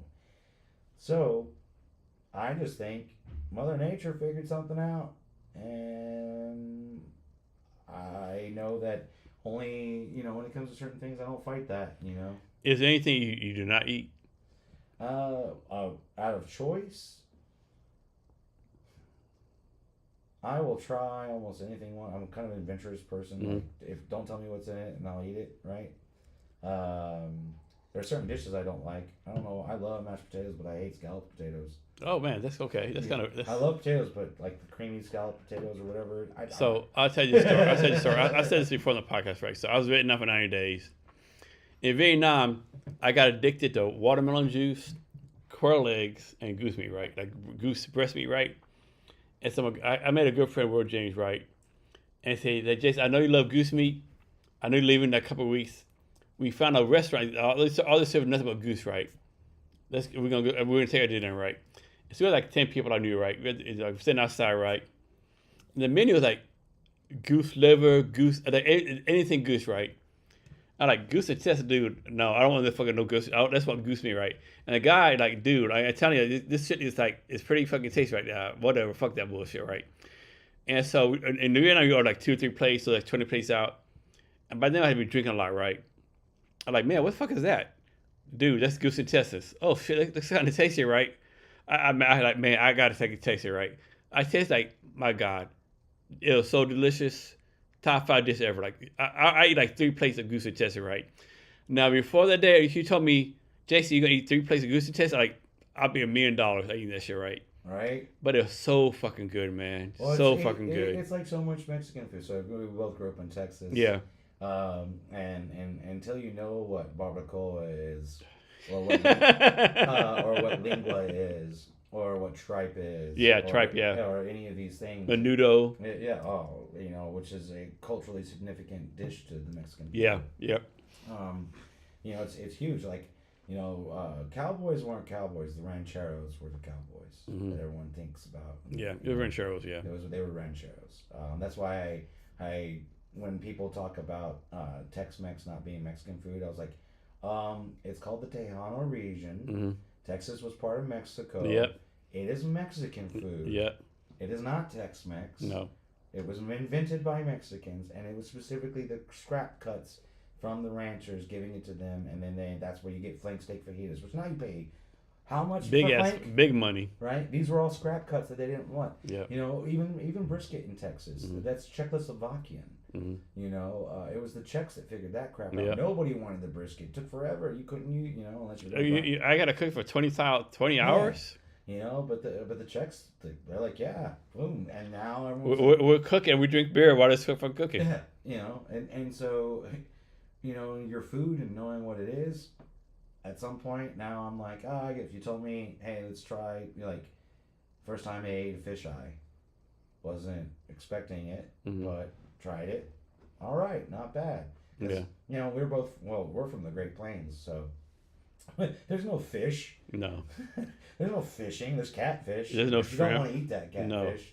No. You move up here, and I'm like, because at first I wouldn't say that I didn't like seafood. I just never really tried it outside of the I thought of Red Lobster, who dogs on silvers. Red Lobster, John, and so I didn't know what fish could be. And then when I was living in Marysville and working in Mount Vernon, on exit like 212. If you're going northbound, left-hand side, there's this little white tent that's a pop-up during the summer season. I think it should be open by now. That's a farmer's market. But it's right next to LeConner and a couple other people. And it's very special. So when these commercial boats for fishing go out and they like I said, I was consult for the International Halibut Fishing Commission. All we do is regulate, like, how many halibut are going to be fished, based on the health of the fish, and how many are available. Which I can get into climate. We got all the data to say shit's not so good right now because the water is moving. That's science. Whole other topic I could talk about, but. When these commercial fishers go out, they're gonna catch fish that they weren't looking for, right? It happens, right? It just happens. So they'll stop at these ports before they get to the ports in Everett and Seattle and stuff where they drop the fish off. And one of them that they stop at is LeConner. A lot of people don't know LeConner. You can launch big boats. You can launch yachts and stuff. It's got a little bit of, and it used to have a shipping company that was based out of there forever. So these boats, they'll stop off near LeConner, and they get rid of all the fish they caught because they are allowed to do it. That isn't their main thing, because by the time they get to, if all you're trying to do is sell halibut, you don't want all the other fish in your hold or whatever. So say they caught a swordfish, or they caught this, or they caught that. Well, this guy buys it. So you go to his little pop-up, and I've now had massive squid steaks that are like the size of my thigh, because they caught a big old squid. And I was like, how do you cook this? He was like, cornmeal and fry it. Yeah. Swordfish. I was like, what? He was like, it eats other fish. It's going to taste like steak. Just cook it like a steak. I'm like, really? He was like, yep. And it was amazing. So like, I just started eating random stuff because he would have random stuff. Yeah. And I was like, I didn't know I was going to like this. And I would just ask him, like, how would you do this? He was like, just, and then it opened my world to like, oh, I'm going to try this. Like, I have found I don't like oysters, like not by choice. I'll eat them, but like only a certain way. Yeah. I mean, generally, like, food is good, right? A lot of things taste good, right?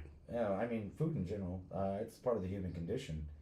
That's one of the things, like, because I cooked. I cooked all through, put myself to college. When I moved first up here, like when we landed here, because we bought an RV, traveled a little bit across America to see some stuff. And then when we landed in Washington, we landed in Clay Elum, which is the heart of the Cascades. It's an interesting, amazing little town where all 4 seasons are present. Summer is summer, spring is spring, fall is fall, winter is winter. It's kind of crazy. And while I was there, I was like, hey, we're still trying to figure out where we want to live.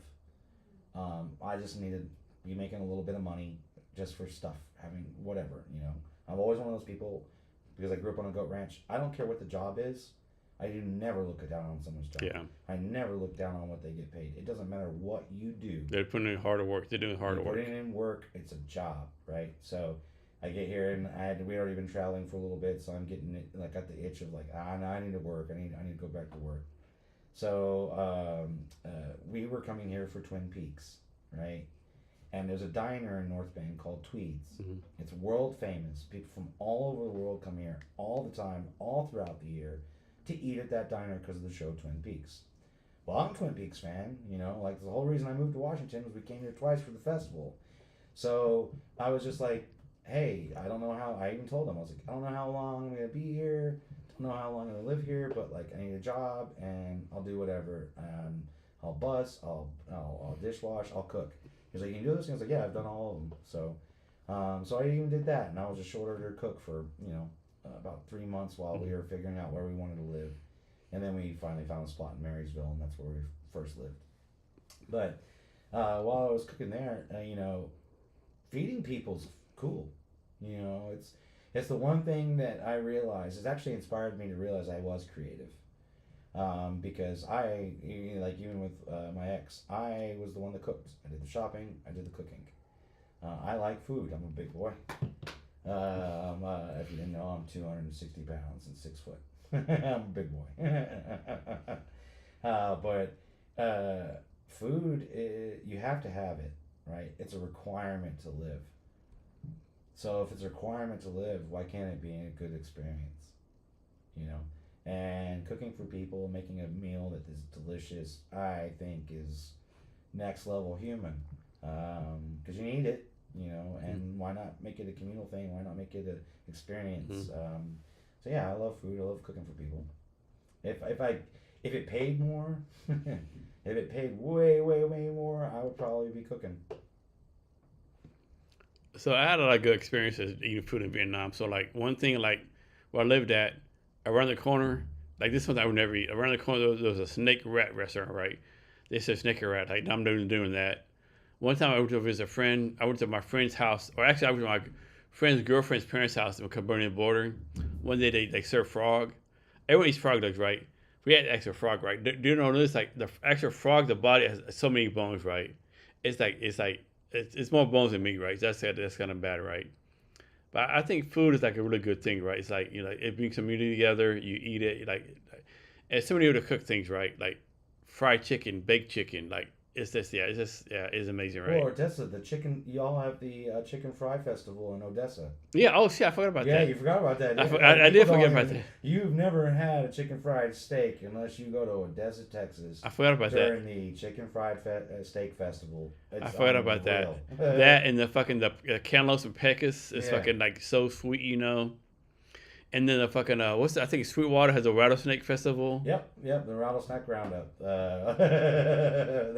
That's an interesting. I don't think I've never had a rattlesnake though. I haven't had rattlesnake. I've had snake because we shoot them on the ranch all the time. Yeah, that's why. What kind of snake have you had? I've had a water moccasin out of spite. Yeah. Out of spite. So the problem with water moccasins is they're extremely aggressive. Oh yeah, they're so aggressive. And they dominate the pond that they're on. So your livestock will go up to the pond, and that little bastard could be on the clear other side of the pond. Yeah.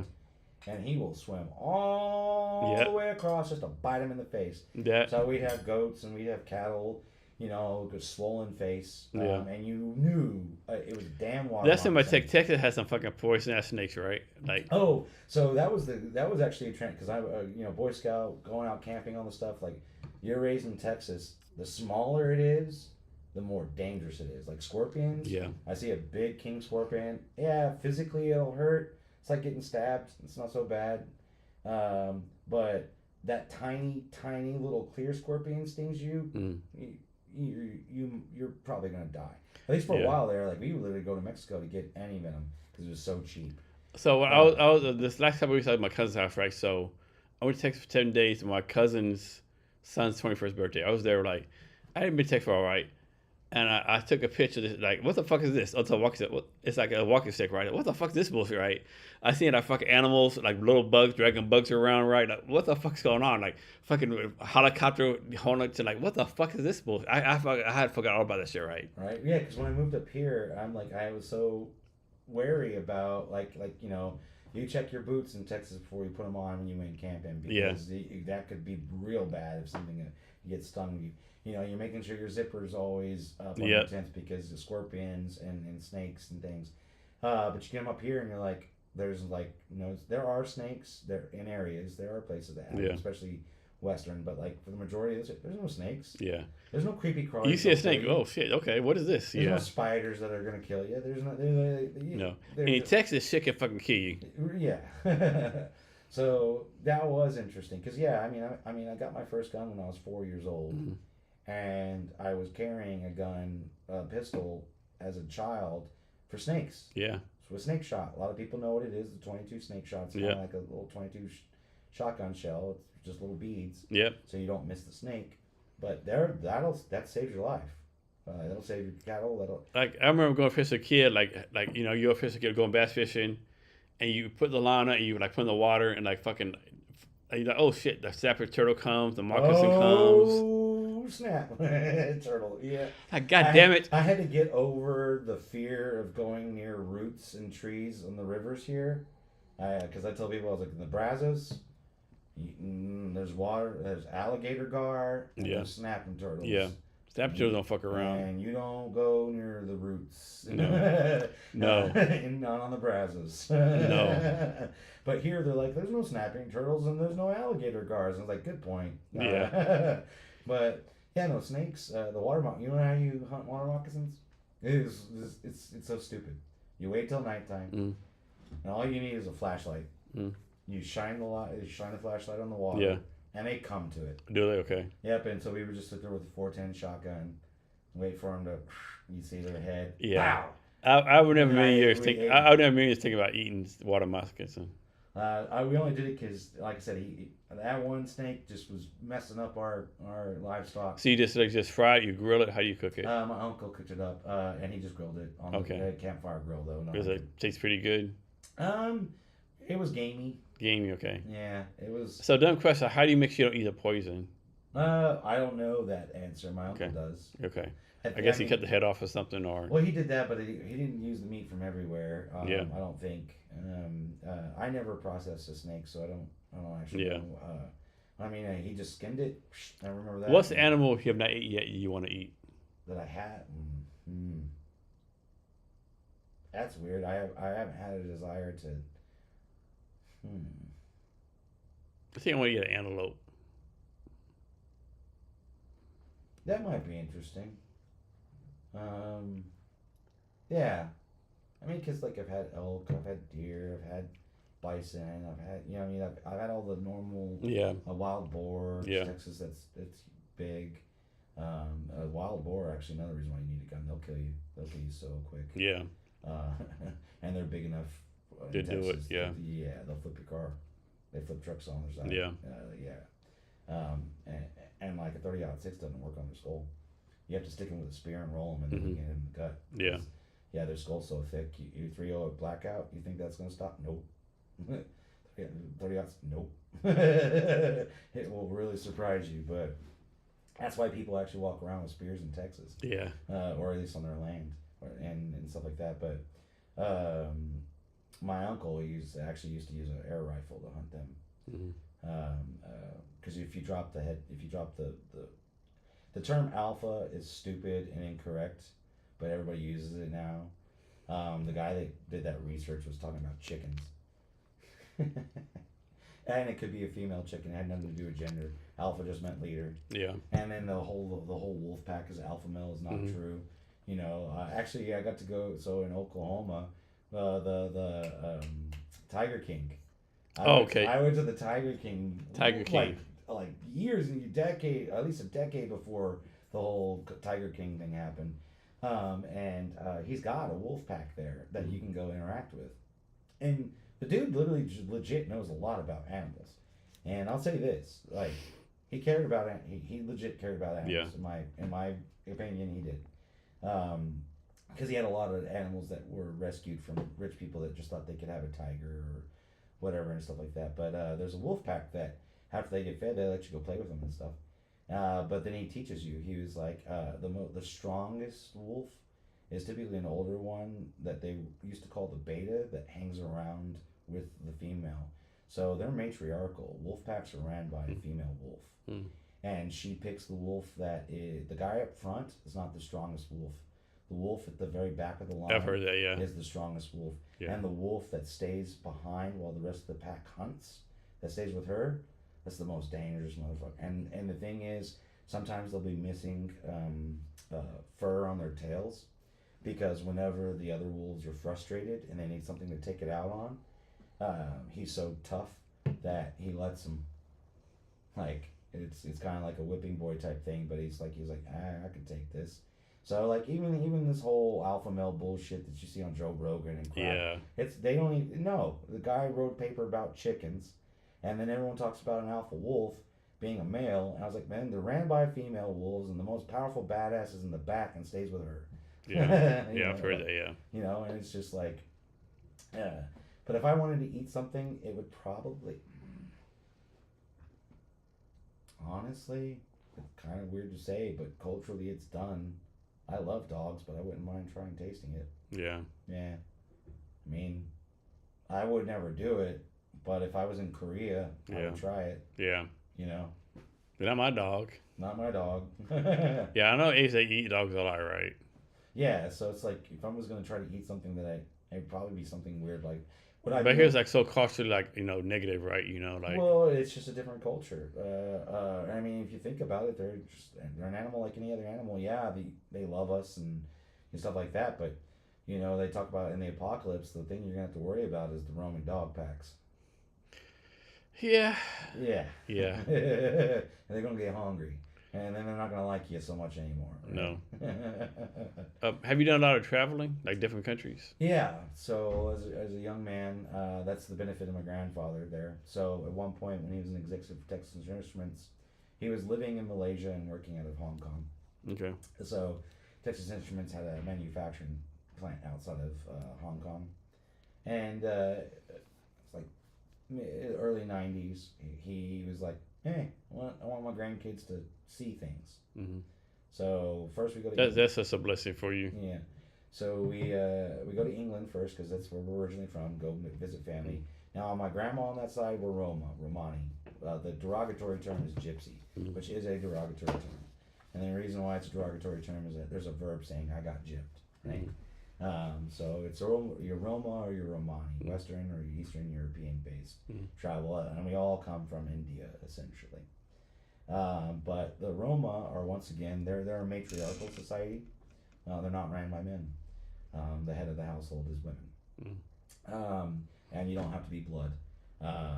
And this is great because people always use this term wrong or this phrase wrong. They say blood is thicker than water. I was like, that is not even the full saying. If the blood of the covenant is thicker than the water of the womb, meaning the people that you choose to be with are more important than people that you're. Just because they're born with you doesn't mean they're a good person, Yeah. right? Goddamn right. So I the totally blood agree with that. right, you're a military man. That's the blood of the covenant right Yeah. there. And there are bros that you didn't know until you went to Vietnam, and I Yeah. guarantee you, if they called you, you'd probably be right there Yeah. immediately, wouldn't you? I know people in the military.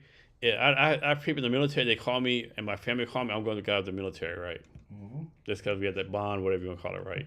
And people in the family, like, you know, it's sad to say that, but it's how it is, unfortunately. And so, I got to meet my Roma family, and I got to be treated like gypsy trash in England at the same time. We actually, so this is messed up. We were hanging out with our cousins in England, and we stole some candy because they stole some candy from a store, right? And my mom caught it, and she beat everyone with a brush. So like in England, they don't spank your bottom; they spank your hands. Yeah, I would definitely yes. I would rather get spanked on my butt than my fucking And hands. they'll use leather strop, pretty much. And they'll welt your hands. Fuck. Yeah, Ugh. they'll welt the palms of you. So my mom's like, I can feel the pain right now. oh, you're gonna remember what you did.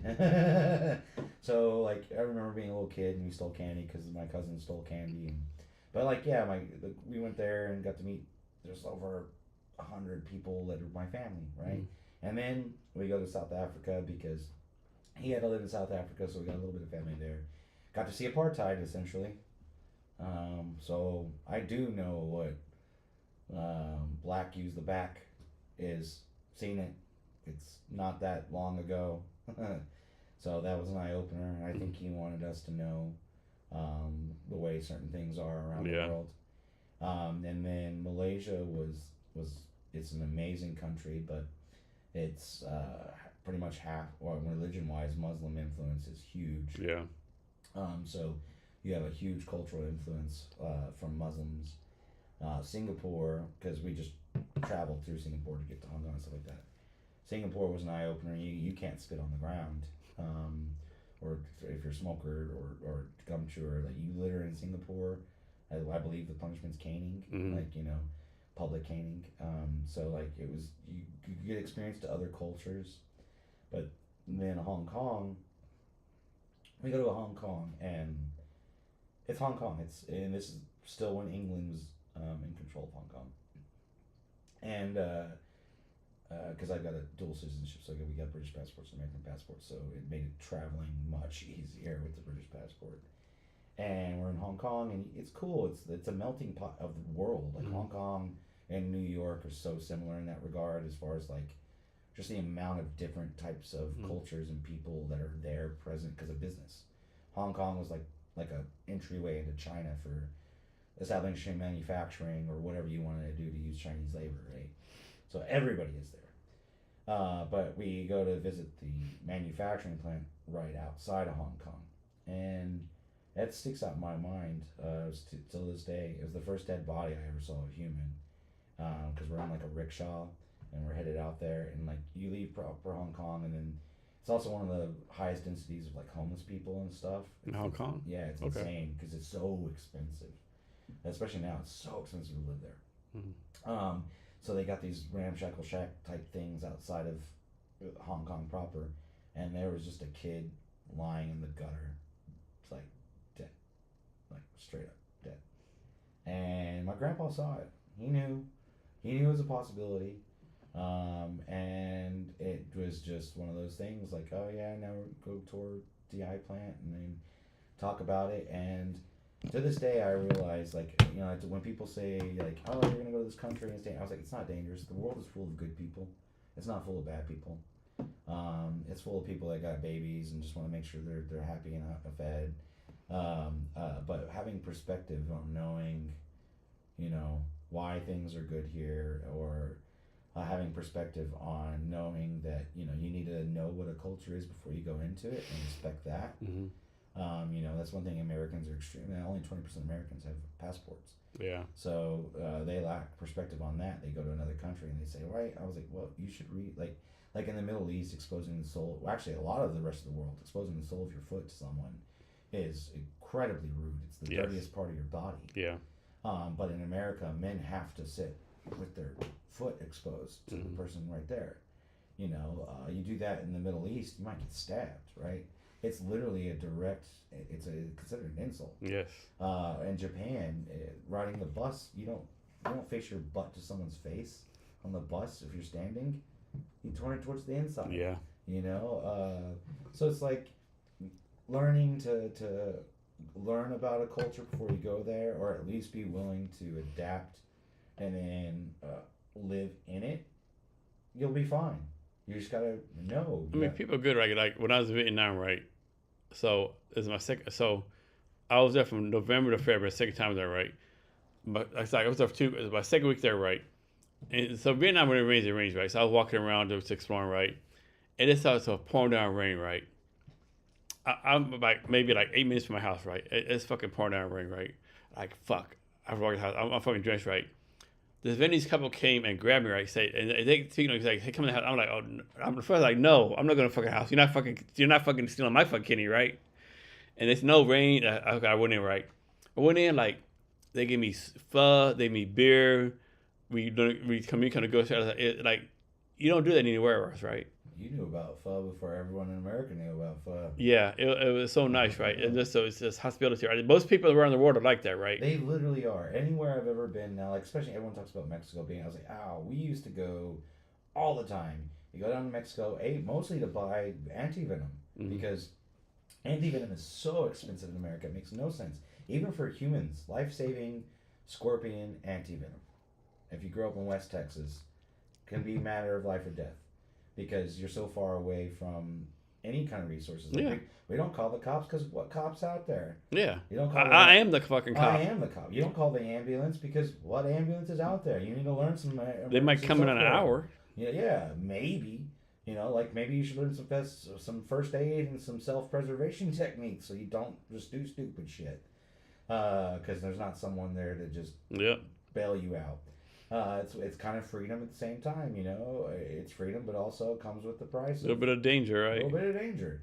But people are people, and they're all the same. Like, we go into Mexico, and it was never a problem. No. There are some towns that are targeting tourists. Of course. Yes. Of course. So does America. Yeah.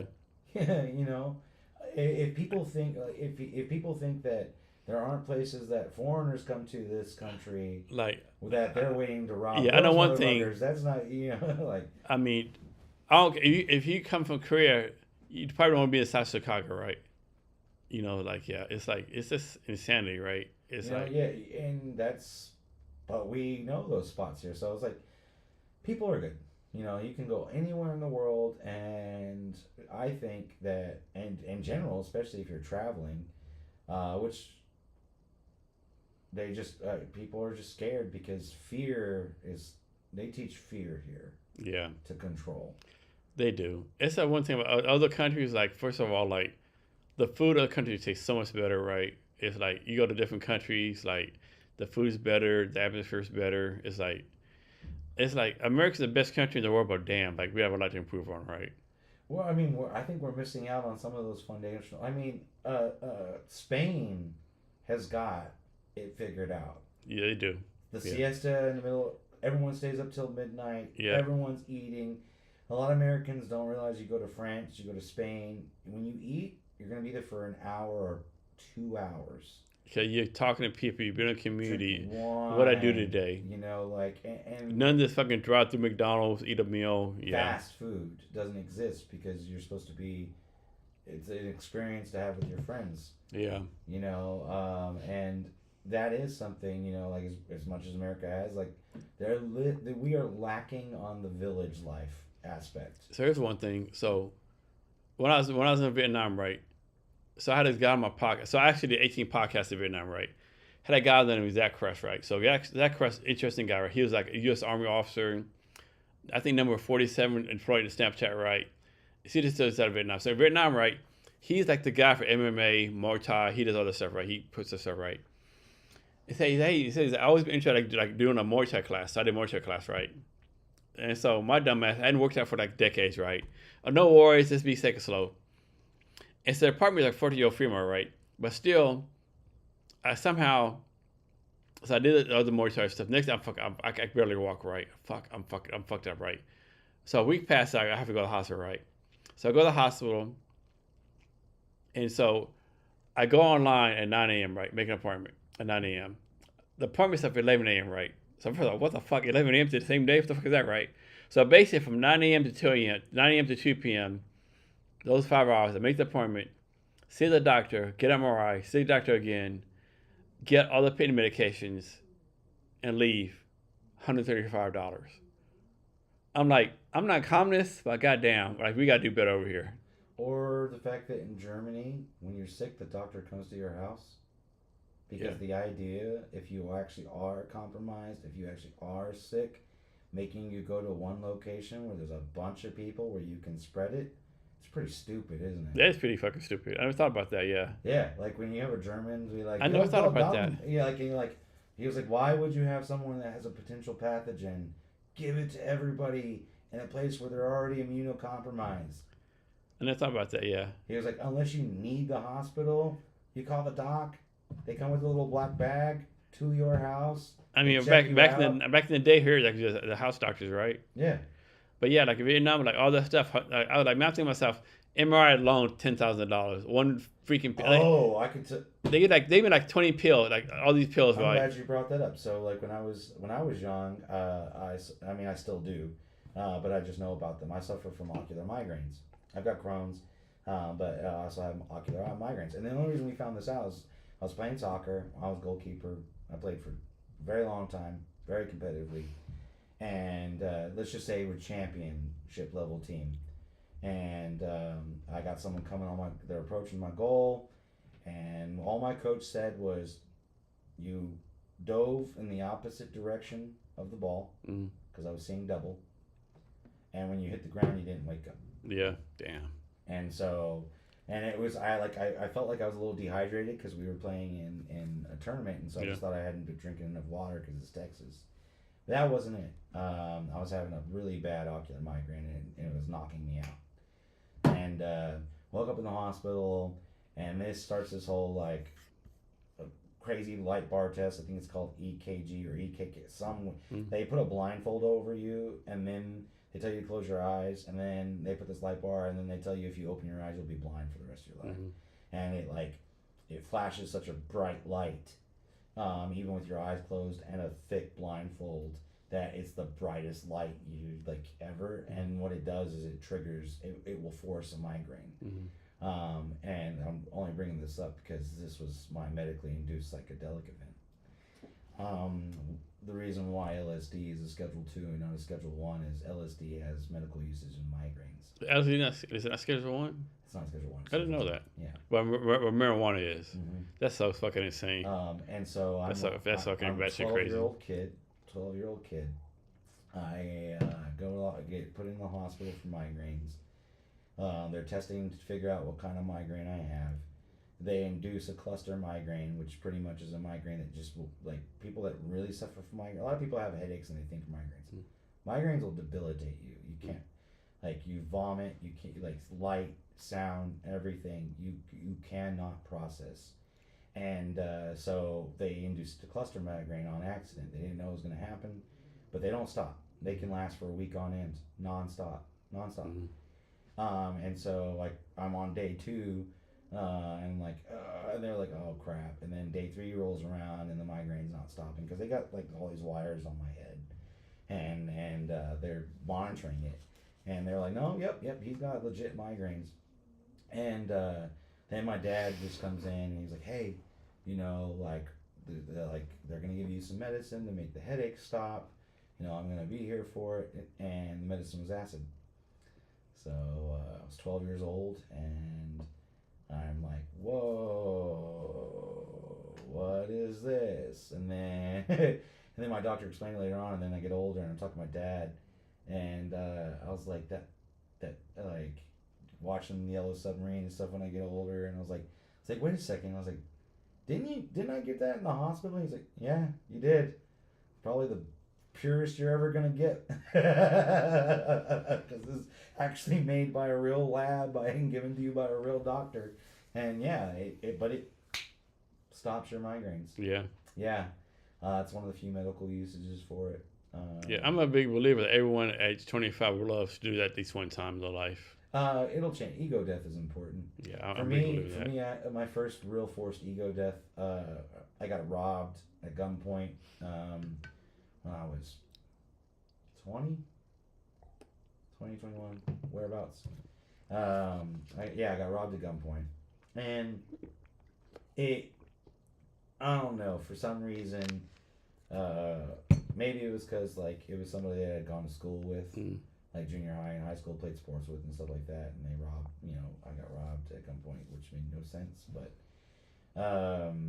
whatever. But it put a little bit of a fear in me on certain things, and it was giving me anxiety on certain things. And then I was going to Texas Tech at the time, and my buddy was just like, hey, there's a skydiving club at Texas Tech. You should go. I was like, okay, why not? Like, I was getting a little paranoid from, because I got robbed and stuff like that. Just like, I'd watch a movie with the gun scene, and like, it would bring back the memory. And so I decided to jump out of a plane on a tethered. I've never been tandem. I've only ever jumped by myself. I've jumped 6 times. This is on my bucket list. Yeah, to jump out of a plane. Oh, ego death it was my first ego death. That's my my bucket list. When that chute deployed and I was floating back down to the ground, I just was like, man, I'm such a small, insignificant little thing, and I just need to live my life like because my heart's racing and the adrenaline is pumping. And then my jump instructor was even like, you're either gonna love it or you're never gonna do this again.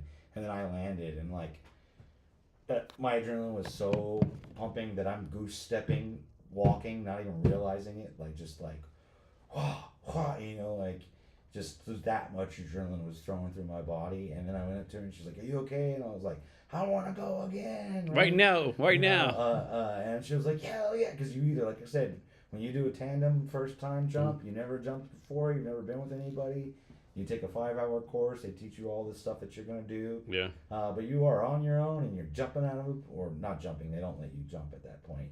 You have to shimmy out and then do a controlled release. Yeah. But yeah, that was my first ego death. And then I got older and I was like, you can do this with other things.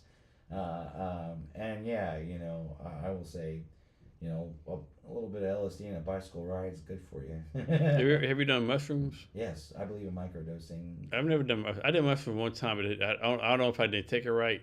But I didn't do anything. I don't know. I just thought that I don't. I said I don't like it. It didn't do anything for me. Like, So for me, like my drug of choice is LSDs, definitely. Yeah, no, the microdose. So mushrooms, I think they do it differently. I heard it's different feeling, right? Different whatever. So it's kind of like it's like the blending of patterns. Mm. And but what mushrooms, if you microdose, I've noticed, camouflage stops working, and you can see everything. And this is actually true. So like camouflage is an aspect that or it's a deficiency that we exploit. Mm-hmm. So your brain has got so many different things that it's got to be processing at all times that when it looks at something that's got natural camouflage, Yeah.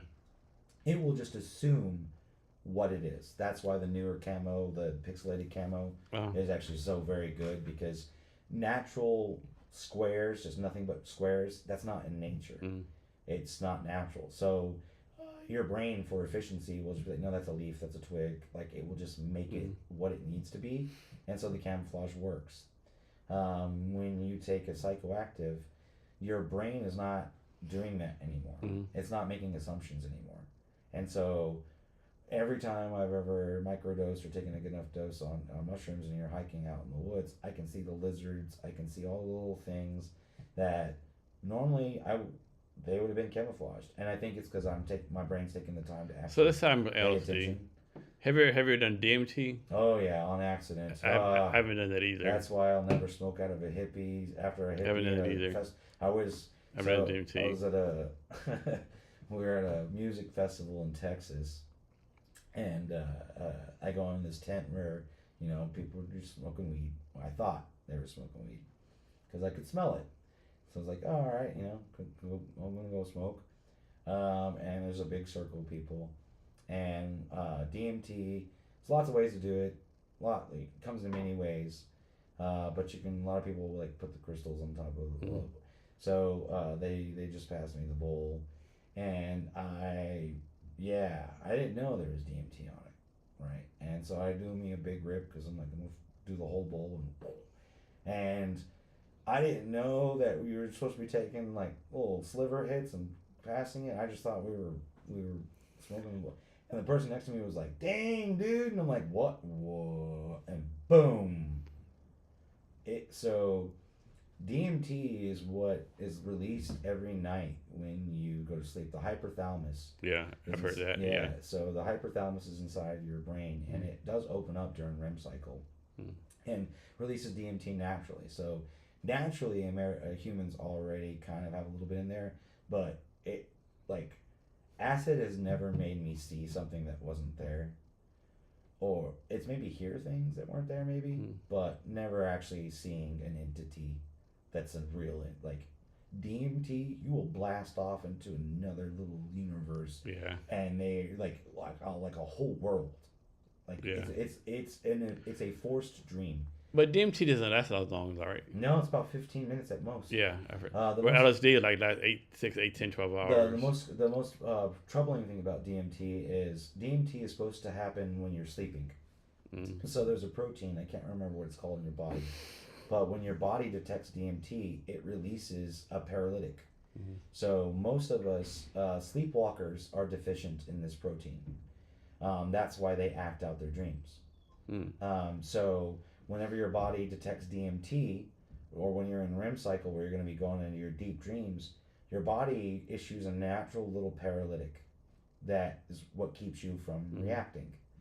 People that have sleep paralysis have a problem where their body's not clearing that out. I've also suffered from sleep paralysis. Was the scariest thing that's ever happened. It's stupid scary. It's what gave me perspective. I'll touch on that later, but gave me perspective on psychosis. But DMT is meant when your body detects it, it goes, hey, let's paralyze this guy so he doesn't hurt himself reacting.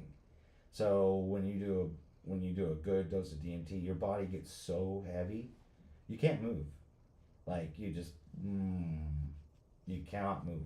Okay. And it lasts for about 15 minutes, and like a really good one. So a lot of people will get comfy, they'll be laying down or something like that because they know like you're not walking or anything on it when you're tripping that hard. No, you can't, because your body's like, nope, do not let him act out his dreams. And so it's interesting that's going on all the time in humans. Yeah, I haven't done DMT. I haven't done I can never say this word. Like it's the other ceremony, ayahuasca. Ayahuasca. I cannot say it save my life, right? If someone said, Jason, if you say this word, $1 million. or you die, like fucking, I have to fucking die. I haven't done that either, right? I asked the friends that done it, like my tattoo artist to come. He does it a lot. He does it like once a month. He says the best thing ever. Right? Yeah. I did peyote because the buttons are all over Texas. Mm-hmm. I've done that. That was the audio, very audio heavy. Yeah. But yeah, DMT is really interesting. But I've also had sleep paralysis, and that was the scariest thing that ever happened to me. Mm-hmm. And now that I'm alone right now, I'm living alone. I'm like, oh my God, please don't let it happen while I'm alone. Yeah, but because yeah, my partner was able to wait because I would just be like, because trying to make a voice. Yeah. It's so weird. Like you wake up and you can't move. You cannot move, but you are awake. You can see. You're looking around. But it's a very common experience for a lot of people that have sleep paralysis that they talk about the demon or the present. There's a being that is there. And it is very, very scary. And the first time it happened to me, it gave me perspective into what schizophrenia is. Mm-hmm. And it kind of shaped me to understand, to be a little bit more empathetic towards homelessness, because a lot of people don't understand the number one cause of homelessness is mental illness. So that's the one thing, like I said, kind of scared of me, right? So my family we have like mental health in our family. Like my grandmother, she had a schizophrenia, right? Mm-hmm. I have depression, right? So really, I probably should be doing this right, but I just like it, right? So I have to be careful, you know. Yeah, because when you realize, like, well, I saw something that wasn't there, but it was the realest experience of my life, and I was terrified. Then I go, well, then now the idea that someone's schizophrenic, that it, like, you know, The Beautiful Mind is a movie that touches on it, right? Yeah. He's got an entire family of people, you know, people his whole life that are not there. Yeah. And so, yeah, it made me go, like, no, I now understand why you can't keep a job, why it's hard to have relationships with certain people in your life, and why you're homeless, because schizophrenia is hard. Yeah. On certain levels. It could be auditory, it could be visual. Yeah. I remember grandma, she said, my grandma said fucking like, fucking, they used to do shock therapy, you know, kind of fucking crazy shit, you know? But yeah, it's with my family. But I'm definitely a big fan of it, right? I definitely was able to do it once. Is that it grounds you. You see nature. It's obviously connected, right? But like you see the case here, like one time I was on it, right? So it's not. So it's not. It's people call it it's not chemtrails, right? But some of that's right. And so once I'm in the house, I see the chemtrails, right, from one color to another, and like I swear to God, I was able to fucking zoom in on it, right? And see the fucking atoms in the fucking chemtrail, right? Like, okay. Another time, right? So my house, right? So for some reason, my front porch, spiders come. The spiders do make all these fucking spider webs, right? My wife will always like fucking like knock them off, right? So one time I was on it, I walk outside, and the spider says, "Mr. Jason, can you please tell your wife to stop killing us?" Like, what the fuck, you know? And then like one other thing too, like you just hear non-nature, like you can hear like you better from porch, okay, you can hear a car coming for 10 minutes around, right? It's just like your mind like changes, right? It's and also, you know, it makes you really question a little bit of things, like, you know, reality and art, and you know why you do things. I can see why people that. I mean, I felt like. I'm a Catholic, but sometimes like, is God real? Is he real? Is like, am I atheist? I've had some really deep religious, spiritual like experience on the stuff, right? Like really like, where like, I don't want to say God talked to me, but like, okay, like really deep religious experiences, right, on this stuff. Well, I mean, that's psychedelics have been used in religious practice for a long time, right? Yeah. Because you know, like I said, my religion is possibly alien. I was raised Catholic as well. But by the time I turned 12, you know, it just wasn't for me. I had questions more about the Bible than it was the religion, because I'm I'm a very technical person, and I typically remember. I remember things that happened to me. You know, my mom's always surprised. Like, I can draw the layout of every house I've ever lived in. And there's certain things that I do not forget, and So I had questions that, and the cardinal that I spoke to was just like, this just isn't for you, and that's okay. He was actually very. I was surprised at how like you would think a cardinal would be super religious. Yeah, yeah. But that's not the case. Sometimes with them, sometimes they come from a science background and they've Yeah. looked in science for so long that the only thing they come up with is God. It has to be real for them. So for me, I'm a possibilian. David Engelman wrote it. He's a neurobiologist. He traveled the world and he asked all these different cultures about their religion, their origin stories, and stuff like that. And like one of the last ones was like the Bonobo tribe, I believe, or something like that, in Africa. And they have a very interesting practice and belief system. But one, they don't understand how procreation works or progeny. They don't. They believe spirits are involved with that because like they'll castrate their pigs and you get the pigs still get like there's lots of little weird quirks. Like they have relationships like husband and wife, but then the husband will go off for war or hunting and she still gets pregnant because sex is not the same for their culture, right? And they don't understand that it even causes children. But they were open, like he's telling them all about, well, I was raised this way, this is what Christianity is, and they listened, and the only problem with them that they had was nobody comes back from the dead. They've been killing people their entire existence, and nobody's ever come back, so they didn't like that. But then he gathers their like ask them about their religion and what they believe in, and what he's found is it didn't matter what it was, where he went. There, a belief in something bigger than you was present. Yeah, there's something out there, right? I refuse to believe like two atoms that bounce together and create everything, right? Well, for me, I choose to believe math. But like I said, man didn't make math; he discovered it, and it's a weird concept because that it was around before we were. Yeah. And there are some very specific numbers that keep, physicists and stuff up at night, like 1/137.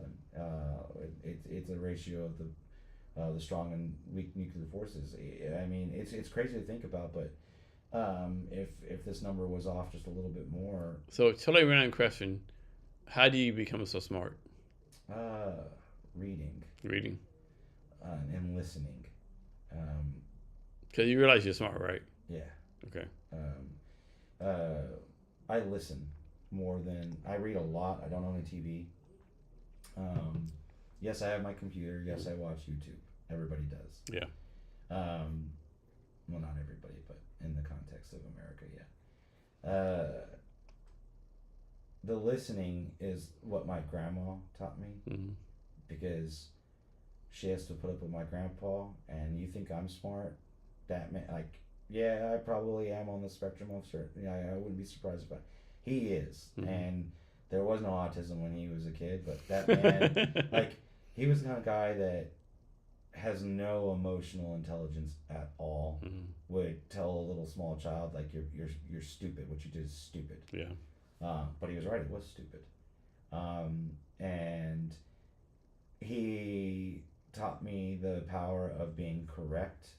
But then my grandma taught me the power of having empathy and listening. And so I read a lot because I see that by teaching yourself and learning things, you can solve problems. And I love solving problems. But reading isn't the only way to learn something. And like even with my interactions with the homeless in Seattle, I don't carry cash so I can tell the truth when they ask me money. I say I don't have any cash. I mean, this beautiful voice, I smoke cigarettes, if you can't tell. But if they ask for a cigarette and I've got one, I give one. I always acknowledge their presence. I always talk to them. And you'd be surprised how many things they've taught me. Just talking to them. Just talking to people, listening, actually listening to them, not disregarding what their viewpoint is. It's one of the reasons why I got to where I'm at as a CIO is I think I listen to people, and everybody's got something to teach. Everyone has a story, right? Everyone's story. Everyone is an expert on something that on another level they don't even know it. And when you get someone to talk about their passions, usually that's when it shines. Like you find someone that's got a passion and they share with you. Oh, they that's the best teacher you can get. So, yeah, I read a lot, but I talk to people a lot, and I think that's the difference. Because I know a lot of book smart people that aren't as smart as me, but they don't talk to people. No. They don't talk to strangers.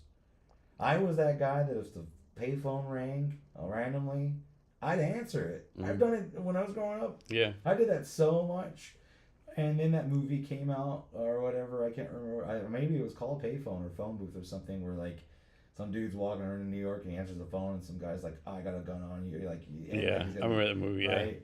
But for me, like, I'd hear a payphone ringing and go pick it up and be like, hey, what's going on? You know, like. So, this is my craziest LSD story, right? What was it crazy, right?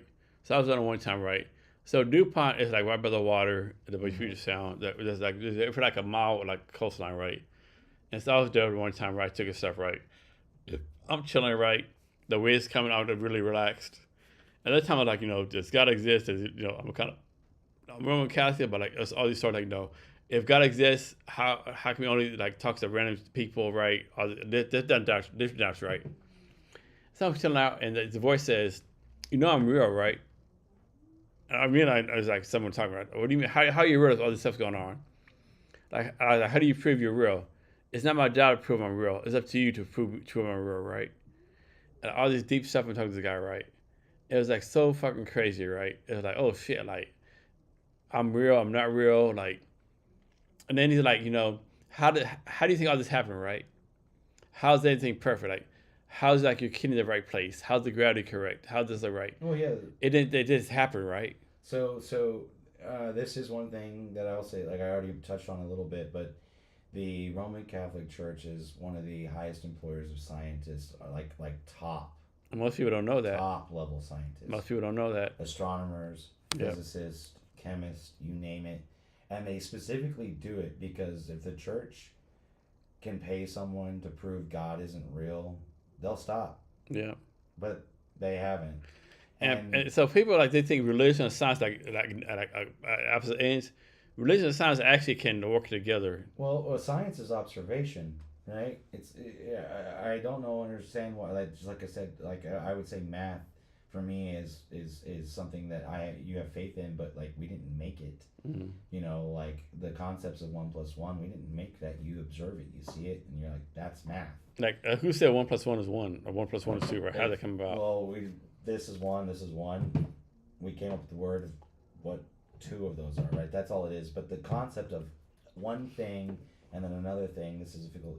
Like you didn't make that up. Yeah. That is just the way it is, and so that's why that conversation I had with that cardinal was very, very interesting because, the Sunday school, that wasn't that fun. Nuns can be very interesting. And then having to go on Wednesdays, and then having to go on Fridays. A lot of people also don't know that about the Catholics, but yeah, we go Sunday, Wednesday, Friday, and you do that until you get confirmation, and you do and all this stuff, and I had a problem with that too, because I was like, hey, you shouldn't be saying that I'm going to go to hell because I haven't confessed. And exactly right. And you won't let me confess because you don't think I understand the plight of Jesus yet, right? So I'm like, there's a little bit of fear-mongering here because now you're in limbo until you're around 12, because that's usually when people get confirmed, 10, 12 years old. So you're in like this limbo state of I'm going to go to hell when I die, right? But it's just not true. I read the Bible; it's not in there. No. And it's not. And then when you talk to a cardinal, he didn't do the whole fire and brimstone. I even talked to him. I was like, I've read it, and I don't see hell actually being described. He was like, you're right. It's not in there. It's not in there. Like Dante's Inferno is not in the Bible. He was like, heaven's not in there too either. Nope. He was like, just knowing his presence doesn't mean you're gonna go float away to this happy existence. And like most people don't realize, like a lot of stuff we like when Jesus was alive, as no eating pork, right? That's Paul that did it, right? Like Paul had this dream that angels said, "Hey, it's not." Cloven hoof. Yeah, Yeah. it wasn't. It was Paul, right? A lot of stuff we do as Christians or kind of was Animals happened to was Paul, not Jesus. That don't chew their own Yeah, so you can eat beef because they chew their own curd, but that was pigs Paul. don't. And It was Saint Paul. It wasn't Jesus. It was Paul that did that, right?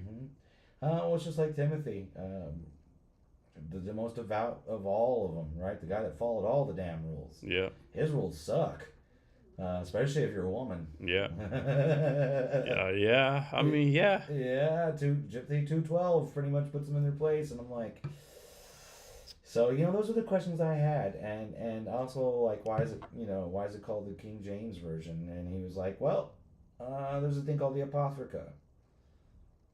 Check it out. Like the missing Bible, missing books in the Bible, 9 books. right? Missing books in the Bible, right? Yeah, they talk about aliens and all kinds of crazy shit. The Apocrypha. My grandma had the full set because the hardcore Catholics will have it at some point, I think. But you can buy it. I tell people all the time, and then, like the King James version, it tells you who the editor is on that one. It's on the front. Yeah, there's that too, right? Yeah, and the fact that the word tyranny was taken out of the original Bible by King James because it says "rise up against tyranny" in there. But so it's when it comes to spirituality, Christian and stuff like that, I just say good person's a good person. Yeah, I mean, a bad person will hide behind their religion. No doubt. A good person will not care one way or the other if you are with them or not. Yeah, I agree. Because at the end of the day, there's that Family Guy scene. He's like, do atheists go to hell? He's like, no. He's like, do the agnostics? Oh yeah, fuck those guys.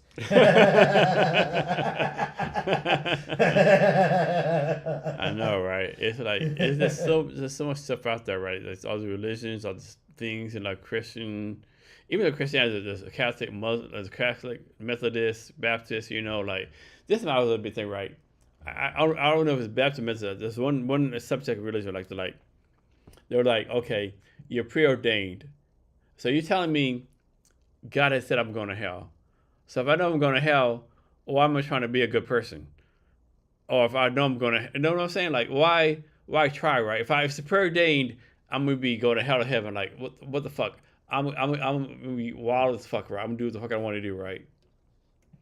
It's like, yeah, it's insanity, right? But, but we're living on a rock that is spinning 23,000 miles per hour. That is and we could the sun. We could find out like that, right? That is in a galaxy that is in the Milky Way. It's insane. I mean, to think about. I mean, think about it. Not on the fact that they're having like fucking Putin's fucking prostitutes who say, "Hey, I follow your command. You fucking bomb America, right?" You know, fucking. It's like instantly like someone could say, I'm fucking drunk, I'm this sort of the world, right? You just don't know, right? I mean, like, we're like minutes from death every time, right? Yeah. But I mean, I'll say this, I'm not scared to die. And got over that. I've lived a good life. Yeah. I don't want to die. No. I mean, like, I have a good life. Like, if someone said, hey, Jason, you're going to die tomorrow. You know what? I've done this, I've done that. Okay. I've taken care of my kids. My wife's set up. I've done that. Okay. Yeah. That's the way I think. I was like, I'm like, my friends love me. Obviously there's things you still want to do, right? Yeah. I mean, obviously, seriously, I still want to do it. Like, okay, like, I've lived a good life. I've done things most people haven't done. Like, I've been like Paris, Disneyland, all these different countries. I've like how many people go to Vietnam, right? How many people like have a podcast? Like, how many people like, yeah, I've done well for my life, right? And I think part of the human condition is I feel like you touched on like you got depression. I was like, sometimes I think that stems from there's so much in the world to experience, and maybe you're just like, I want to do so much, dude. You just want more, and it's I want to do so much. Like, you get stuck in this little spot. I want to do so much, man. It's like, I want to learn so much. I want I want to know how to code. That's so much I want to fucking do. Like, so I always would live in the matrix. I just fucking plug someone back on here like, droop, learn, you know. We're working on that. The instantaneous transfer of knowledge is Man. coming. And actually, I'll be down for that, it right? started with this concept. Oh, this is so cool. This is like, I love this. I love this. So, we know that thoughts and feelings can be transferred, and I'm going to give you the best example. Is my mind about to be a fucking balloon? Your kid, when they can start drawing, right? They draw you and your wife this picture. Mm-hmm. Now, your kid's not an artist. It's a shit drawing Mm-hmm. if you were to, like, evaluate it, right? But this little star, this little sun and a little flower or whatever crayon thing, you pin it up. It was done with love. They Mm-hmm. love you. They draw this thing for you. You then pin it up on your refrigerator, the Mm-hmm. quintessential stereotype, right? Put it up on the refrigerator. And every time you walk by your fridge, you look at that photo and you smile and you feel love. So your child transferred a feeling into a physical thing Mm-hmm. that then every time you go near it, it transfers it again to you. So we can transfer emotions into physical things that then have the ability to transfer that emotion back to us. We do it all the time. Like, we do it all the time. Transferring knowledge is not that hard either. It's possible. So there are companies that are working on the matrix. The ones that were able to say, oh, red is red. They're already, I believe they're in Colorado. And they are looking at transferring of information via computers to the human brain. This is fucking crazy. Yeah. Like, what we can do with science is, it becomes to a point where it's magic. Mm-hmm. People just can't believe it. That's actually why the problem we're having. We got flat earthers and all these people that are like, oh, we can. I was like, yeah, because the things we can do will blow your freaking mind. Like, I'm sure if someone came from like year 1774 now, they're like, what the fuck is this? The cars, planes, like, I mean, think we take for granted. You know, and actually in flying stuff, that's actually a good example. We don't know how bumblebees are able to fly.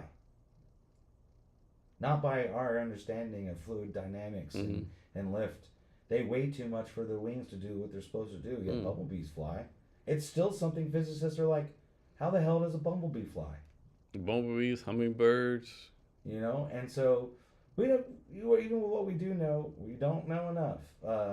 And and that some that comes down to, well, you're never gonna get to know, and that's the part of the adventure. And then if you have the drive to be curious, if you have the drive to be better, like I use Stoicism personally because it's independent of any religion. You can use it alongside of anything. And the virtues of wisdom, justice, temperance, you know, and courage. So those are the four virtues of Stoicism that you should strive to be a virtuous person, regardless of religion, right? And I try to use that in how I do things. And it does align with a lot of different religions. And you know, and I like studying them. Like after I got out of the Catholic Church, I was like, well, you already read the Old Testament because that's part of the process with Catholics. Mm. I was like, well, what's up with the Torah? It's a fascinating book. It's actually not, Muslims aren't what people think. They're really not. They'll feed you. Like, you know, the sheiks are amazing. That's an entire culture that people don't even know about, or at least Americans. The Kurds, oh my God, the Kurds, like, they don't even have a country anymore, and all they do is actually go over. They're the ones that actually go fight all the terrorists. Doesn't matter where they're at in the world, the Kurds are hunting them down because they don't have a country of their own, and nobody stops it.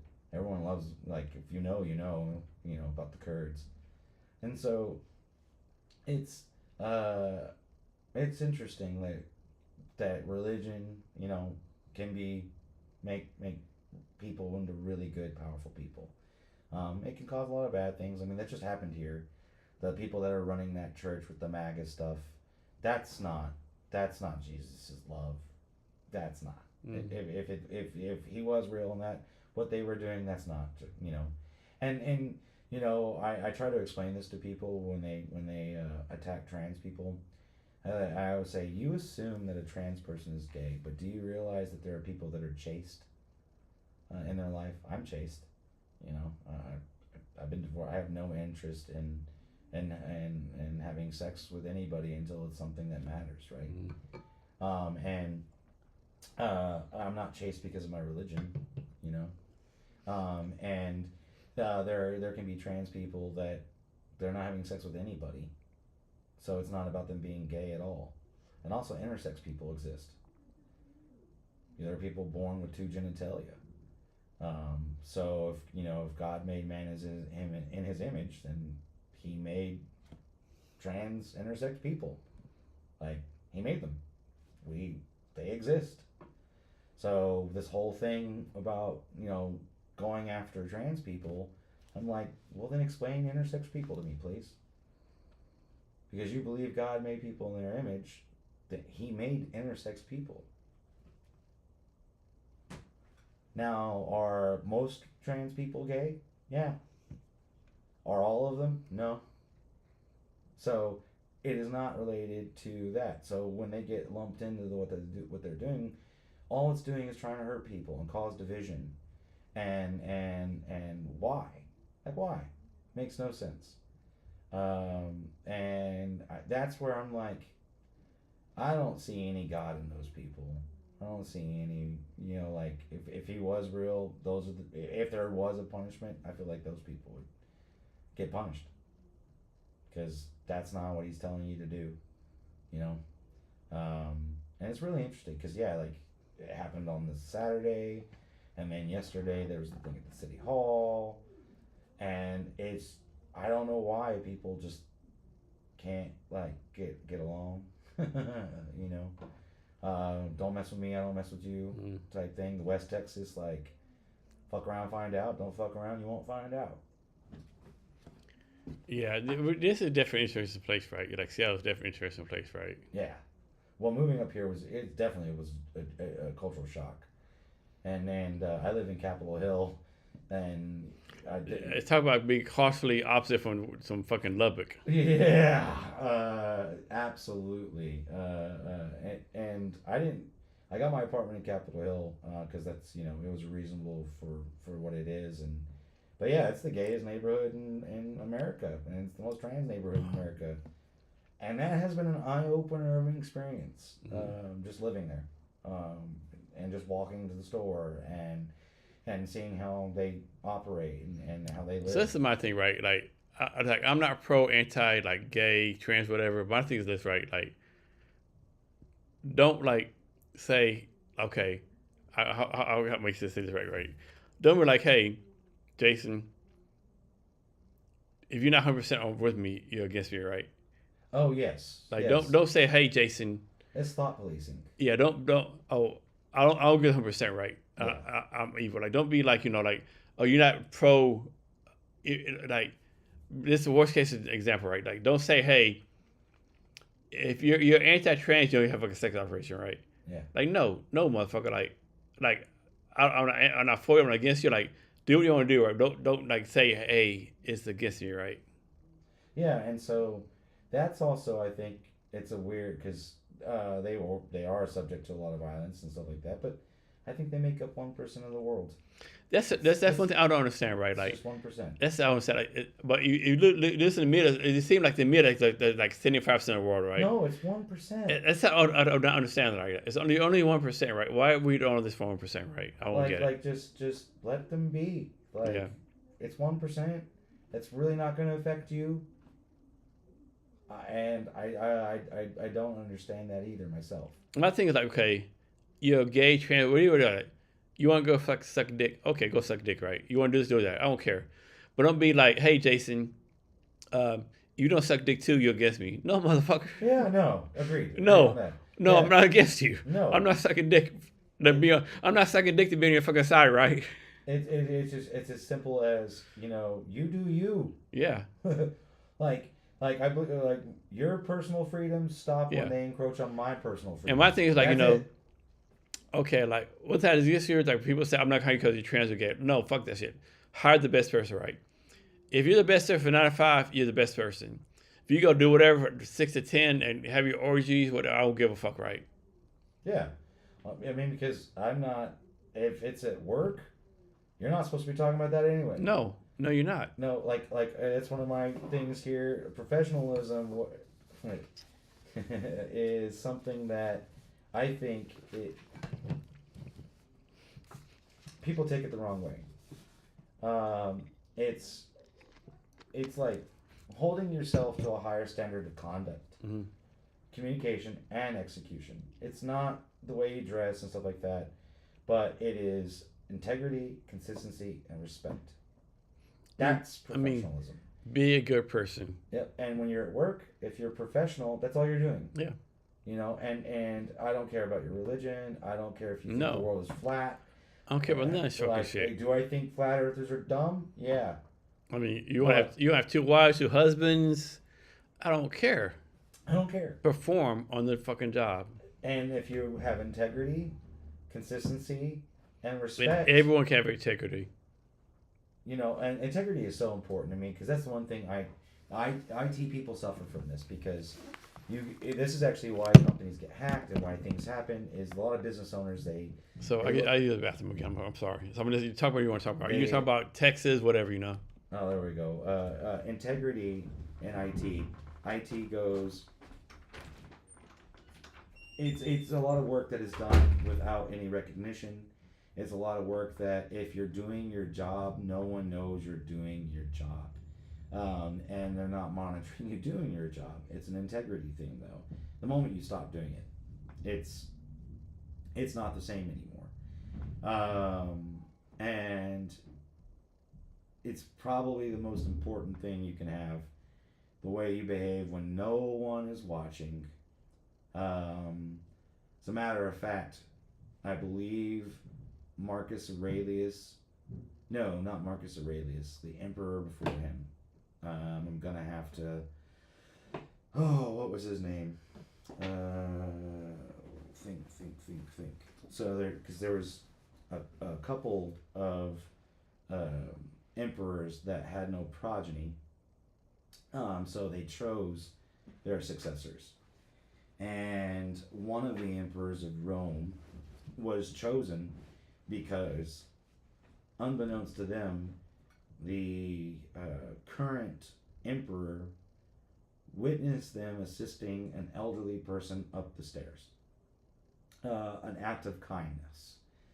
An act that was integrity. The way this man behaved when he thought he was alone, when he thought there would be no reward, when he had no expectation of these things, he behaved in a manner that ultimately wound up making him the emperor.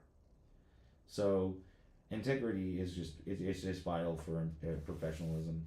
You know, what you do when no one is looking is key to success. And honestly, it's a key to life too. If you have integrity, then you'll execute on the things that you say you're going to do.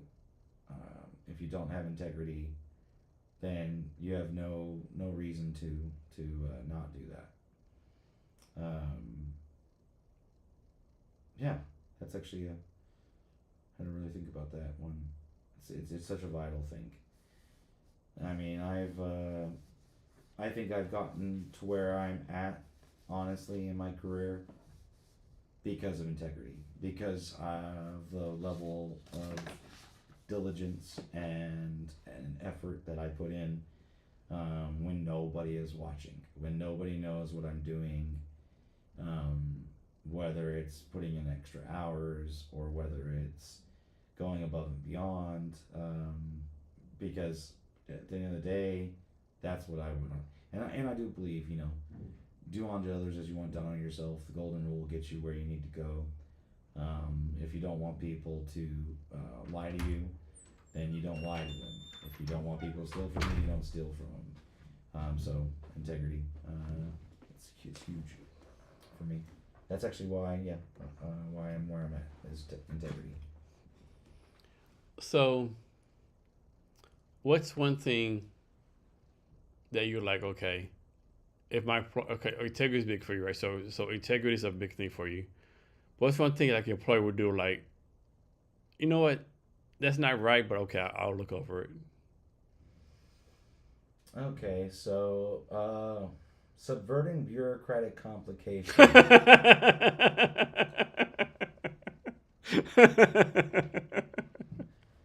Is it breaking the law? Is it bending the rules? Yes. Is the goal and the reason a good one? Mm-hmm. Yes. There are times that bending the rules is actually the right thing to do. Yeah, it is, right? I mean, If the law, as a matter of fact, Texas tried to make that law that you can't hand out water to people standing in line to vote, that whatever. But like, is it breaking the law for me to hand you some water? Yeah. Is it the right thing to do? Yeah. Like, I love Texas, but some things they do, like, do you recently, like, the Texas passes a law where they got rid of all THC is illegal? Yeah. They're also trying to make 10 Commandments required in every school. Yeah, I mean, okay, come on now, guy. I don't agree with that. No, separation church and state. You can have your church, that's church. Schools are allowed for everybody. My thing, you have 10 Commandments, you need to have the Quran there, the Hindu there, everything needs to be Everything. This is America. We're the melting pot. Everything needs to be there. I'm a first generation American. That we are we are a country of immigrants. Yeah, and my thing with THC, like, it's kind of surprising because like all these like studies, like THC does this for veterans, they like completely cut it off, right? And crazy. This one thing that's crazy, like, and you probably know this, like, so you remember Rick Perry? Yeah. Oh yeah. Most conservative governor ever, right? He's like so pro psychedelics, right? Pro psychedelics, pro marijuana, pro other stuff, right? And they're like basically saying no, all this cut off, right? It's so THC, it fixes so much that pharmaceutical companies are wanting to fix, like, that they don't want it. I say my pockets all the time, right? I can't speak every veteran, but every veteran I know does psychedelics and marijuana and makes them like so much better, right? All of them are sure about. Everyone's sure about it. Every one of them. So a really, really good friend of mine. It fixes depression, fixes that, it fixes pain, everything, right? Yeah, a really good friend of mine.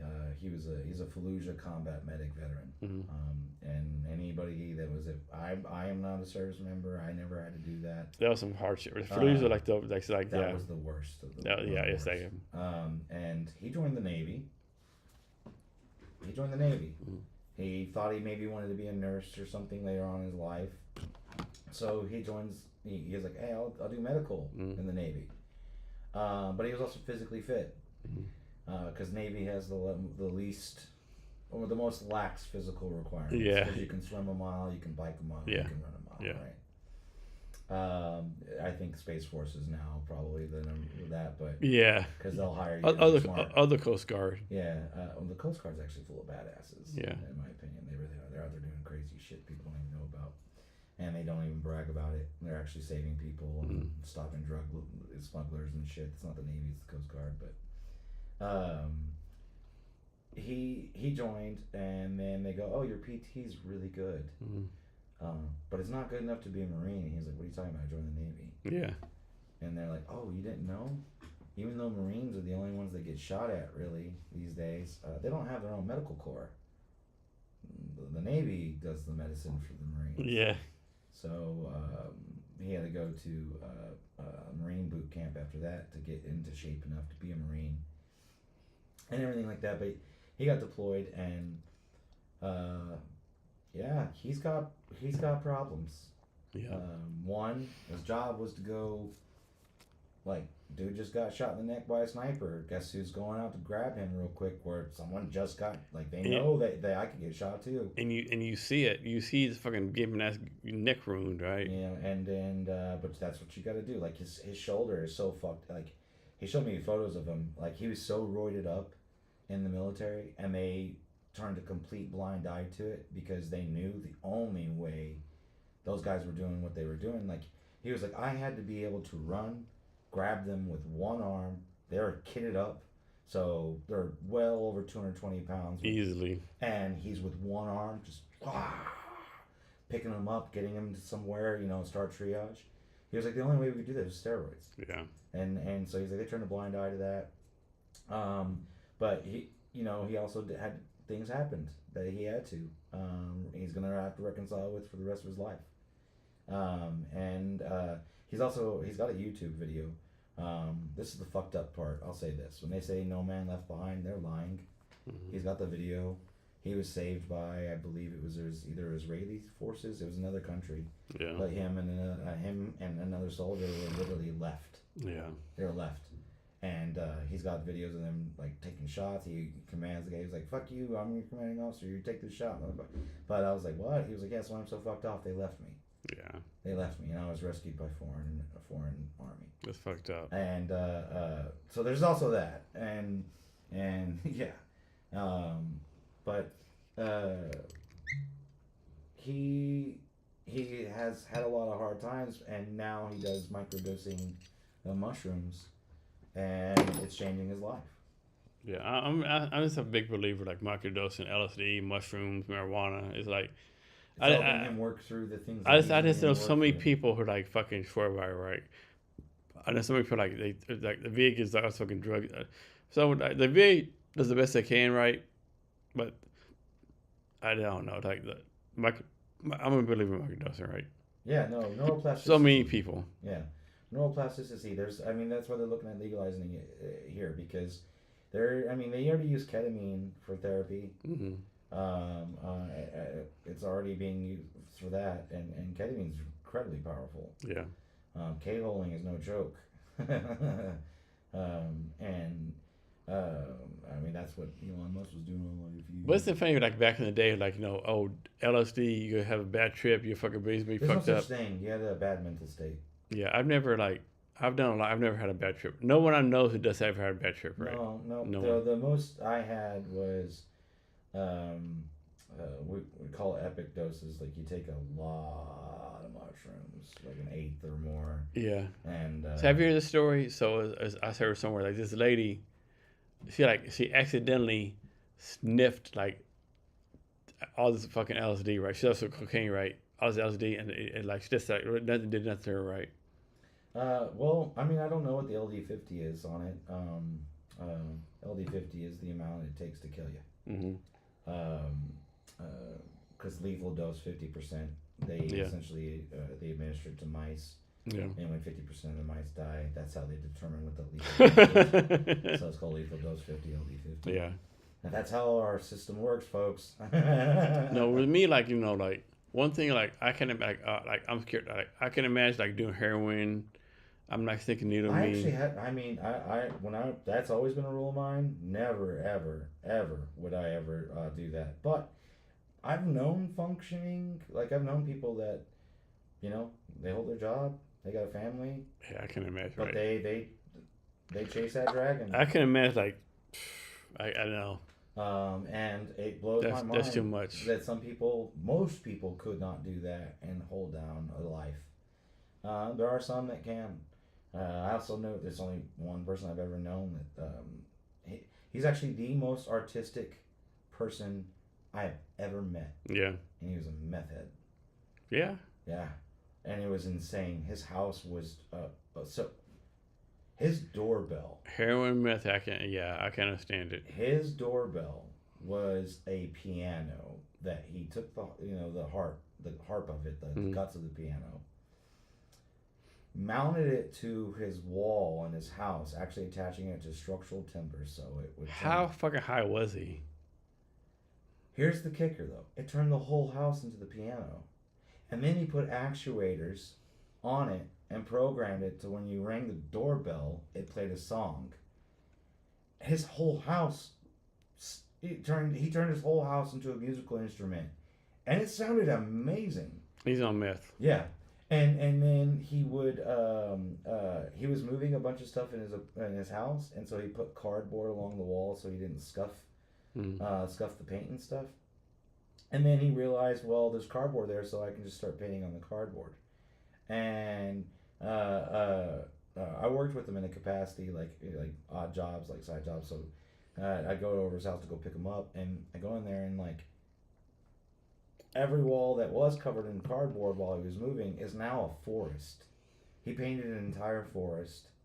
He's got a piano on the wall. How long did it take him to do all this? Oh, he was all. I mean, I would think that was progression was over a couple months. It wasn't. It didn't That's take it? long. Yeah, because he'd just stay up painting.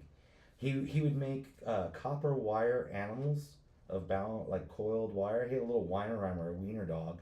That's life size wiener dog, made out of coiled copper. He made all these little things, and then in his backyard when I first met him, was just full of stuff. It was organized, but like On meth. like stuff.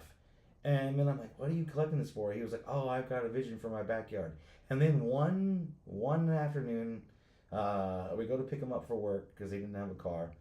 We go to pick him. I was working concrete at the time, and we go to pick him up, and his backyard's empty of all the stuff, and it's all over the fence now. And he's taken broken ceramics, and he's made all tile art. Like he literally used everything that he was extra stockpiled and turned it into just random cool thing, like a fire pit and all this stuff. And I was like, dude, for what you are, I'm finding a hard reason to be complaining. Like you go to work, you don't steal anything, you don't hurt anybody. He made his own stuff because he didn't trust other people. He didn't smoke it though. He ate it. Like he ate it. And but he was the most creative person I have ever met. Most creative person. He used his meth addiction of taking things apart and scrounging and stuff like that, but then he actually used it in a positive way at the end and started making art with it. He was like, they threw that piano away, so I just saved the piano. He was like, and then I learned how to tune the piano. And then I turned it into a doorbell. And to this day, I've never seen that. It's the most impressive shit as far, like, because he also figured out, it's a heavy-ass piano. He figured out how to support it so it didn't mess up his wall. You know, like. That's so fucking confusing. Yeah. Because a piano is just a big metal harp surrounded by, the wood is the resonator. And he realized this. And so he was like, well, the wood that I'm mounting it to, the studs that I'm mounting it to, are going to transfer the vibrations to the rest of the house, and the house is just. So you think he's just smart, or just the method did this? Yeah, I think it's a combination of both. I think he did the drugs because he just grew up in a place where that happened, and then, addiction cycle or whatever. When I think of meth, I'm like fucking taking meth, like you have no teeth, no fucking body. Yeah, so did I. Absolutely. And he talked about that. He was like, I don't smoke it. He was like, those guys, yeah, like the teeth and everything. He was like, I eat it. And then he was like, you want to know what the best meth you can get is? Ritalin, Vyvanse. Yeah. And when I was in college, Vyvanse, all the kids that don't do any drugs, all the straight and narrow kids, well, they were always going up to the ADHD kids that had Vyvanse scripts come turn. Because when you take a Vyvanse, there is no bad side effect like there is meth. Mm-hmm. You can take a Vyvanse, read a textbook overnight, and you will remember it. Mm-hmm. Like, it's a study drug. Yeah. And it's heavily abused in the academic world. Mm-hmm. Heavily abused because it is a performance-enhancing drug. It's like a steroid for your brain. You can, that's why they give it to ADHD people. Like, you can hyper-focus, and you will retain the information that you were focusing on. So when I realized that, I was like, you're right. Like, you look it up. I look it up. I was like, wow, Ritalin is an amphetamine. It's just a better version than the tainted chemically whatever one. Yeah. So yeah. If we're really thinking about it, all the kids on Vyvanse and Ritalin, we're giving them meth. Do you think kids with ACD, all the disease, whatever we're going to call it, we'd be better off if they just no drugs at all, just like, okay. Yeah, I have it. And it's about self-regulation. I never needed those things. We grew up poor enough that we weren't going to get that, but then at the same time, I don't think my mom or dad would ever wanted that. They're like, he's a little boy. He wants to do little boy things. Mm-hmm. Like, if you want to keep his attention, give him something to learn. And I got lucky enough that I guess I had teachers that cared. Because I mean, so I had I have a twin brother. And if I hadn't had a twin, I would have skipped several grades. Mm-hmm. So the first time they wanted to skip me in school was sixth grade. Because I took, I was in fifth, I was part of this thing called Destination Imagination in elementary, which is where they kind of identify pretty smart kids to do, they challenge them with new things. Mm-hmm. And so they put me in the DI program, and all of a sudden, like, I'm not as ADHD anymore because I got my schoolwork, but I got also this actual challenging thing. And then I remember I took a test. And I still remember it to this day because it's the first time I ever saw long division when I was in third grade. And like, what? Like, third graders don't know long division, right? And they were like, it's okay if you don't know these things, but I've taken this test, and they wanted to skip me then. But then the counselor said, because I have a twin and we went to the same school, it was going to cause problems, mostly for my twin. He wouldn't have handled that very well. And then Were you like, fuck my twin? no, well, they just didn't tell me. So I found this out later on. My dad and my mom were like, oh no, they wanted to skip you when you were in third grade. That's why you took that test. I was like, I remember that test. They're like, yeah, you remember most things that happened to you. And that's also why I was like, I don't think I'm smart. I just have the ability to remember. But sixth grade or the end of fifth grade, I remember I got perfect test scores for Texas stuff. Just perfect test scores.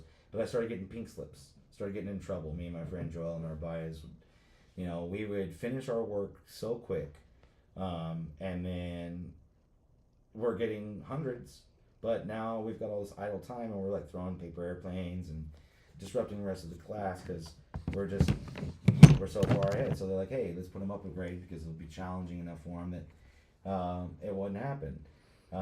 That also, my parents were like, no, let's not do that. It wasn't until I got to junior high, because we went to different schools for different interests, that I was finally like, oh, let me get ahead. So I did graduate early. I was also on top, I was top 10% in Texas, like academically. I got a special award for it. So yeah, I mean, I've always been clever, I guess, when that comes. But I think my ADHD and stuff like that, unregulated, helped more than it hurt. So you say ADHD, what do you call it? Is like a blessing or curse for people? I think that is whether you were raised to be a victim or not, or if you're gonna blame other people for everything else.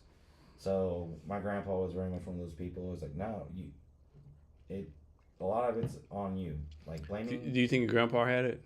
Yeah, absolutely. He's on the spectrum, absolutely. But he taught me, he was like, if you blame other people for anything, you've got so much work to do on yourself. Serious. I like that. Yeah, I like that. Because if you are around someone that can actually affect your life that way, and actually be bad on your life, then that's on you to separate from that person. Blaming people gets you nowhere. Like I don't blame people for anything anymore, at all. There's no reason to. I don't get upset about things I don't have control over, because why would I? I don't have control over it. But when I stopped blaming people, and I was like, what did I do in that situation? And then if I go, I did everything correct, and there's nothing I could do about it, then I don't worry about it. I don't blame people. Let me ask you this, right? Let's suppose, make this up right. Let's suppose, like, you had a relative, right? Your relative sends you a text, right? And they're like, Bob, you're a self-centered, you're a piece of shit, blah, blah, blah, you fucked up, blah, blah, blah, blah, you should have done this, should have done that. So your attitude be like, okay, I'm good, leave it alone, or would you step back, you fucking send an email back, it's like, hey, fuck you, what would your attitude be? Oh, I mean, I'm, depending on who it was, I would be like, I mean, thank you for letting me know. Like, I suppose a relative, like all your life, they're like critical of you, Oh, I'm that way with actually my mom's mom. Yeah. So I was always like, I'm a big guy. I've always been big. Even played football, but I've always been big. Mm. But she would never let me make a plate when we were, like, ever, when we were go to family things. I was never allowed to make my own plate. My little cousins could. I couldn't. And then I was 18 years old, and I went to go make my own plate, and she snatched it out of my hand and said something, and I literally told my grandma to fuck off. And everybody was like, what the fuck? And I was like, fuck you. Like, 'cause she just didn't like that I was fat. And that was the first person that I cut off. Like, there's nothing I can do about this with you. Like, you've done this to me my whole life. There's nothing I can do to make you happy. I don't care. And so I had that bad reaction then, but she was the one that taught me, sometimes the silence is, if that's what they told me, they would never get a response from me ever again. I know what they think of me. Yeah. I'm not going to change that. They're not going to take my time to make me, to destroy myself to where I'm going to, no. If you ask what you think about me, then don't associate with me. Yeah, I'm the same way. Because I know I'm good. I've got so many friends and family that love me and stuff like, so I'm not worried someone has a problem with me. I think that's why I'm also a good leader. Not everyone's always liked me and what I've done, but as far as like the way I lead things and run things, but I've never had someone that was like, dang, the things didn't get better when he got in charge. That's been my thing, right? Like if you don't get along with me, the problem is you, right? Everyone likes me, right? So you get along with me, like the problem is you, not me, right? Like, pretty much. And it's really easy to just be kind and respectful, listen to other people, don't judge them. I don't know what happened to you. There's all kinds of reasons why things that you've done, why you did them. Who knows? I'm not you. I know what you're doing now, right? And I know, I also don't live in the past and I don't live in the future. Yeah, it's like today, right? Today is the day. Yeah, that's a hard thing to do because as a business person, I do have to live in the future. You have to think about the future. Yeah, obviously, yeah. But personally, no. Something I like that. Like, you can either choose wounds or wisdom, so that's your past. A lot of people choose wounds, and then they blame people. I choose wisdom. So how do you, like, a lot of people, like, obviously, like, a lot of people, the past, that a lot of people have a bad past, right? Like they're abused or something happened, right? How do you advise people, like, get past the past, right? Like, okay, like, you gotta fuck your past, something happened, right? How do you advise people to get past that, right? You have to get someone to understand what wisdom actually is, and how powerful it is. And that choosing wounds or wisdom, right? You can have really bad things happen to you. And the best thing you can do is learn from it so it doesn't happen again, or to prevent it from happening to someone else. That's wisdom. A wound is when you refuse to let go and you go to therapy for 20 years on something you cannot change because you cannot go back in the past. And you're holding on to it. You're hurting yourself. Wisdom is having the knowledge to know that happened then. That is not now. And that's like one of the core tenets of the Stoicism is wisdom. And wisdom requires experience. And if you can have empathy, then maybe it's because it happened to you, right? So I tell people, take those wounds, find wisdom in it, and let it grow your empathy. If something that bad happened to you, maybe the best thing that you could do is start an organization preventing it from happening to someone else. Let me ask you this, right? This is totally random, right? You ever watch Game of Thrones? So remember that time where there's a thing where Cersei, her cousin came and said, "Hey, this person wants to come see you, right?" She said, "No, I'm not going to see him, right?" And he was like, and the cousin's like, "Hey, you need to come see me or you're gonna be violent." She's like, "I choose violence, right?" Are there times like where we need to choose violence? Yeah, I'd rather be a warrior in the garden than a gardener at war. Yeah. One, violence is a tool. Mm-hmm. Okay, so wisdom is knowing that I am 6 foot and 260 pounds, and I'm younger than you. And if I wanted to, Jason will tell you I could pick you up and I could throw you across this room, right? Yeah, pretty easily. Pretty easily. Played football in Texas. Yeah. And if you were to try to hurt someone that I cared about, that's exactly what I would do. Mm-hmm. Right? So violence is part of us. I have the wisdom to know, like, the only thing, depth perception. Mm-hmm. The only creatures that have depth perception, stereoscopic frontal vision, are predators. Herbivores in nature will have eyes on the side of their head. Mm. They'll have it to where they can see as much as they can see with no depth perception. When you need to know the distance between you and an object so you can strike it, you will have stereoscopic front. Snakes, anything that hunts, aside from fish, which fish are just a little bit different. Anything that hunts on the land, for the most part, has frontal facing vision. So the fact that human beings have it otherwise we would have eyes on the side of our head. Yeah.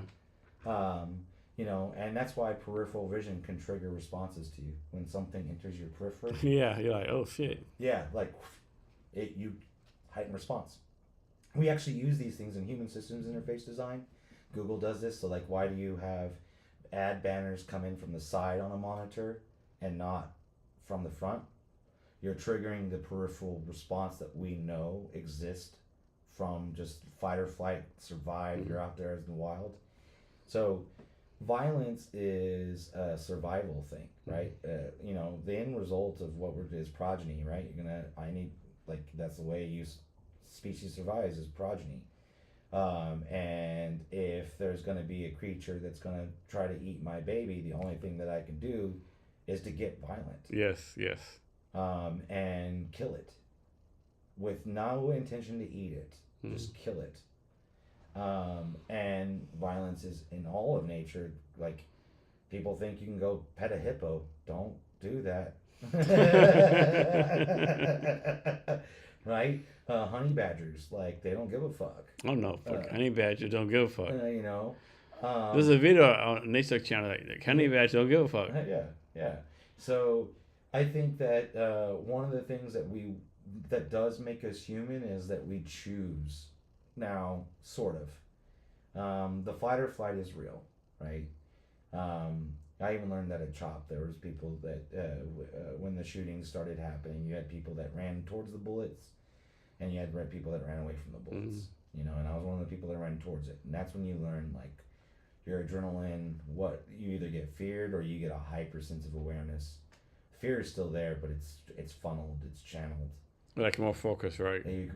So focused. So focused. You can feel everything. And then you played sports. I played sports my whole life, so like, everything kicks in. You can feel every muscle. Like, everything's on hyper go. And that was the first time I realized, like no, this is what it's happening right now. Like someone else is getting hurt, and my body is now in a mode of I'm going to stop you from doing that. And it just happened. Like, I found it was in me, and then the other people that were there, some of them ran away because what was in them was not. And that's just a part of being human. Some people, it's in them. So are you saying they were bitches? No, I'm saying that they couldn't handle that. So they're bitches. Well, no, there's something to be said for people that's not their cup of tea. I know. I'm just fucking around. But yeah, would I ask them to come along when I need to get shit done? Hell no. But yeah, it's there are a lot of people that'll talk a lot of things and not amount to much if their friends aren't nearby, and then there are people that it doesn't matter if they're alone. I mean, that's dukes up. Yeah. Like, you find out. But I do think that part of being a good human is knowing that your violence is there and Yeah, that it has a time and place. it does, right? It definitely does. Um, So, in your life so far, what are you like proud of that you accomplished so far? um, I would say like loving building up Atlas, growing that company, Mm-hmm. building. I'm extremely proud to work where I'm at, working at right now. But I would have to say the best thing I've ever done um, is just like that's one of the things I like about the Eagles. Uh, it's just volunteering Mm-hmm. for whatever. It doesn't really matter. Um, I get a lot of satisfaction from that. Just helping people that just kind of needed it. Whether it's food, moving stuff.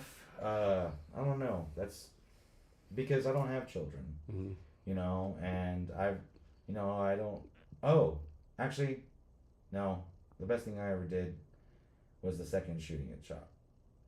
So after that first one where he got shot in the neck, and that was over a dice game and stuff.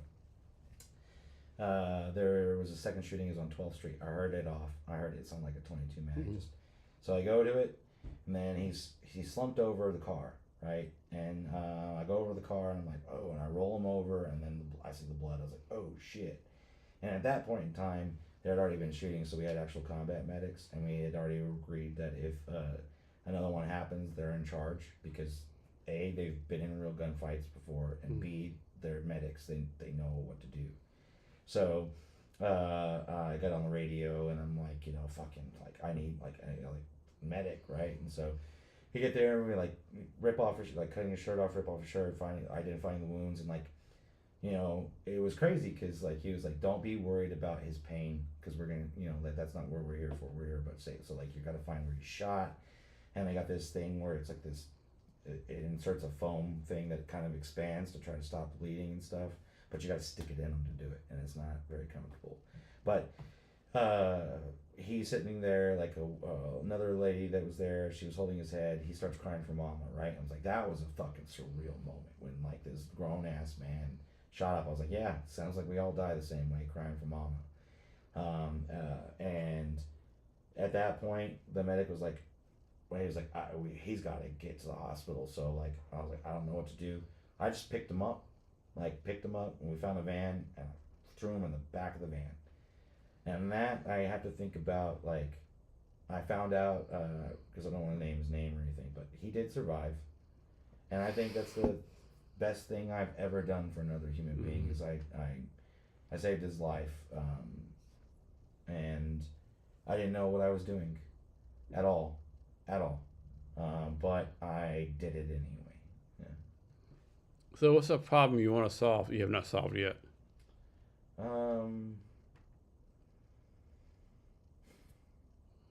I mean, I work where I work at because I believe housing is such a crisis, but I don't think that that's a problem that actually is a problem because it existed a problem. It's a problem because people they choose. Like, homelessness is not a problem because it's a natural thing. Yeah, other countries have figured this out. Finland will give that's not a problem, right? So for me, I would say the problem that I would love to be able to solve would be people like if I could actually fix something for the world over, it would be fixing the integrity of or like the honesty integrity of the internet. Like if I have to be honest, because it's like a global consciousness. It really is, and there's nothing wrong with everyone putting their thoughts online right now, but the problem with it right now is you can do a lot of bad harm with bad information. So if I could fix one problem, it would be teaching people to think critically and figure out what's useful information and what's not useful information. That's a big problem. So, how do you like you talked about time management before. How do you like do time management between Smedleys and Atlas Design Group? Prioritize. So like that's where one of those Because they are two urgency. separate companies, right? Yeah, urgency. So the contracts I establish with Smedley's clients are not as urgent as what Atlas is, but Atlas at the same time doesn't require direct, like constant hands-on IT or anything like that. Um, a lot of it's me writing SOPs or going over stuff. I can do that at night. I can do that on the weekends. I don't mind doing that. So I can do the backbone aspect of Atlas, all the things I do for my employees. I try to be there 9 to 5. I don't even take the remote days. I'm there every day because I want them to know that just because I'm seat higher up doesn't mean that I don't prioritize them. That I think I'm better than them. Like I think that's one of the reasons why I have a solid team is I am there every day, even though we have remote work policies. But if a client needs me to go on site or something like that, then I can. My team also trusts me to know that if I'm not there, I let them know why I'm not there. I'm going and I'm doing this with this client. I established Tuesdays as a day where, don't like if I am gonna do something, I'll schedule it on Tuesdays if I can for certain things. But for the most part, if I'm not trying to do triage IT work anymore, so it's a lot of scheduled meetings, and I can just have the meeting in my office at Atlas, where it's a nice, beautiful office. It's just over webcams. Like I'll say that COVID changed everything. Everybody does everything over Teams meetings now, so I can give consultations over Teams. I don't have to be present. And the only time I have to physically be present is if I'm fixing something. Maybe their domain controller messed up on them, because I still do the technical stuff. That's one of the reasons why I'm good at what I do.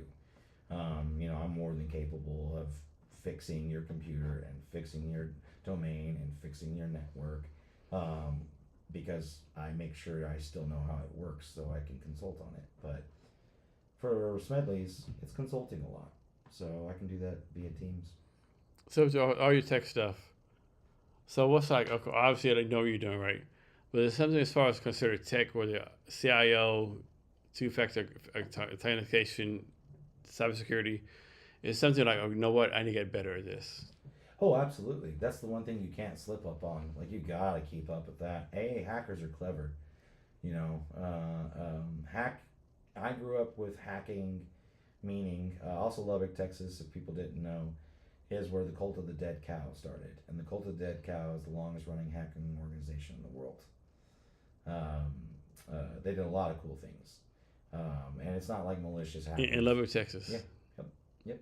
Cult of the Dead Cow. They're not like a malicious hacking group sitting there stealing stuff. They're the old school hackers, where the word hack means to make something do something that it wasn't intended to do. So if you hacked it, like the purpose of this device is to do X, but then you get clever with it, and now it's doing X, Y, Z, right? So you hacked it. And so you take that principle to get past security. Like you figure out how to make a system do something it wasn't supposed to do to get you access. So with it comes that you got to keep up on top of that, like, because they're clever. They're always thinking of something clever. And so I stay in my IRC is still very relevant. It's an old internet relay chat. It's one of the beginnings of constant chat messagings and stuff.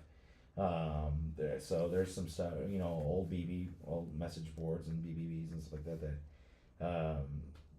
The guys that are still pioneering and doing really clever, that's where they're at. And so I make sure to keep up with, I would say, I keep up with the bad guys versus the good guys. Like I keep a pulse on what the hackers are trying to do, and I'm not talking these Google cert like security. That you can't be a security professional unless you know a system. So unless you've been in IT for long enough, it's not possible for you to go take a 4 or 6 month course from Google and then call yourself a security expert. That's how people are. That's why these companies are getting hacked. Because they don't even know how these systems, they don't know how domain controllers work. They don't know how Windows works. They don't know how networking works. They don't know any of these things. You'd be surprised how full the security industry is on selling fear. Like, oh, we ran a port scan on your on your firewall, and these. I was like, what? The 2 expected ports were open? Yeah. Like, that's not a security vulnerability. Like, in my experience, the only hacks I've ever seen on a professional level, and I have seen some big ones.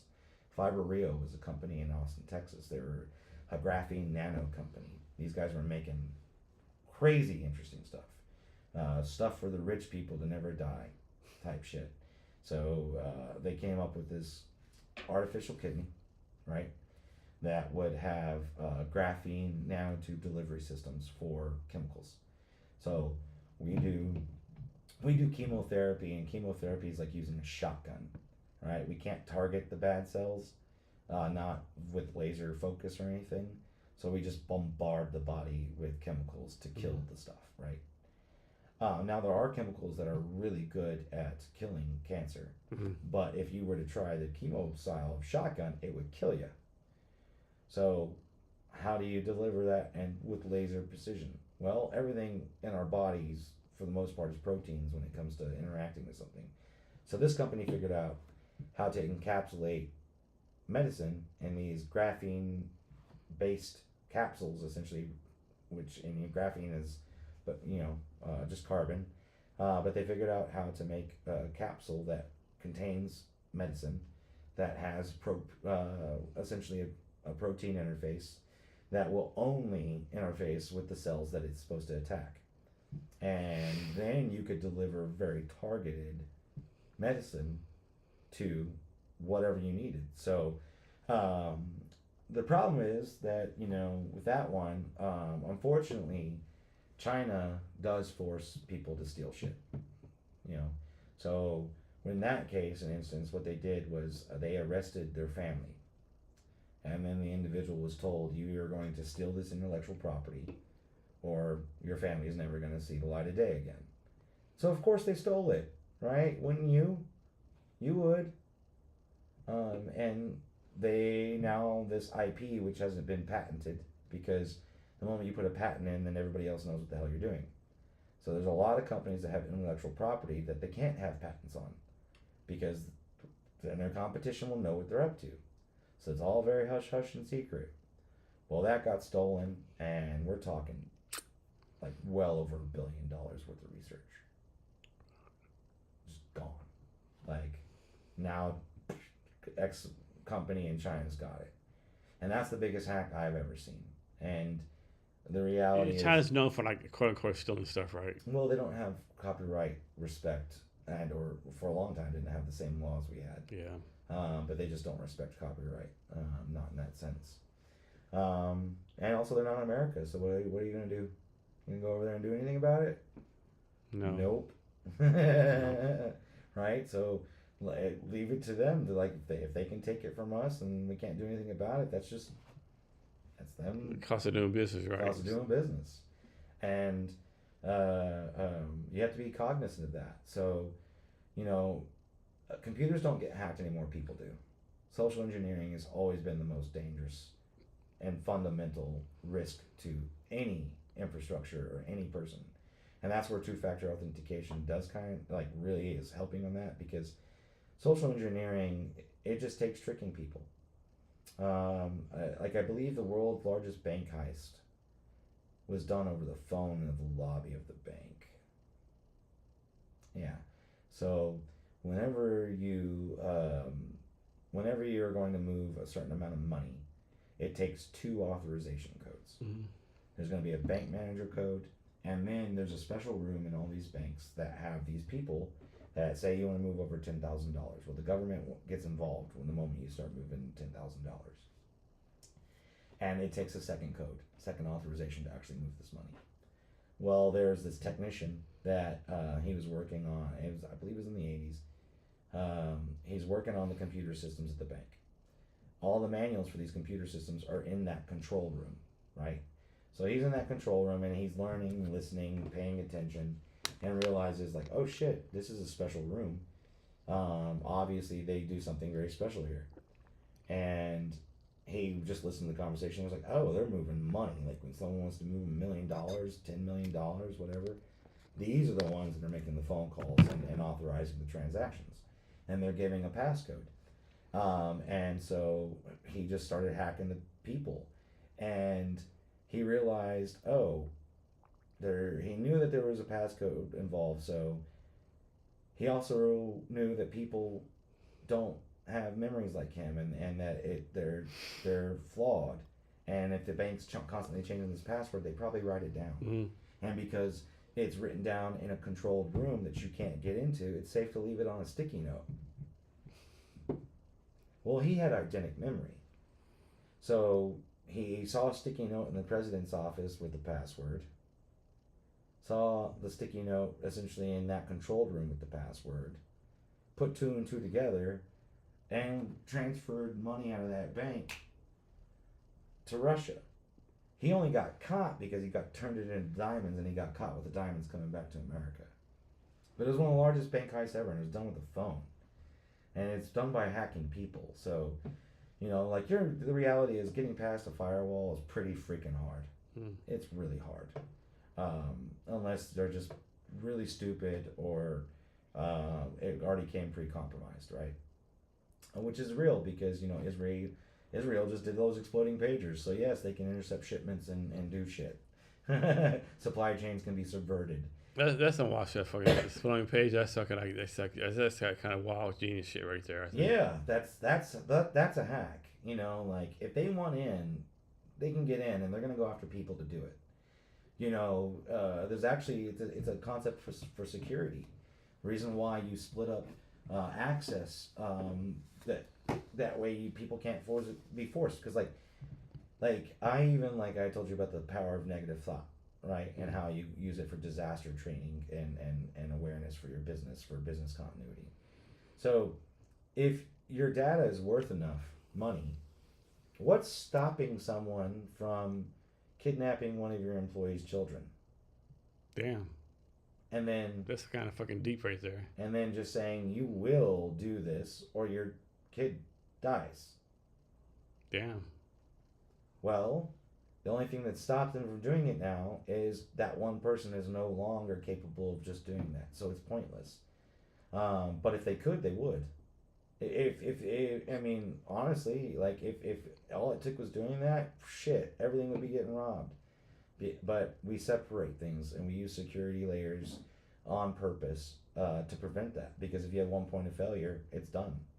And so like the 2FA, things like that, like, and the DoD does think about this kind of stuff. Like that's why they compartmentalize information. That's why you use canary traps. Stuff like that. So Bob, how do you make sure like you keep your intelligence level at the same level? My what? Your intelligence. How you make sure you see the same level of smartness? Oh. You just study stuff, or like what do you do? I challenge myself. Do you? To be better. How? A good example. I'm not a structural engineer, right? But it would behoove me to know more about their industry. I mean, it'd be nice, right? Right. And it's incredibly complicated what they do. Like it takes years and years of. I never did that kind of math. I did math in school, but not the crap that they do. And especially like linear algebra and DiffEq and all these things. And it's like me. Like I think June 6th, I'm giving a presentation to some kind of engineering conference, right? It's a IEEE, right? I'm giving a presentation on how it's like the future AI HR, how optimization is an engineering problem, right?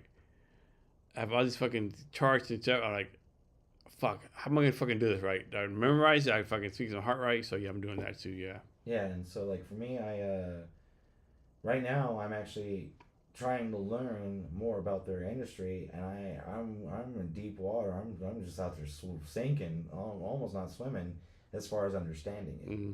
But I also was like, this is a challenge. Yeah, I'm the same way. It's like, oh wow, like this is what these guys go through. It gives me a little bit of perspective. I was like, this is a lot of math, like a lot of math just to figure something out. And I'm like, I haven't done this kind of math in forever. So it's different. And that pushes me. And then also, I like to read things that challenge my beliefs. That's hard to do for a lot of people. Like if I'm having a conversation and dialogue with someone and they're saying something I don't believe in, conversation can flow and whatnot, and maybe I can steer it the way I want it to. But if you're reading a book that you honestly hate everything about it, there's still value in reading it. So challenges, I think, they keep my brain like thinking. I think about the why, not the how, a lot. Motive, a lot. I think about, you know, what it means for me to even change something about myself. And that's, I think, why I'm so sharp. I care about the why a lot because that's going to dictate to me whether or not morale. When my morals kick in, like you said, it's like technically is it breaking the law? Yeah, but is it the right thing to do? Then I'm going to do it. Yeah. So, is there something else I haven't asked you yet, or something else you want to talk about? A little bit about you, a little bit more about you. This has been about me, but you know, And you are the guest, right? It's all about you, dude. Yeah. But you were an officer in the military. Yeah. Can you go a little bit more into what it was like for you? Oh man, that's a tough question, right? I mean, I had a good time in the Army, right? It's like you got to make tough decisions. Like, so the toughest decision I had to make was like a second lieutenant at a soldier, like her name was Sergeant Roy, right? And like she had a better divorce, right? And she wanted to custody of kids, right? Better divorce, right? And then a test came down. I had to send people to Kosovo to do a postdoc, right? And she was by far the best person to send her, right? I'm like, man, I can't fucking send her, right? Who just got her kids back, right? And I fucking struggled with it. And she came and, hey, sir, like, I know you want to do it, but you have to send me, right? So I sent her, right? So I sent her kids went back to her fucking husband, right? And I feel like, man, no decisions are hard, right? If I can send this lady who just wanted to fucking cuss your kids to fucking Kosovo, anything's easy, right? It's like, one thing I'm proud of, like, 80% of people I had that work for me are still friends with me, right? On Facebook and LinkedIn, right? So I'm proud of that. Another thing I'm proud of is like, I'm totally running, right? So I was a command in Italy, right? So we won the flag championship 2 years back to back, right? Not on my resume, nothing, right? Like, I'm proud of that, right? A lot of things I'm proud of, right? A lot of things like, but it sucks being an officer, right? It's like you have to make decisions, you have to like do things, like, yeah, it's not easy, right? No, it's not. On my dad's side, my grandmother. So she got her nursing degree to get into college because that's the only thing you could do at that time for women, pretty much. Then she joins the Air Force. And my grandfather on my dad's side, he was enlisted. She was a captain.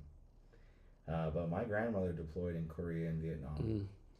And at one point, all the other officers during that they got shot because she was a combat flight nurse. Yeah. Right?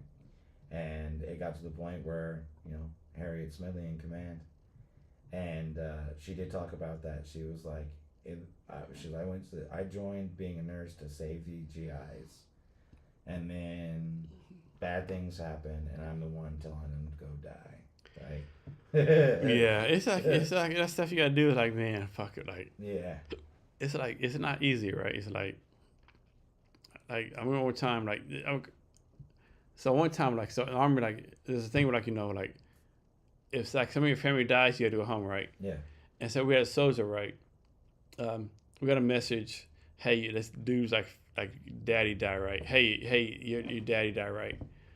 Right after that, I got a message. My first sergeant, his father died, right? I like, hey, Sergeant Cleveland, I need to your father died too, right? So I had to like people back to back, like fucking father died, right? But it's insane, right? It's like different other good times, right?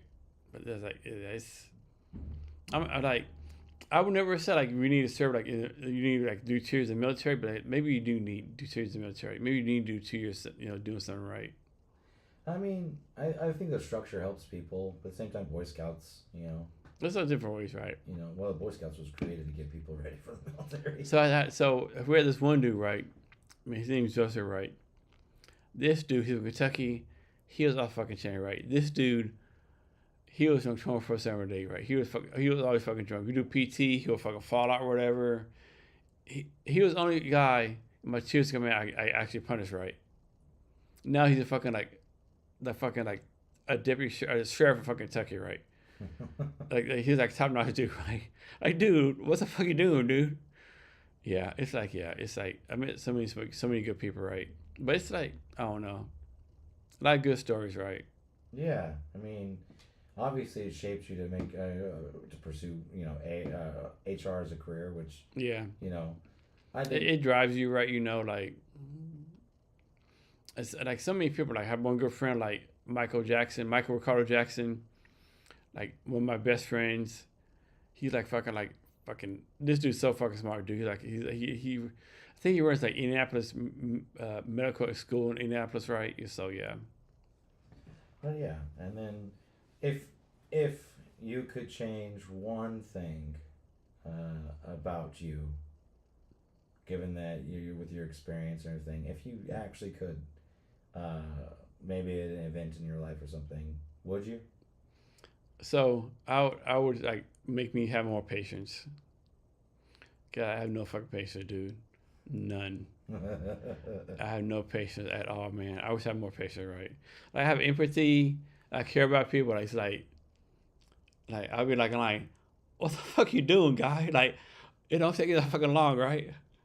I Well, have no patience, man. so they call it the ADHD walk. I got that where like when I walk fast. And Yeah, I work fast too. Yeah. And when people block this, I lose my patience. So I do. I actually the same. I have no patience at all, man. I got that. Like why are you in? Yeah, I have no patience. I like, dude, what the fuck are you doing, right? You're like, fucking. I mean, it drives me actually crazy, man. I have no patience, man. I tell her, yeah, that's my weakness, patience, right? But then again, like maybe it's not patience, right? Maybe like not having patience, like maybe like be like more like have more drive, more motivation, right? I don't know, right? But yeah, patience, yeah. It's one of the reasons why I mean I don't have children, but it was also one of the reasons why I was always scared to have children.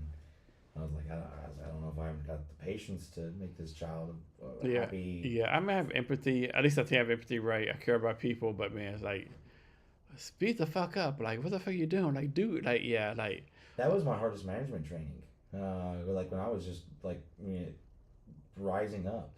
The one thing I had a problem with was when someone was just really slow at doing the same fucking thing that I just yeah, did. it's like, And dude, I'm like, why aren't you doing it this way? You're fucking killing me, guy. What the fuck are you doing? And luckily, my superiors at that time, higher up, they saw my potential, and then they went, you need to go to management training. And then my biggest feedback for them, it was like, you are an impatient mofo, and you got to let people do it on their own time.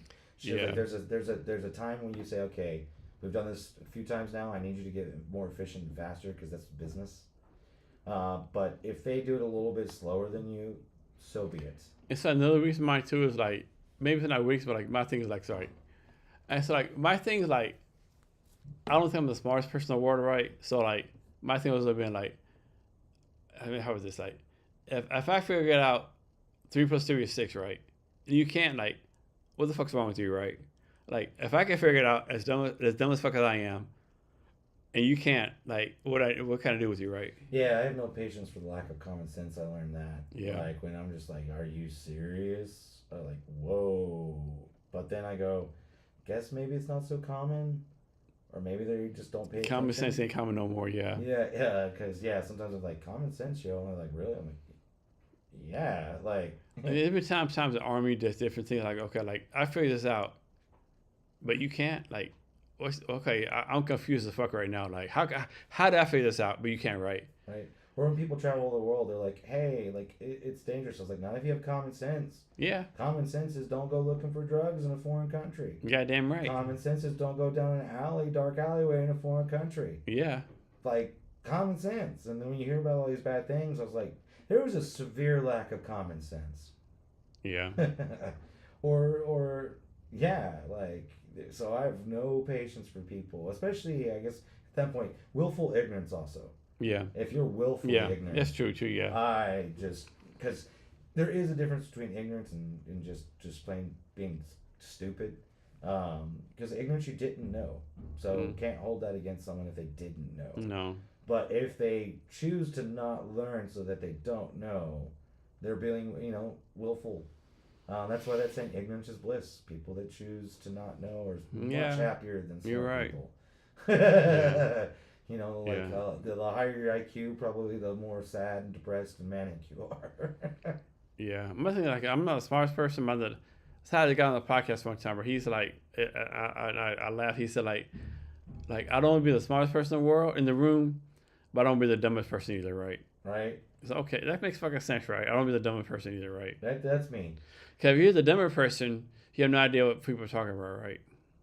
And I don't want to be the smartest, because that can be a lot. Like, people can, like, either expect a little too much or just be a lot. But definitely don't want to be the one that they're like, that's why I feel though with some of these engineers, like, they couldn't do what I do. They couldn't do the IT to save their life. Yeah. But when they start talking, I feel pretty damn dumb. Yeah, I've been there. They start whiteboarding their math, and they're figuring out gravity loads and seismic. Like, all what this the stuff. fuck? I'm like, damn, you guys are smart. But they probably. That's why I hired them. But they probably think you talking. They're like, oh shit, Rob's fucking smart as fuck. I'm fucking dumb as fuck, right? Yeah. Because smart is like a fucking relative, right? It is. What's the one thing where, like, had the pitch, like, okay, the test is a time of a tree, and the fish are like, what the fuck? I can't know a fucking tree. Oh, that's great. So when you go back to Lubbock? It's been a few years. Yeah. Yeah. You still have family there? I don't have family there anymore, but I have my lifelong friends. People I've known since I was like 6 years old. Okay. I haven't gone back yet because that's where the measles outbreak in America is at. I forgot about that. Yeah. Yeah. So it says the Lubbock. Yeah. Yep, that's Lubbock, and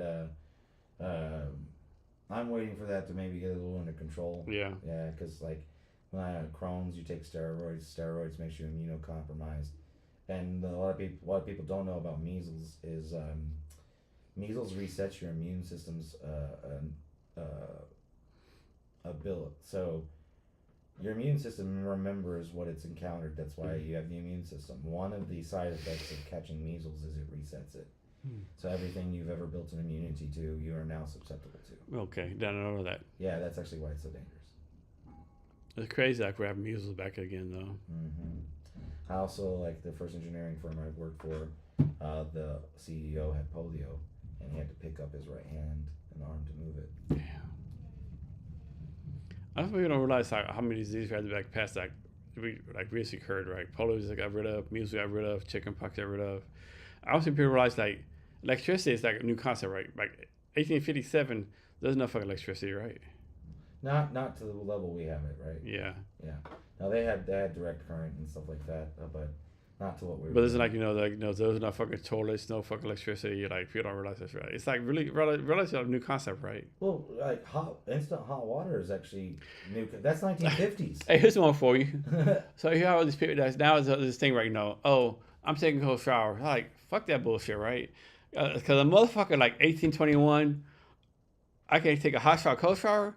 Get the fuck out of here! I'm taking a hot shower every fucking time, right? 1950. 1950, it was that way. It's not that. I mean, like, it's crazy. Because I kind of know they say it's health benefits of cold shower. Like, dude, fuck that bullshit. No, there is no health benefit. They say it is, right? I just was reading something about that, or like the reason why it feels so good is because when you're warming back up, you're not fucking cold again. Yeah. But no, I mean, I think it's okay to be a little cold, but the cold plunge crap, no. Get the F out of here, right? Yeah.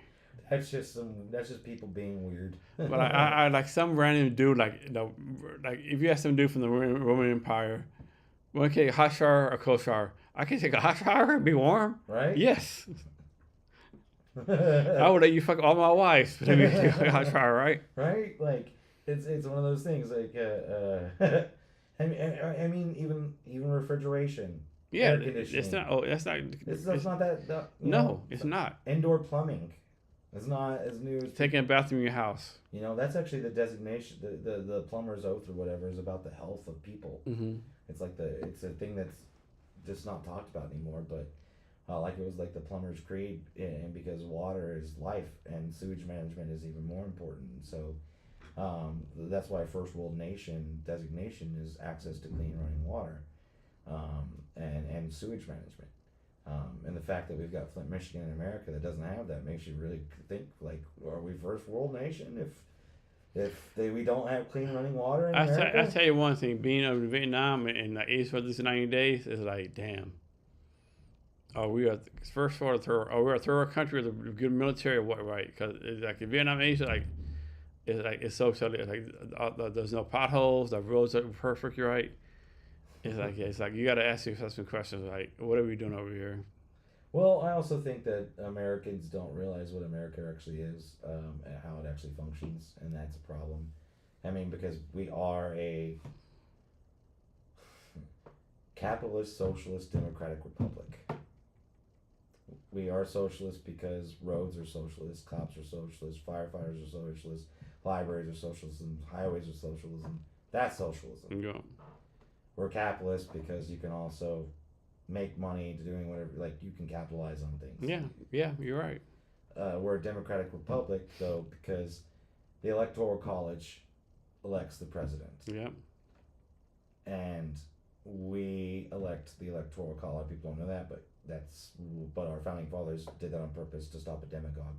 Didn't work with Trump because he's a demagogue. He just lied the entire time. That's the definition of it. Yeah. And our forefathers were like, hey, there's this thing called a demagogue. And turns out people are stupid. And if a demagogue just lies and lies and lies and lies, they'll vote for him. So we're going to create this thing called the electoral college. It's supposed to be educated people that will vote against the public vote if necessary to prevent a demagogue. That's why they put it in there. We are a republic.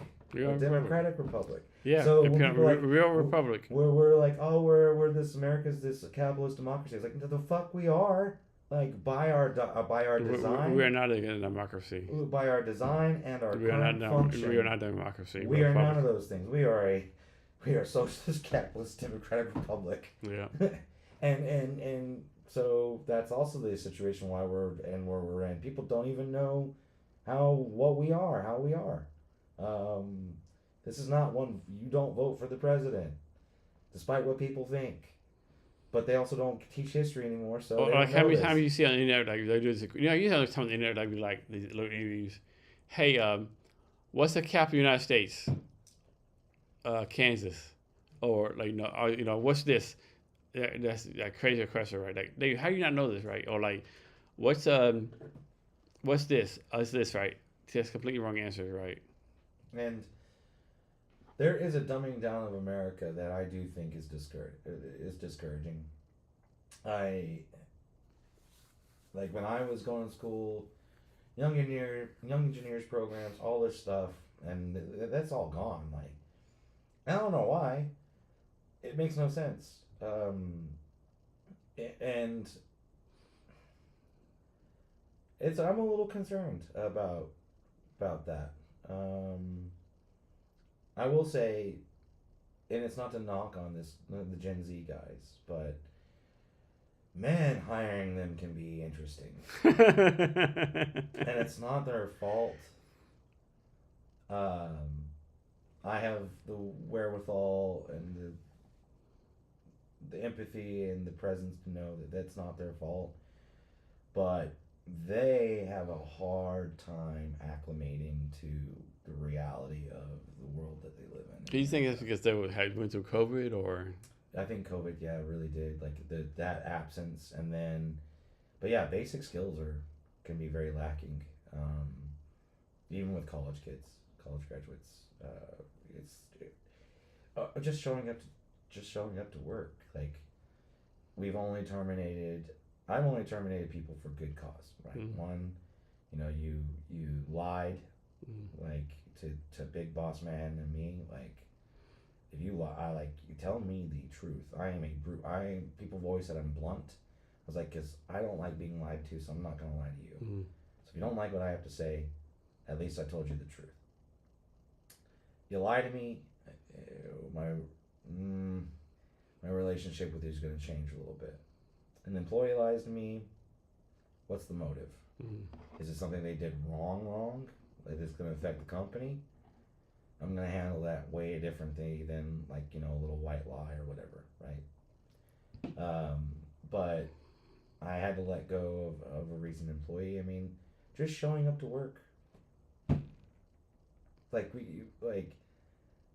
you could call in and use part of this generous PTO that you didn't even no call no show. You literally no call no show. How do you get 4 weeks vacation and no call no show? All you have to do is message and say, hey, I'm going to use one of my days today. You think they were smart enough to do that? I even had to say, I was like, you know what, man? Like, we're only having this conversation. Oh, there's like I have to say my vacation days. Like I was like, we're only having this conversation. I was like, because their PTO does include their vacation and medical. Yeah.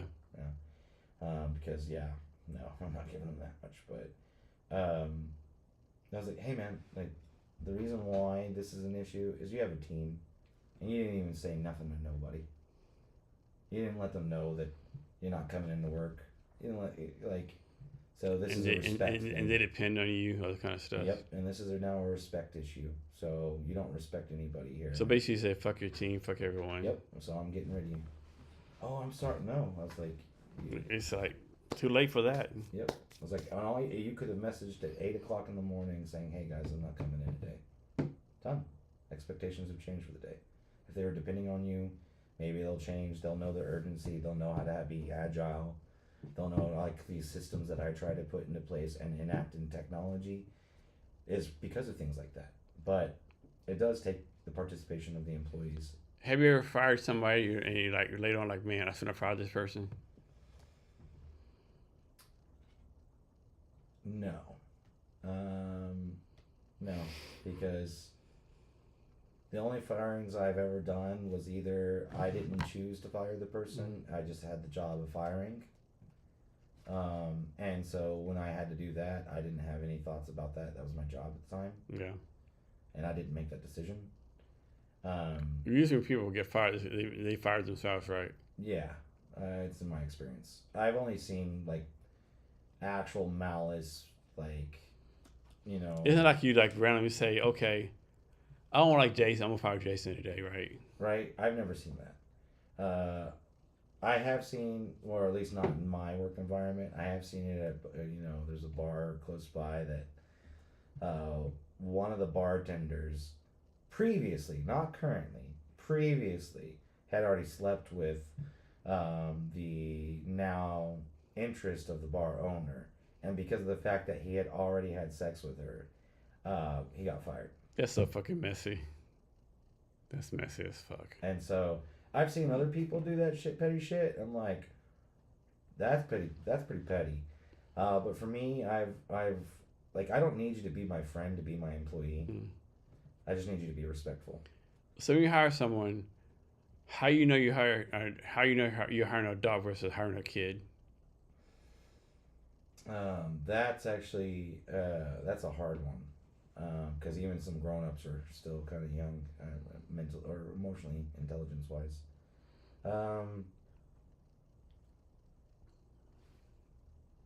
I have an interesting interview process, I think, in the sense that I ask, like, I'll ask certain questions that I really do want them to give me an example of, like a failure, like a big failure. Like everyone's like, oh, what's That's one question I always ask, like, tell me a time you failed. Like failed, and then I'm trying to gauge whether or not they're. And that's the most. Oh, one time I finished in second place. No more. It's not fair. Like you fucking failed. Like you fucking fucked up big time, right? So I gauge the response on that. Yeah. Like, are they gatekeeping what they consider failure? Do they not? But when a dude's like, he was like, oh, like, like I am open about costing someone $23,000 an hour, and it costing $46,000, but it was with the SLA. It was my failure, but I owned it. So adults own their failures. Yeah. Adults own mistakes. Yeah. Children hide them. Yeah. I made a mistake. I fucked this up. I did this wrong. I caused this. Yeah. So, and as a business owner, it does you with your clients. You have to do that if you do make a mistake ever, and you own it. You know, whatever it is, if it's costing you money, if it's redoing it, if it's you working freaking 24 hours straight to get it fixed because of what you did, that's an adult. Own your mistakes. Own your failures. Learn from them. Why do you think this generation doesn't want to do that? Instant gratification and sheltering of, like, not allowing them to fail. Mm-hmm. Not allowing there to be a winner. Not allowing healthy competition. It's like part of like fucking 8th place trophy and shit like that. Like, there needs to be a clear line. So this is the hardest part about anything sometimes, when a line has to be drawn. The moment you cross it, even if it's only a little bit, the line was crossed, right? But that's the line. Mm-hmm. And you can't move it. And that's where these people, like, these goalposts keep getting moved. And I was like, no, if this is success, if this is correct, whatever it is, then that's the line. And if you can't get above it, train harder, educate yourself, whatever it is. And if you can never cross it, know your limits. You know, that's the other thing, you know, like, everyone's like, you can do anything you want. Like, I love the mentality of we can be anything you want to be. That is not true. It's not. Now, fostering creativity and developing someone when they're young and saying you can be anything you want. That's good. That's good. Telling every kid they need to go to college and go into debt is stupid. Yeah. They're not meant for it. I mean, in Japan they test for this, and in the UK they test for this. In Japan, I think it's like 14 or so, you take a test that's equivalent to our college entry exams, and if you do not pass it, you're not going to college. Mm-hmm. They tell you academics is not for you. So go become a mechanic, go become an electrician, go become a carpenter. England does the same thing. When you turn 16, if you're not really academically bound, they identify this. Well, you can start an apprenticeship. So that way their electrician apprenticeship starts when they're 16. So then when they turn 18 and they're adults, they have the skills to have a job, and they get into the workforce immediately. Yeah. So I think telling that you can be anything you want to be is great, but it's not realistic.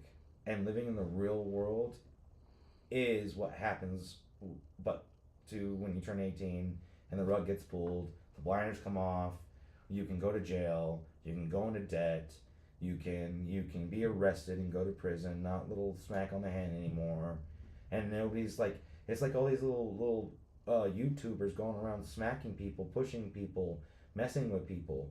Nobody's ever punched them in the damn mouth. And maybe someone should have smacked the shit out of them at least once. You know, like, I remember the first time I hit someone at a bar that was that just crossed the line, that was young enough, but they just crossed the line, so I smacked him in the mouth, and the look on his face, I was like, no one's ever smacked you before, have they? That's my thing too. I think there's goodness in getting punched in the face, right? Yeah. I think there's We're a not made lesson. of glass. I think everyone should get punched in the face one time. Like, oh shit, I got fucking punched in the face. Like, I think there's goodness in that. Yes, because like, you're gonna learn limits. I've got friends that we became friends after the fight, but the fight happened. Yeah, me too. Yeah. You know, I mean, that's what the Dukes is. And yeah, Dukes up. Like, you know when to fight, not when to. And I've learned, like, it's not, don't cause it, but you want it. I'm a believer. Everyone should learn how to fight. I'm a big believer. Boys and girls should learn how to fight at a young age. Like, I think everyone, including girls, should know how to do some kind of boxing, or I don't even call it, like, defend yourself, right? Yeah, because there are going to be bullies. There are going to be people that they've used physicality over. As soon as you fuck, they fucking back the fuck down. Damn straight. You know, and also, you don't need to call the cops to solve a problem. If you will step up and solve the problem. Yeah. Like, if you're watching someone getting mugged, just go over and smack them over the head. Yeah. Help your neighbor out. Yeah. You know, but now people are like, don't fucking videotape this on your fucking phone. Yeah. No, go over there and freaking smack him over the head. He's in there mugging someone, robbing someone. You know, oh, you're picking on someone, like, pick on me. You know, oh, you're planning on you're gonna hurt someone. You're gonna have to hurt me first. So Bob, what do you see as your like future self? Like, what do you see your future goals? I would like to. I would like to travel more of the world. Mm-hmm. Like so, a future goal for me would to be to touch every continent. Like quite literally. Mm-hmm. Um, and I think I'm gonna learn to sail to do that. Like you gonna sail there in a boat? Mm-hmm. Oh shit! Yeah, I don't know about that. I'm fucking flying. I don't know if I'm gonna sailboat. I've thought long and hard about this, and people are like, "Oh, you know, you can die." I was like, "Well, I'm not doing it right now. I'm going to do it when I'm older." But we, our ancestors did it. It can be done. Yeah, I mean, yeah. So that's a goal of mine. Like I said, it's to push myself, like Yeah. learn something. I don't know. We grew up in the Great Plains. I don't know a damn thing about boats. Mm-hmm. So to do that, I'm going to need to learn a lot. Mm-hmm. I'd also like to, I would like Atlas to grow to a point where, yeah, like I can back off as a principal founder, as one of the original people, and my leadership creates new leaders, and then watch that grow. Mm-hmm. That's a goal of mine, to actually be able to step away and not have to worry, not have to touch it, not have to do anything, and know that I created something. I created a system that creates excellence, that creates quality, and that helps other people do the same thing. That's a goal. And I got me and Chris working on this. We're thinking 3 to 5 years. It depends on market for stuff, but that's a goal. Like where we know we've created something now that we can take it to another state and have an office in California and have an office somewhere else. So that's a goal. Because I'm hungry. I'm never satisfied with enough. I also want to. I would say I want to. I kind of want to, because I've been a doer for so long and I didn't go into teaching. I kind of want to maybe go into teacher when I become a teacher when I'm older. Because You have the patience for that. that we'll see about that, and I think it might help them. It might help to have someone say that's you're being pretty stupid right now. Yeah. Because I'm a successful business person. I'm smart. I've been doing this for decades. I think you should listen to what I have to say versus the guy that graduated, went to graduate school, then couldn't get a job, then got his doctorate, still couldn't get a job, but now the college gave him a job teaching with no real expertise or no how to fail. Like I've had a business fail. Mm-hmm. You want to know, like my glasses store failed. Like that cost me money. But having that failure made me wise. So do you see Washington being home? Or you ever see going back to Texas? With the current politics there, no. Mm-hmm. If that changed, I could go back. Lubbock has so many of my friends that it just, they actually went into trades, so they got their homes earlier on in life than a lot of people. That's one thing about all my friends that went into trades and didn't go to college. Yeah. They're doing just fine. Yeah. They got boats and shit. Sometimes I think about that because, like, what is there in this world other than your family and friends and community? And I got people that are my ride or die there, hide a body type kind of people. And that's hard to come by. Yeah. And that's something that we worked at. I miss the rolling in of the thunderstorms. There's nothing like watching a thunderstorm roll in 50 miles away. You know what I'm talking about. Yeah. I miss the sunsets. No one, like, we've got, it's beautiful here, but nothing beats the Great Plains on the sunset. Yeah. Those beautiful colors. So I miss aspects of Texas, I really do. But currently, I don't know about that. I also want to travel. I do want to travel more. I've never been to France. I really want to go to France and try some food, and I really I want to travel. I was all over Europe in the military. I want to go to Africa. Yes, big time. No one's I was like, oh. So like, I want to go to. For some reason, I'm going to Norway. I don't know why I'm going to Norway, Sweden, Finland. I want to go to those places, right? Yeah, I want to. I have no desire. For some reason, I have no desire to go to South America, right? I have no desire to South America, right? Well, I want to go to Belize. I heard that's beautiful. And then one of my employees, she just backpacked Chile, and she was like, it was really simple and easy to do. I was like, dang. I was just looking at her photos and stuff, and she was telling me about the people and the food and stuff, and I was like, man, Chile sounds kind of like a cool backpack, because I love backpacking. Yeah. It's like one of my hobbies. So I was like I want to fucking hike the Appalachian Trail. oh yeah, like so I got they call them triple crowners, but if you do the Appalachian Trail, the Pacific Crest Trail, and the Continental Divide Trail, it's over 7,000 miles on foot. Mm-hmm. And if you do all three, and I think if you're doing this right, they'll call you the triple crowners. Mm-hmm. And every triple crowner I have ever met, their lifestyle, their everything about them changed. Yeah. Like they went from being engineers to not giving a shit. Like you don't care about money anymore. Yeah. Because you've walked. Like I can walk anywhere. Yeah. I don't need that much to get by. I don't need an expensive house. Yeah. I literally lived in a tent for 3 months straight. Yeah. Crossing over mountains. I got sick. I challenged myself, and I'm like, I still to this day really want to do the PCT. Yeah, that's what I would do. Like I still want to like drive the Highway 101 from here down to San Diego. Yeah, and big time. I want to take a train. Oh, here's one that's weird. I want to fly to Chicago, eat pizza, because I haven't been to Chicago in any kind of capacity for fun. It's only ever been business. Yeah. I want to go to Chicago, eat pizza, eat a hot dog, get on a train, go to New York, eat pizza, eat a hot dog, and decide for myself which one's better. That's like a classic. Right? I've never been to New York. I would love to go to New York. Yeah. Yeah. I've never had something draw me over there. So. Yeah. But yeah, like America's so big, just exploring America. Like I'm planning a trip to go to New Orleans next month. Yeah. Because even growing up in Texas, yeah, we had all right gumbo, but my buddy was just like, hey, you want to go try real gumbo? I'm like, yeah, let's go to New Orleans. Yeah. So anything else you want to talk about? No, I think this has been great. We've done everything from IT to Yeah, I'm whatever. glad you enjoyed it. Yeah. This has been great, Jason. Cool. Any last minute thoughts or anything, or any advice you want to give to anyone? It may be hard, but just believe in yourself, whatever you want to do. When you want to start your own business, try. Accept your failures and own them. You're not going to hit bullseyes every time, but if you don't try, you won't know. And, be critical, but don't beat yourself up. Bob, thanks for your time today. I really appreciate you. Appreciate you, man. And to our listeners, thank you for your time as well.